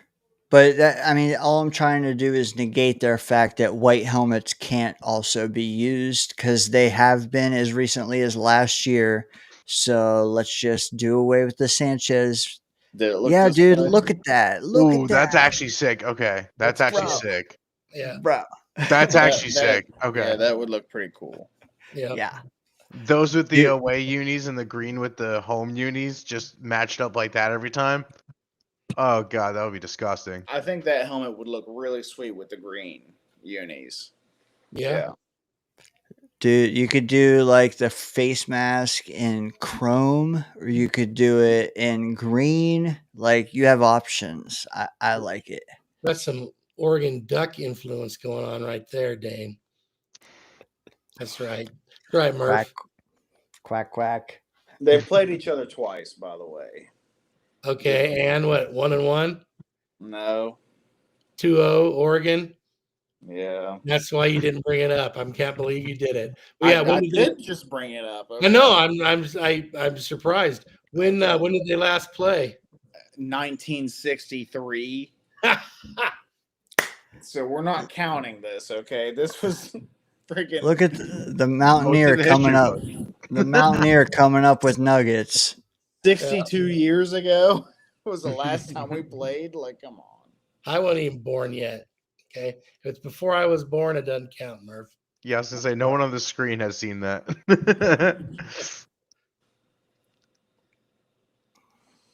All right, let me ask you, JT, as we wind down here, what are your eyes going to be trained on the most tomorrow? Like, is there a position room you want to see shake out? Is there just a single player or two that you're interested in? Talk to me about Jets Packers.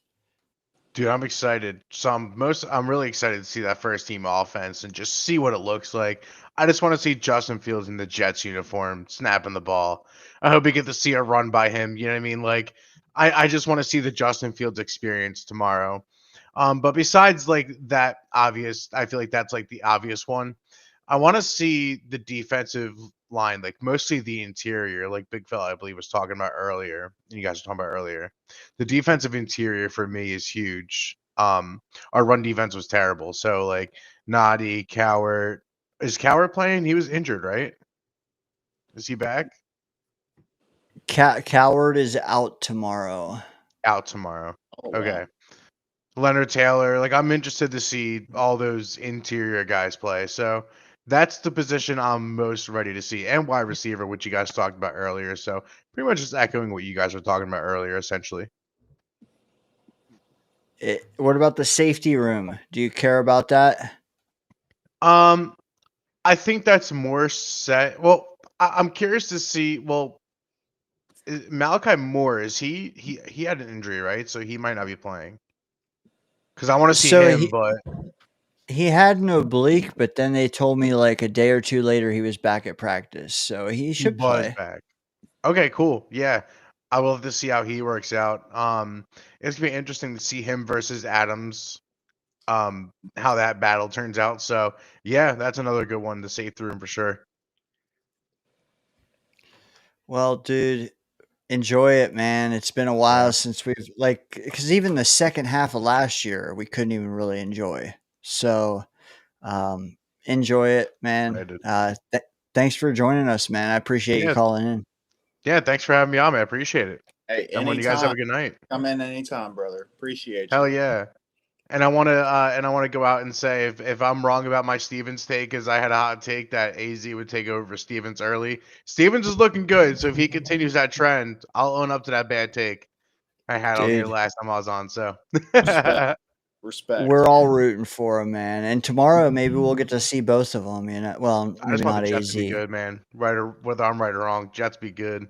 Facts. Right. Cheers, fellas. Good night, brother. Good luck, JT. See you, buddy.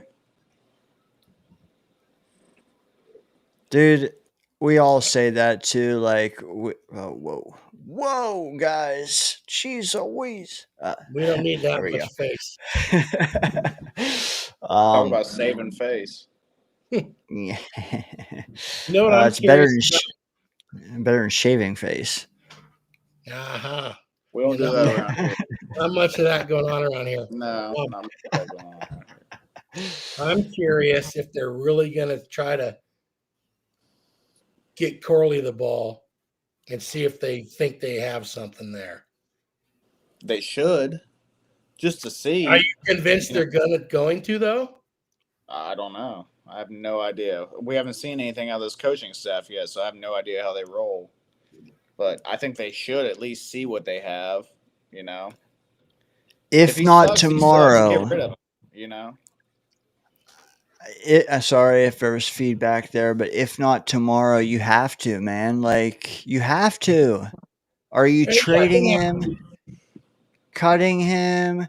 Does he have a role? How big is it? Like, I'm sorry, man. If he doesn't have a role and you're offered a fourth, you have to take it.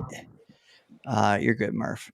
So if you're seeing Gibson, say Gibson gets 20 plays and Corley gets 6, are you thinking it's over? Or maybe, okay, now we'll flip it around next game? Yeah, I honestly, if I'm this team, I'm not cutting anyone until the days leading up to final cut down. Well, I think they don't have to cut people as early as they used to. And so we talked everybody.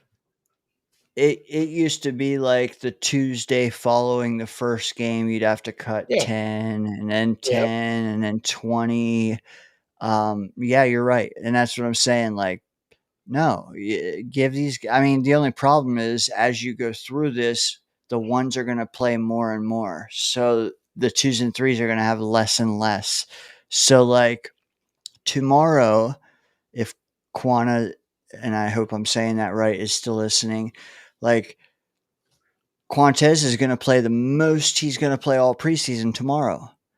And then he might play 10 less snaps week 2 and 20 less than, I don't know how it's going to shake out. So, like, you got to seize every rep. And, like, I don't prematurely cut anyone this Tuesday, this Monday, unless they're just clearly not going to have an option here and maybe they can latch on somewhere else. Then maybe you get 8 to 10 guys out of here that don't have a shot, and then hey, everybody gets 2 or 3 more snaps, right? Corley is not in that camp for me. Corley, I need to see not 40 more snaps. I need to see 400 more snaps, man, because it's not going to be 400 touches. I need to see the snaps though, and give him 1 touch every 15 or 20 snaps, and then I want to see what we're working with. Well, of course, they see it in practice every day, which has been my argument for two seasons now, I guess. But yeah, that's what I'm most curious about. If they're really gonna try to help him succeed. If you don't, you're not only doing your, like, even if you don't want to have him, how do you not showcase him? Like, if you don't even play him, you're just throwing him away. Yeah. I mean, I do got to get to this because it kind of ends our last convo. Johnny Boy had a question. What do you think of the Seahawks uniforms during the Bosworth era? They brought it back and they are clean. Does anybody have a take about the revamped Seahawks uniform while we put the uniform convo to bed? I thought those were fine uniforms. I I honestly I don't remember the Bosworth area, and I don't know that I've seen the new. See, did they brought something back? So I don't know that I've seen Yeah. it, so I can't really So like the Sherman, comment on it. the Richard Sherman era Seahawks is dead. Okay, so they're not doing that like bright ass green anymore in there. Hold on, I'll get you. I'll try to pull something for you. Okay, well, I don't know. I like the back in the Sean Alexander days. I wasn't a fan of the Seahawks unis, but when they started bringing out that like lime green mixed in, it kind of looked cool. I wasn't crazy about it, but I thought it kind of looked cool. Um, so I'm gonna say likely that I'm not a fan. Yeah, no, fuck that. No, I'm good. I'm good. Look at that shade of green. That's ugly, isn't it? Yeah, no, I'm good. Look at that red line. Where? Boy, yeah. The one he's supposed to be running down now this year. Uh-huh. He'll Walk probably right do into it. You know what? We should have signed Buda Baker. Hey, So I he can could get try to behind run him that. down again. Here's a take from JT as I get DK Roydhead off the screen. Gibson is a true one-hit wonder. Had a moment in Jets history, then nothing.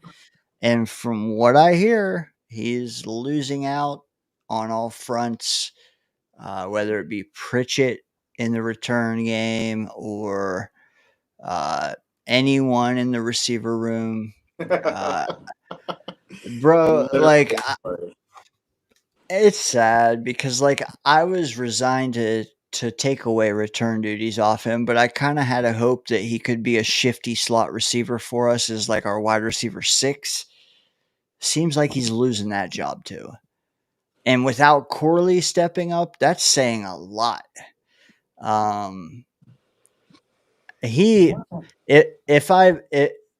Okay, balls on the table and someone's got to meet Cleaver out. Is Gibson making his 53? No. No. Yes. Unless there's no one on the roster that can field a punt, and he's mediocre at it.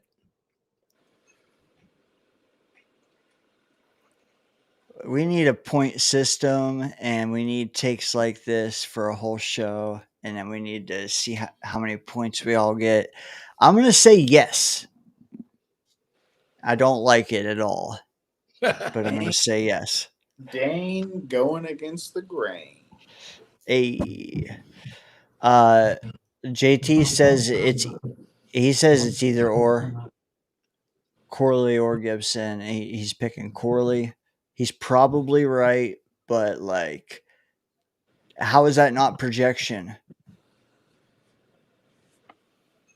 How is Gibson not projection? You've seen He's out there. thing out of him his entire career. One good play. That's it. Name the 6 guys over both of them. Okay. Garrett Wilson, Josh Reynolds, Alan Lazard, Arian Smith, Tyler Johnson. That's where it gets sticky. Hold on. Brandon Smith. You sure? Yes. I am sure. And bring back Corey Davis. Pritchett. Yeah. And some random guy we pick up off of waivers. Pritchett. Yeah, but you could go Pritchett. Yeah. Brandon Smith, Pritchett, Corley, Gibson, are they all vying for wide receiver 6 or 5 and 6? Yeah, 5 and 6. Yeah. I don't even think I said Corley either. I gave you 7, and I didn't even say Corley. Well, no, I said take Corley. Yeah. Corley and Gibson off the table. Is there 6 others? Yep. And you have Smith and maybe Pritchett above them. Yeah, I draw the line at Skinner. That's where Yes. I don't know. Well, and the other thing is, do we need Pritchett if Nwangu makes the team? I don't know. I really don't. If Nwangu is on and Pritchett and Skinner are off, then it might be a matter of, do you like Brandon Smith over both guys? You pick 2 out of 3. I don't know. I got to Maybe figure you out cut how off to say his name. Wang Wu or whatever. Yeah, I say everybody Wang Wu, but you said Nwang Wu. I don't know. I like to call him our Wang because you kick it to him and he just takes the Wang to you. just don't break your hand. That's right. The Wang. The Wang, yeah. The other thing is, like, maybe they all get cut and then someone else has a better receiver room and they cut someone who could be a wide receiver 4 and we make them our wide receiver 2 or something. There's going to be guys cut during camp. It's going to happen. Dude, surprise cuts. Agreed. Everybody is speaking like 60 of these 90 guys are making our team when really 45 are, and then we're going to pick up 5 studs elsewhere. Jet studs. See, there's Chris right there. Gabe Davis is still out there.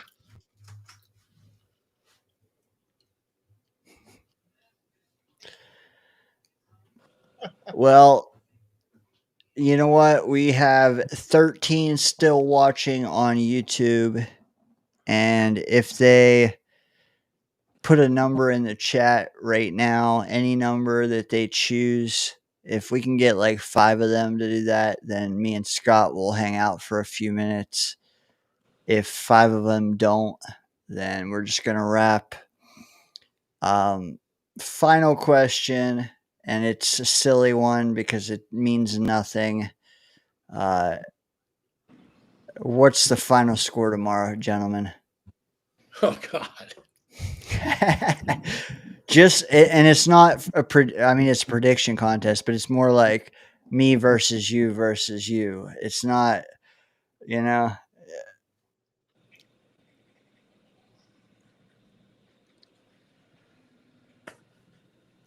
I'm going to say 24-17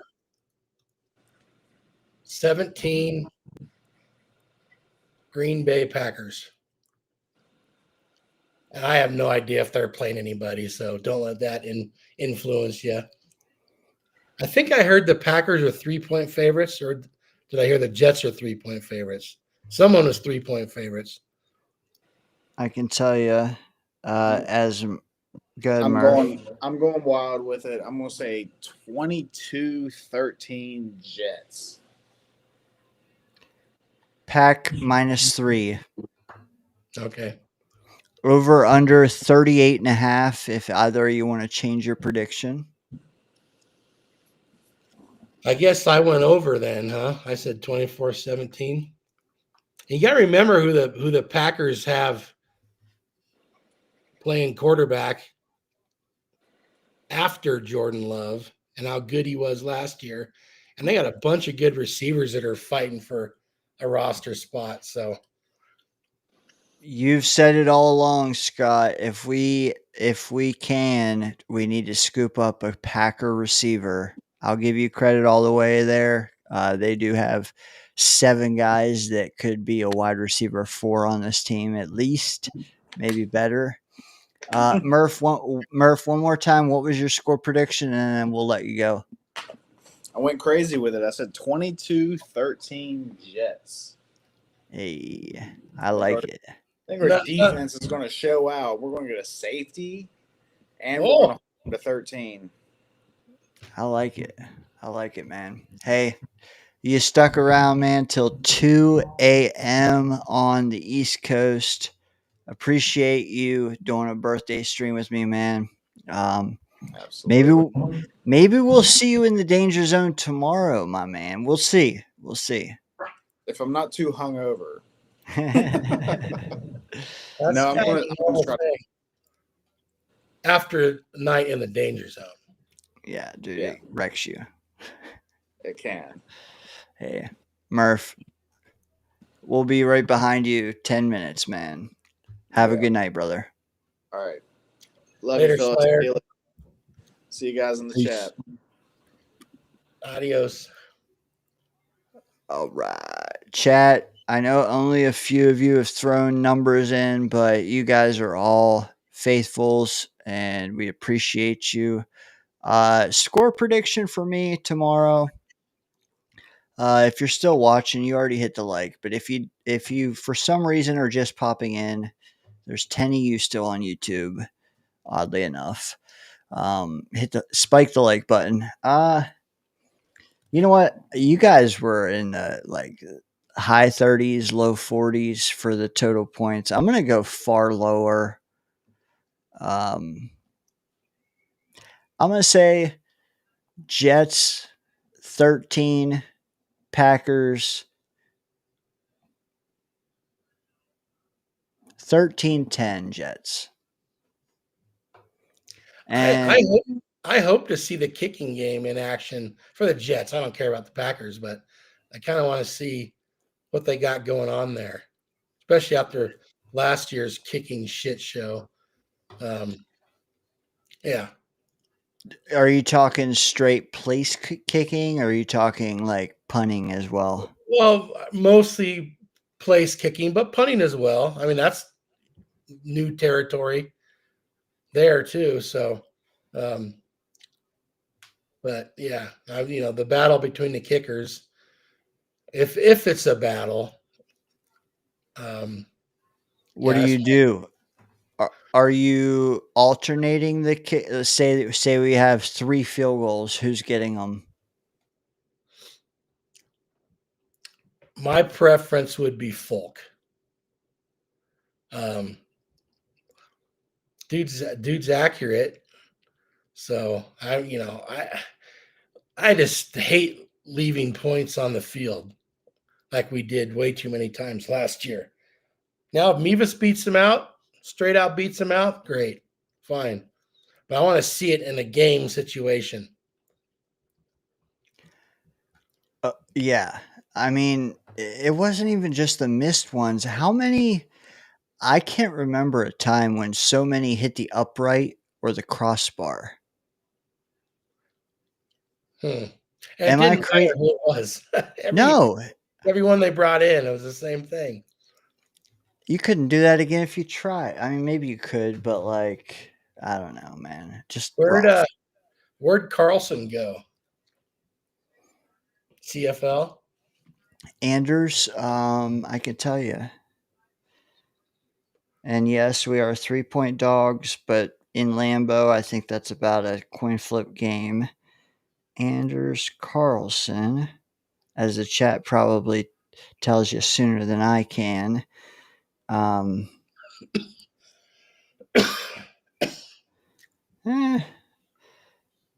Drafted by the Packers. Doesn't say where he's at right now. Just says Jets last year. So he must not have a job right now. Must still be a free agent. So, Yeah. Still out there for the Jets. And that, honestly, like, I know McNamara is doing fine. It wouldn't shock me if he is even not our punter this year. Yeah. If we don't find another one somewhere else, it wouldn't shock me if Folk didn't last a year and our kicker isn't currently on this roster either. I mean, if we can practice squad Mevis, he'll be next man up. But if we can't, and we practice squad linebackers and running backs and O linemen, and Mevis is gone, the kicker we have to end this year might not be on the roster either. So, like, I'm just scared. Like, what if our defense is good and our offense is okay and our special team sucks again? Like, I don't know. It would have been nice to keep Morstead because we have the money. We could have had a sure thing at one of the spots, and Folk is fine, but you're really going to trust a 39-year-old? I mean, I feel like we just did Zerline and he's just as old, and look what happened. I don't know. Yeah, I mean, it could go sideways either way. Someone who's never done it shits their pants when they get in the game. Folk won't do that, but it could just be, like you said, like Zerline. He's just done now all of a sudden. Yes, Look all how of a good sudden. Zerline was, and then how bad he was. I mean, who could have seen that coming? We were all pumped when they re-signed him or extended whatever they did. Yes, because it was 2 years. We were like, okay, we don't have to worry. Same with Morstead. I think they were both given 2-year deals, and it's like, okay, we don't have to worry about special teams for at least a year plus. And they both got cut, both of them. Yeah, good one, Hazel. I know what he's got against him. He's not 36 anymore. I was a different man, different takes yesterday, not today. Yeah. So yeah, yeah. Unless you would think it would be Mevis, unless he's terrible. I mean, if they're close, they want to go younger. So why would they keep the old guy? Except you kind of, I forget what the contract was, but it was like $3.5 million. They gave Folk.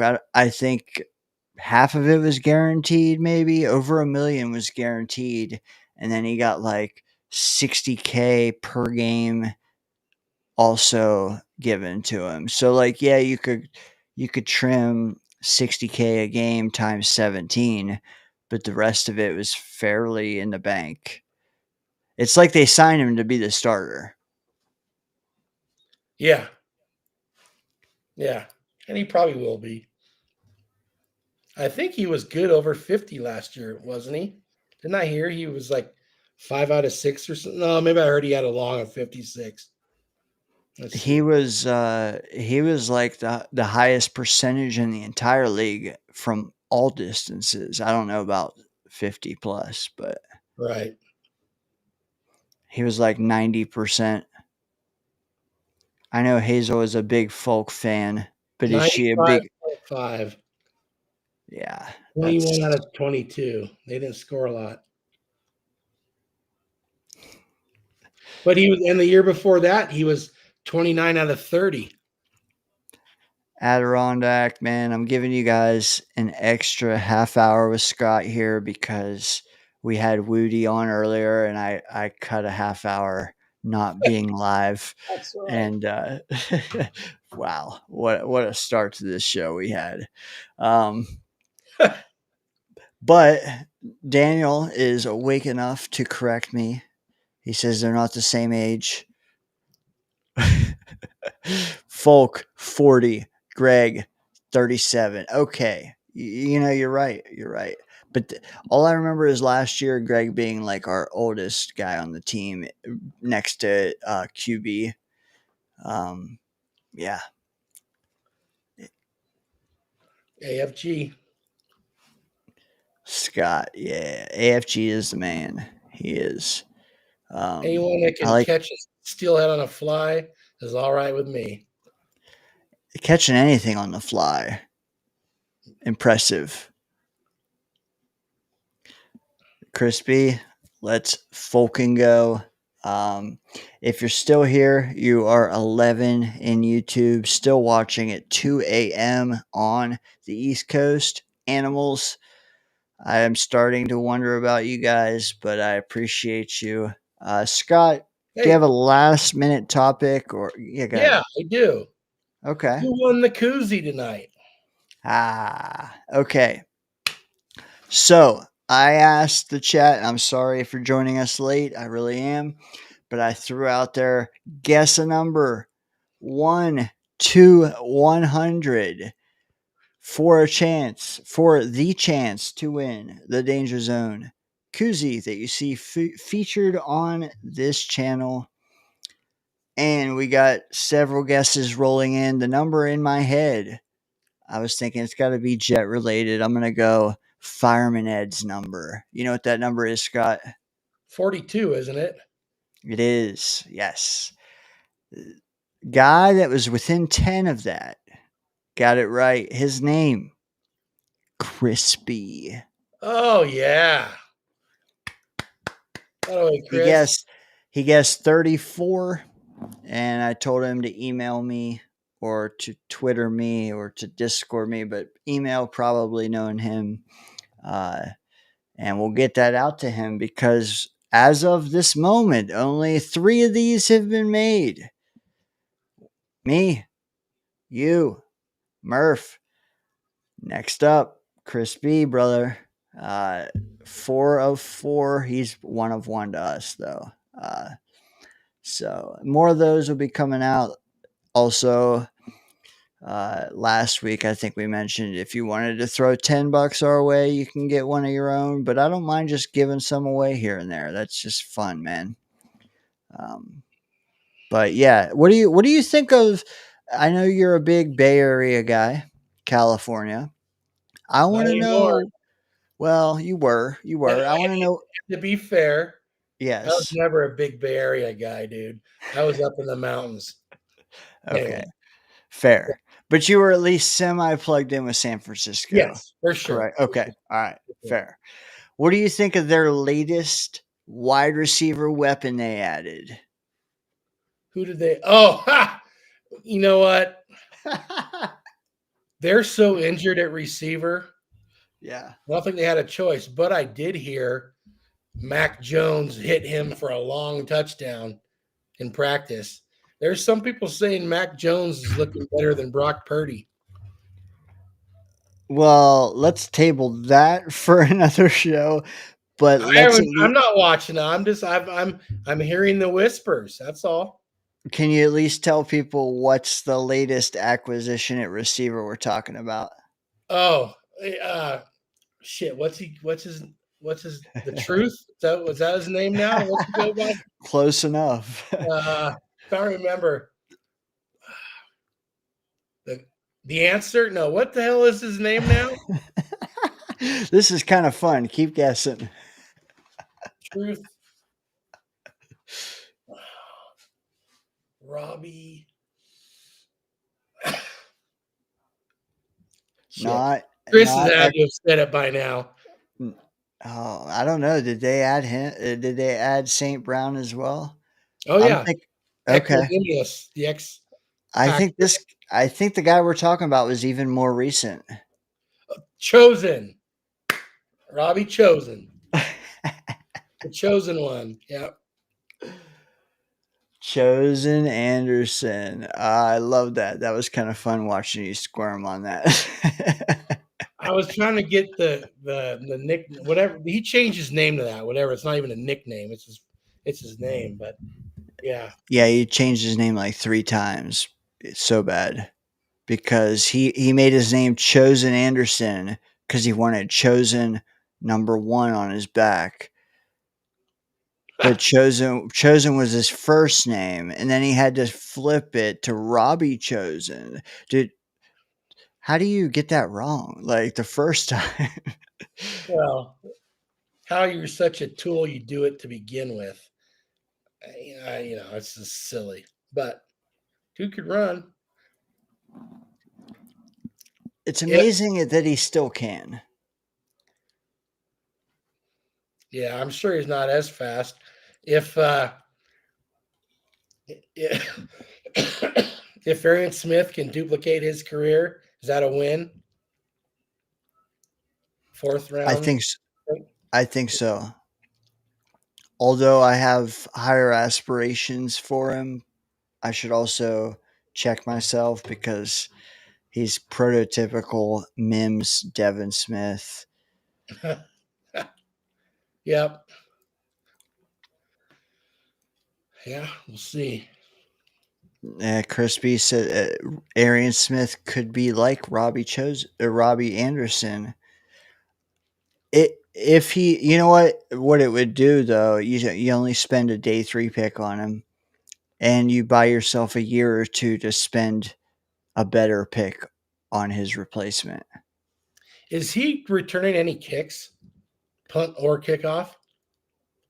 I know he has after practice. They asked him to, or he volunteered to. Like they were intrigued by his potential.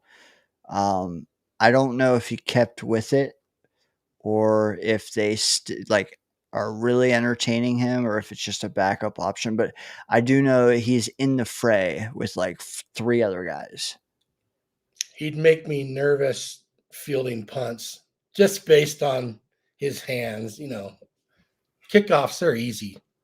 Yeah, and Once that's a whole different ball game. You know who I thought I heard showed out at punt return, and I love the idea, is Cisco. Oh, I did. I heard that also. I don't mind him doing that, like the secure returning, but then like kickoff, you try an Arian Smith with the Isaiah Davis next to him, who's already done it, and he's done it well. 30 yards a return. Yeah. You want kind of a flashy guy and a secure guy on kickoffs, and I think that could be a good pairing. But dude, no more Xavier Gibson, please, no. Yeah, he's either he was bobbling it or dropping it or fair catching it when he had 20 yards of open space. Yep, he had no self awareness. Hey, Kim. Kim, hey, yeah, hey, check you out. Still, I even took it off of the screen. Birthday. Appreciate you still coming in and dropping some love, because I still have 48 minutes here on yeah, I do. Appreciate it, Kim. Always a pleasure having you in the chat as well. Crispy, real quick as we wind down, Scott, Deshaun Jackson, Jamison Williams, Marquise Goodwin. What do you think of those comps for Arian Smith? Well, if if he's close to Deshaun Jackson or Jamison Williams, then what a steal for the Jets. And Marquise Goodwin was solid. That's probably more likely there. I don't think he'll ever be a Deshaun Jackson, and Jamison Williams is still getting better too. But yeah, maybe Marquise Goodwin. He had some good moments. Is he still in the league? Help us out, chat, because there's Goodwin, there's Godwin, and I just get lost in the weeds with both of them. Goodwin was a speedster. He was with the 49ers. I think he was with the Bills for a minute. Not sure if I'm sure Chris will tell us here if he's in the league still, but yeah, if they get a Deshaun Jackson out of that draft point, oh my God, what a great deal that is. Yeah. And they're doing everything right. It's just a matter of now, can he do it consistently? Because, dude, if Johnny's right and they throw a go ball to him right off the bat tomorrow and he catches it for a touchdown, what does it mean? Nothing really. I mean, yeah, it's good to see a guy with questionable hands catch the ball. It's good to see a quarterback with questionable accuracy throw a nice pass, but doesn't mean that much for now. Does not. It does not. Same if Brees runs 99 yards on the first play of the game. It means, well, actually, that might mean a little something. Depends on the play, but yeah. Is Brees gonna play? they I said know they're starter. playing starters, but there's some starters that maybe you don't need to play. Brees is one of them. Correct. There's also starters you can have play but not target them, and like Yeah. maybe you have Brees out there run 3 routes and then you call it a day. But who's carrying the ball? Like someone's got to carry the ball. Well, your guy, the kid from Michigan, Edwards, yeah, Davis, and Edwards. You think will do all of preseason? I bet they have the 2 most carries tomorrow. Yeah, I would agree with you there. I would. I would probably throw a swing pass or two to Brees, maybe have him carry 1 ball. Yeah. I'd have Braylon run 2 or 3, get him out. And then Davis would take me to like the half. And Edwards or Davis, maybe just the first quarter, the rest of the first quarter, because they still have Wang Wu. They have I don't know, man. I can't get this idea out of my head that maybe we try Corley at running back. What do you think of that by Sabo? I don't know. To me, if they're actually thinking maybe we need to move this guy to running back, that's not a good sign. You don't think he can follow in the steps of Cordero Patterson? One thing about him, he was like a top 15 draft choice, wasn't he? He was drafted really high. There were a lot higher expectations of him.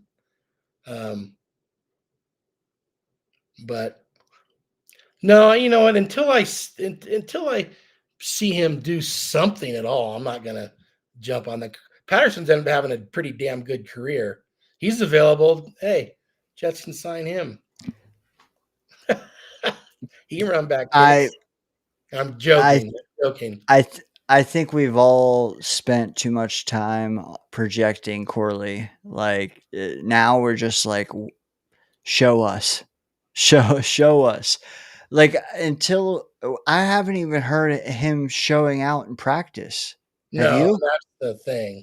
Like think about how positive Aaron Glenn has been about everything. The only little thing that wasn't so positive, who was it about? Corley. Alan, are you poking at me or Alan? No, you. Yeah. I remember he was just kind of Corley stuff, but everything else was just bright, shiny reviews.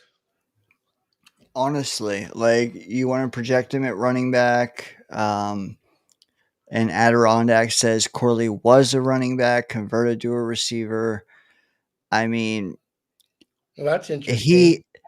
He had a shoe in to be the gadget player on this team, and he's shown nothing. The only thing that tells me that keep him on the 53 is the fact that we took him 65th overall a year ago. Yeah. The only thing. I'm still surprised he's not returning kicks. Okay, Adirondack. Yeah, correct. Punt returns at minimum. The first half of this Adirondack has been my take all along. Move Brees to wide receiver. Yes. Or I call it utility because he does carry the occasional rock. But I don't think Corley to running back is viable. I don't know, man. Well, okay, here you go, Dane. Would he have a harder time making the team as a receiver or a running back? Good question. The thing about Corley, he really needs to be able to play special teams. And as far as I know, he doesn't. The guys that are bubble guys, that can be what does it. Good point, because RB4, should we keep one? And again, we probably won't, but should we keep an RB4? Wangwu returns And Beck, I count fullbacks as running backs. Sue me, but I count fullbacks as running backs. Beck, he's versatile. He's a fullback. Rucker, if you want to count him, like he's tight end. Like I'm sorry, but Corley's behind all of them guys. Wide receiver, I would say, is his best shot, but like, did I count on Pritchett and Brandon Smith and Quentin Skinner being praised before Corley? No. All three of them? Hell no. Where's he So- been? I haven't seen here. I haven't heard any Corley love. Any. So is this Corley running back talk actually come out of Jets camp, or is No. it just okay? Projection. Okay. That to me, it's people trying too hard to find a role for Corley when that stuff starts going on. And it is 100%. But do you also cut the first pick of round 3 1 year later? If he can't play, if he can't get an offense, yeah, why keep wasting time? If he can't play special teams, I mean, I'm just blown away that we've never seen him return a kickoff, or have we? I mean, not much. Correct. Yeah, we haven't. We might have seen it last year. This year, I have not seen nor heard of it. Yeah, it's tough because like I don't know enough. I need to know, like, is he getting opportunities and just stinking, or is he not even earning like there's two. I just know that he's not earning the job. That's all I Yeah. know. Right. And I need to see it. I guess should he get play tomorrow, I'll be really watching him. And that was my argument all last year when people were all pissed off. Corley. He's obviously not earning playing time in practice.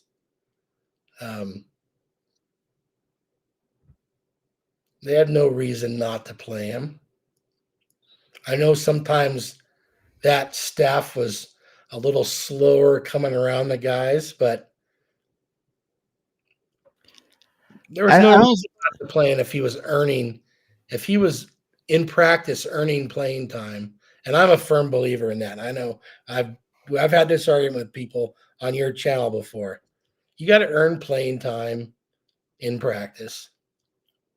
Practice does matter. I also think we shouldn't gloss over the fact that we didn't have a second round pick last year. Correct me if I'm wrong, but like he was our second choice, so I feel like we kind of elevated him a little bit. Olu wasn't playing in the beginning of the season, so like we had no draft class except him. And I feel like, yeah, what you said, a lot of people were like, where's Corley? We need him. It's because we didn't have Fashanu playing. We didn't have a second rounder. He was the next man. Like this year, we have like 5 guys on our draft class we're expecting to contribute. And we have Corley and we have Fashanu. Now he's kind of lost in the weeds, but like we still want him to perform. So his rope is running thin. Last year, his rope was super long and he missed the boat somehow. I don't know what was going on there. The only thing we ever heard was whenever it was Brick said he's immature. But we never heard anything about him besides that. But there was a lot of preseason buildup. Yes. And immaturity, even, you can draw a lot of conclusions from. It could be anything. Yeah. But yeah, different regime than fans restoked at. He'll have a fresh start, but I agree with Kim.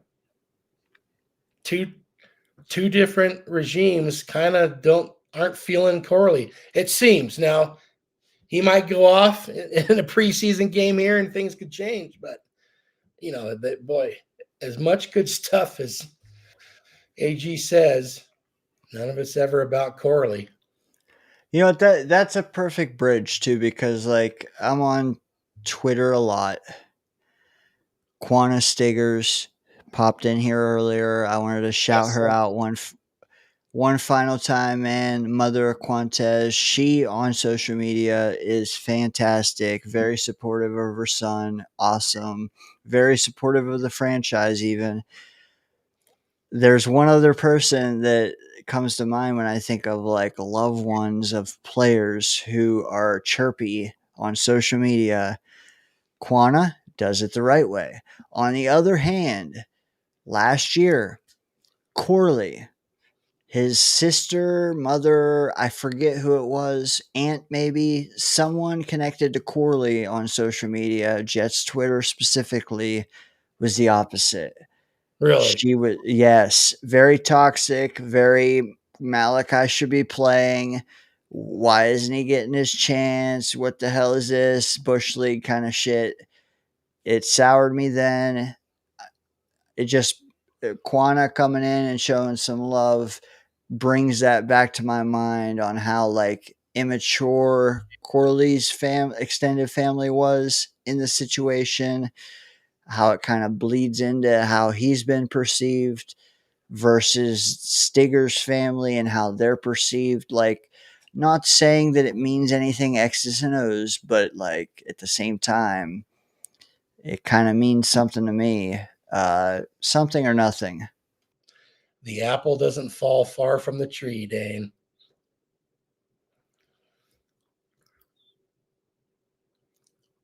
You know what? I think we leave it there. I agree. You couldn't have said it better, Scott.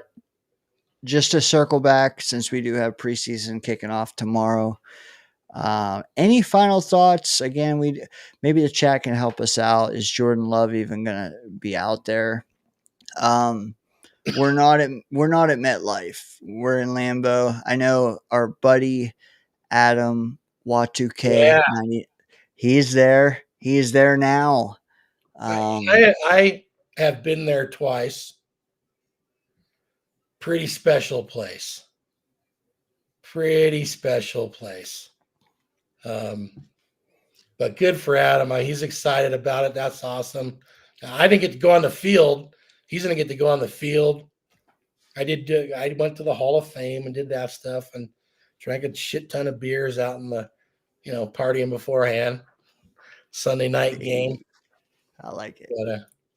But yeah, good. I'm excited for him because you can tell how excited he is to go. What I'm going to say is, Jets fans, don't overreact, win or lose. Hey. It's a preseason game. We don't even know if the Packers are playing people. We're going to see inconsistent moments out of Fields. That's who he is. He's going to show us some electrifying, incredible plays. And other times we're just going to be going, what's he doing? What's going on here? So it's a first game for these guys. So either win or lose, just, chill out. Preseason game. Well, it wouldn't be the danger zone if I didn't ask you what you thought. If you, You're gonna make me watch this again. yes, I am. What if you see? What if tomorrow you see some plays like this, Scott? What would it make you think compared to what you think now? It won't change. It'll make me think they need to keep at it. It's the first preseason game. God, looks like he's diving on a French fry or something. Dude, that better be a landmine or a hand grenade that he's diving on. Taking one for the team. Yeah. Pretty Look, bad. he could have pitched it to Rogers. Rogers probably had 5 yards he could have run. Is that Denver? Who is that? Can you That's tell? Minnesota, I think. Yeah, that's Minnesota, isn't Okay. it? It might have been. It was Jets colors on the field, but I don't know if London would have painted it like that Oh, in the end I'm zone. just looking at those helmets. It looks like it's the Viking thing, but I can't tell for sure. You know Is what? it- Judging from the play, it could have been any number of games from Brees, I think. Well, hey, but the two worst for the Jets offense was those 2 games, Denver and Minnesota. They rallied a little bit against Minnesota, but man, those defenses just kicked the shit out of the Jets, especially on the line of scrimmage.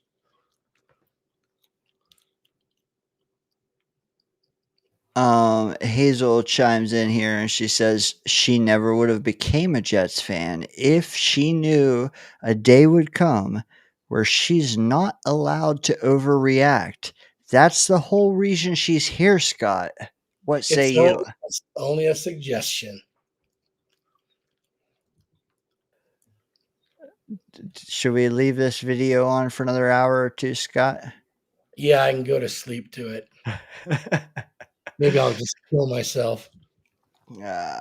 Hey, brother, and also chat. Somehow, Scott, we have more in YouTube now than we did an hour ago. We have 12. Don't know how. Probably some bots in there, but Russian bots. yes. You know what? Yes. Yeah, I think you said it, man. Just don't overreact about the outcome of tomorrow's game, Hayes. I think that's what Scott is mainly referring to. Please feel free, because I know you will, overreact about an individual's performance in tomorrow's game. But the overall performance of the team, while you want to see discipline and hard-nosed football, but like the scoreboard, I think, is what you can't overreact to. And I think that's what Scott meant. Yeah. You know, But you can't overreact to. What? Well, it wouldn't be an overreaction if the Jets are still committing penalties like crazy. Okay, let me give you some hypotheticals. You see a personal foul, block in the back, or no, personal foul, whatever. Some Clemens personal foul. Number 72. What is your first reaction? Get him out of the fucking game. Okay, you see a holding call on Carter Warren. Yeah. You know, Okay. we're gonna see some holding calls. It's the stupid shit. Jumping off sides, illegal procedure, stupid personal fouls. We can't see that anymore. I mean, how much of that shit did we see last year? Too much, man. Too much. And like I think about Salah saying, "Oh, that's gonna stop. That's gonna end." You know, remember after the 49er game about someone asked him about how they ran the ball. Oh, what he said, "We're gonna fix that. That's easy." Yeah, we're sure it was.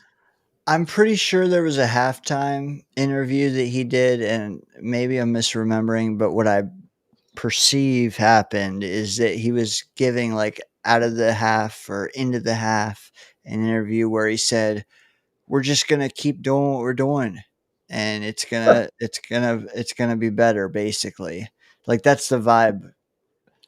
You know what it feels like with that team last 2 years. I mean, obviously Rodgers got hurt. They just felt like we got Rodgers now. We can just relax, and everything is going to take care of itself. And it wasn't even close. Instant offense. Yeah, correct. Kim, I want to answer you before I forget. I don't know. But what I will say is 2 to 3 hours before kickoff, if you're still here, you deserve this privileged information. Around about 5 o'clock Eastern time, I will have on Mr. Joe Blewett tomorrow. Get a last minute preview of that game. It'll be about an hour long. I think after that, I'll probably be celebrating my birthday with loved ones. Not that Scott and Murph are not loved ones, but yeah. So I'm not going to do a watch party this time, but maybe weeks 2 and like next week and the week after, I might actually do that. So stay tuned for that. Yeah, there's a couple guys tomorrow that can actually just lose their spot on the team. And Clemens with a personal foul for me would be right there at the top. Lazard, say it's like the first series of the game and it's 3rd and 8 and he's wide open for a 12-yard pass and he drops it. I think just send him packing, man. I don't think that'll happen. It But probably won't. he might drop the pass, but they restructured him. It's not going to happen. He's a big guy that's not afraid to block. What if I don't know, Ruckert just whiffs on a block in the first series or 2? Well, you know, I hope to never see Ruckert again. But if he's only blocking and he's blocking well, okay, I can live with that.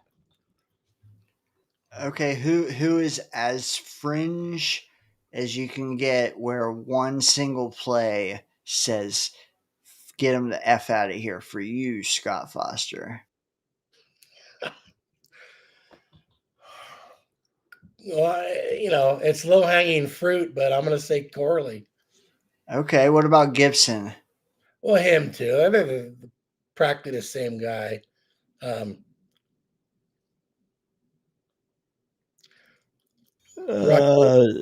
the same. It's all my same. Practically the same guy, Corley and Gibson. I love it. Ruckert's another one for me, but I think he's safe. He's not going to get cut. What do you think? What do you make of the idea that we should make Lazard a tight end?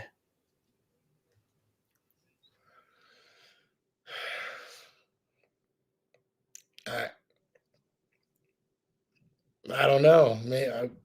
Maybe. Could he do it? Could he actually get in there and do that? What if? See, here's what we do. Okay, hear me out. 3 guys. Lazard becomes a tight end, or maybe 4 guys. Lazard a tight end, Ruckert a fullback, Brees a wide receiver, Corley is a running back. There, problem solved. And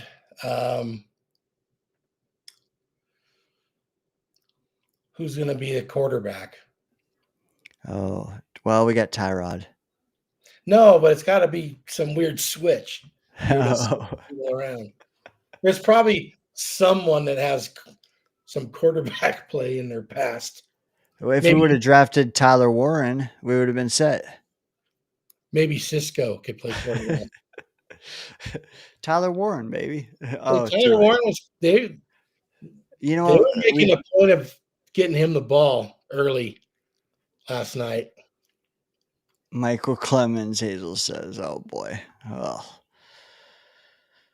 Clemens at QB, yeah, rush me, bitch."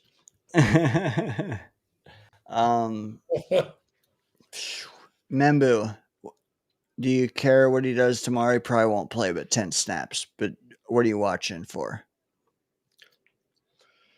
I want him to not get dominated. I want him to not get pushed around.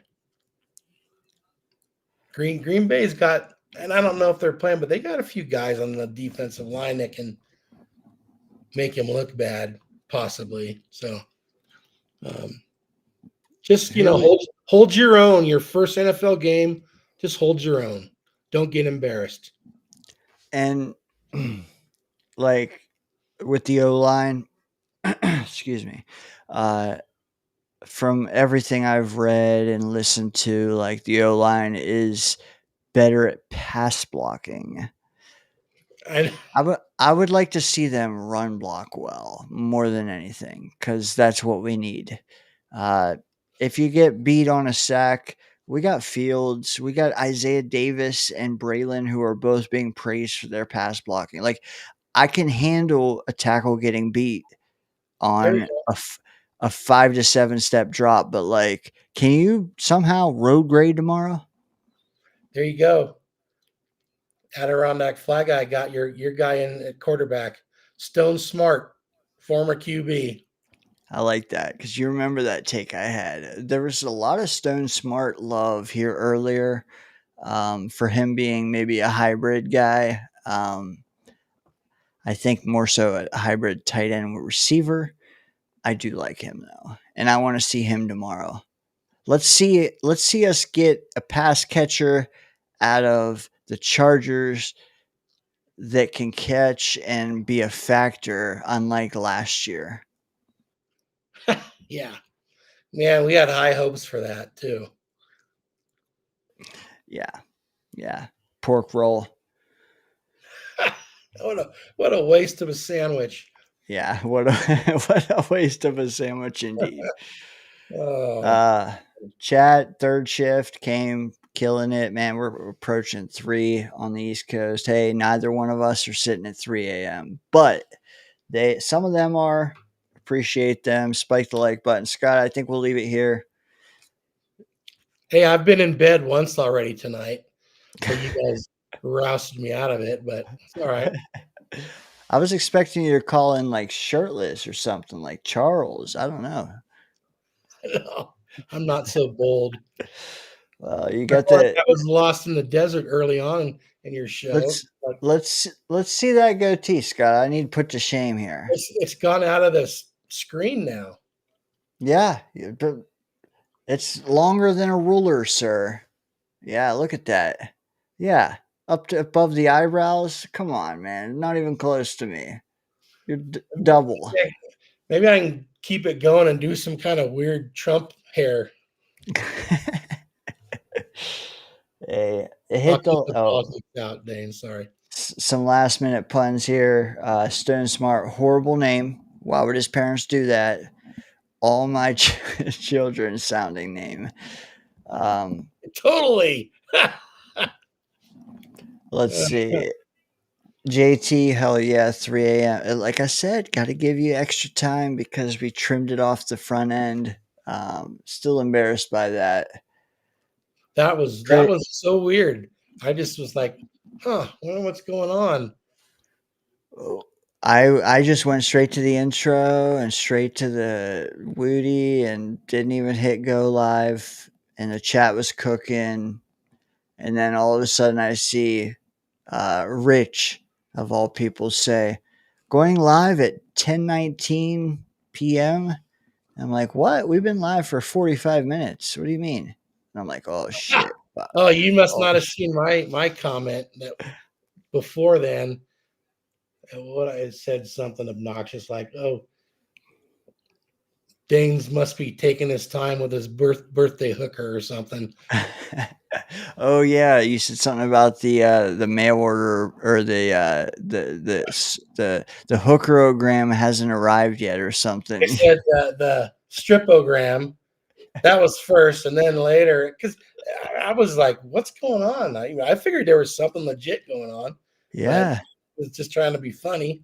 nope. The next one was the Dane still with the birthday hooker. But we were in here just talking to ourselves. Yeah. And on my end, you finally did get it going, but it didn't get going on I had it on my TV. I just kept it like, your screen that's up there while we're waiting. So yep. I don't know what's going on. That's I'll never make that. Hey, never say never, but damn, that was bad. Good thing it wasn't like Green Bean or Matt O'Leary, and I just burnt like 40 minutes of it. Sorry, Kim. Yeah.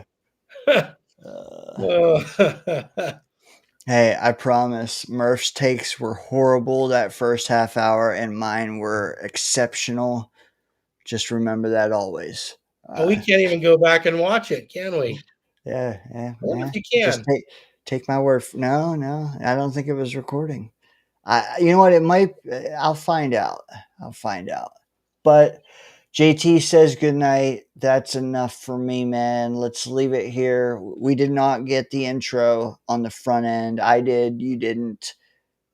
How about we go out to that? We're gonna go out. Enjoy Jets at Packers. Think of Adam. Watch UK the whole time you're there. All right. Good night, brother. Scott. Good night. Yes, sir. It is my inspiration. I'm going to the danger zone. I'll be in the danger zone. Danger zone. Back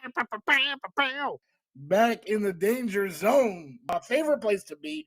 You already killed the Danger Zone interview. Dane, you're a legend, bro. Dano, Murph, we're going to be talking Jets. This has been a ad for the Danger Zone.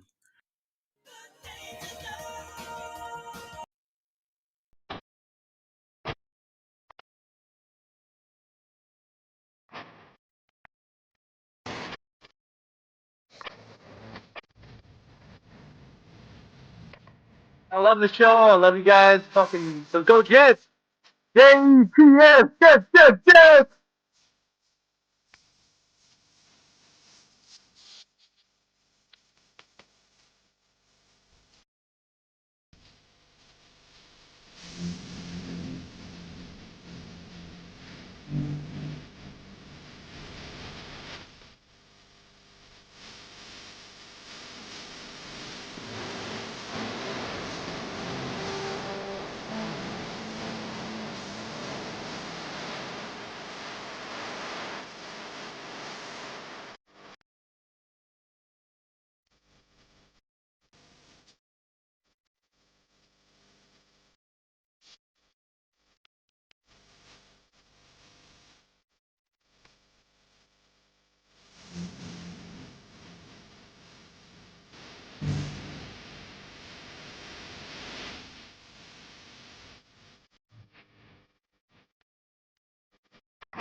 We can't all be beautiful.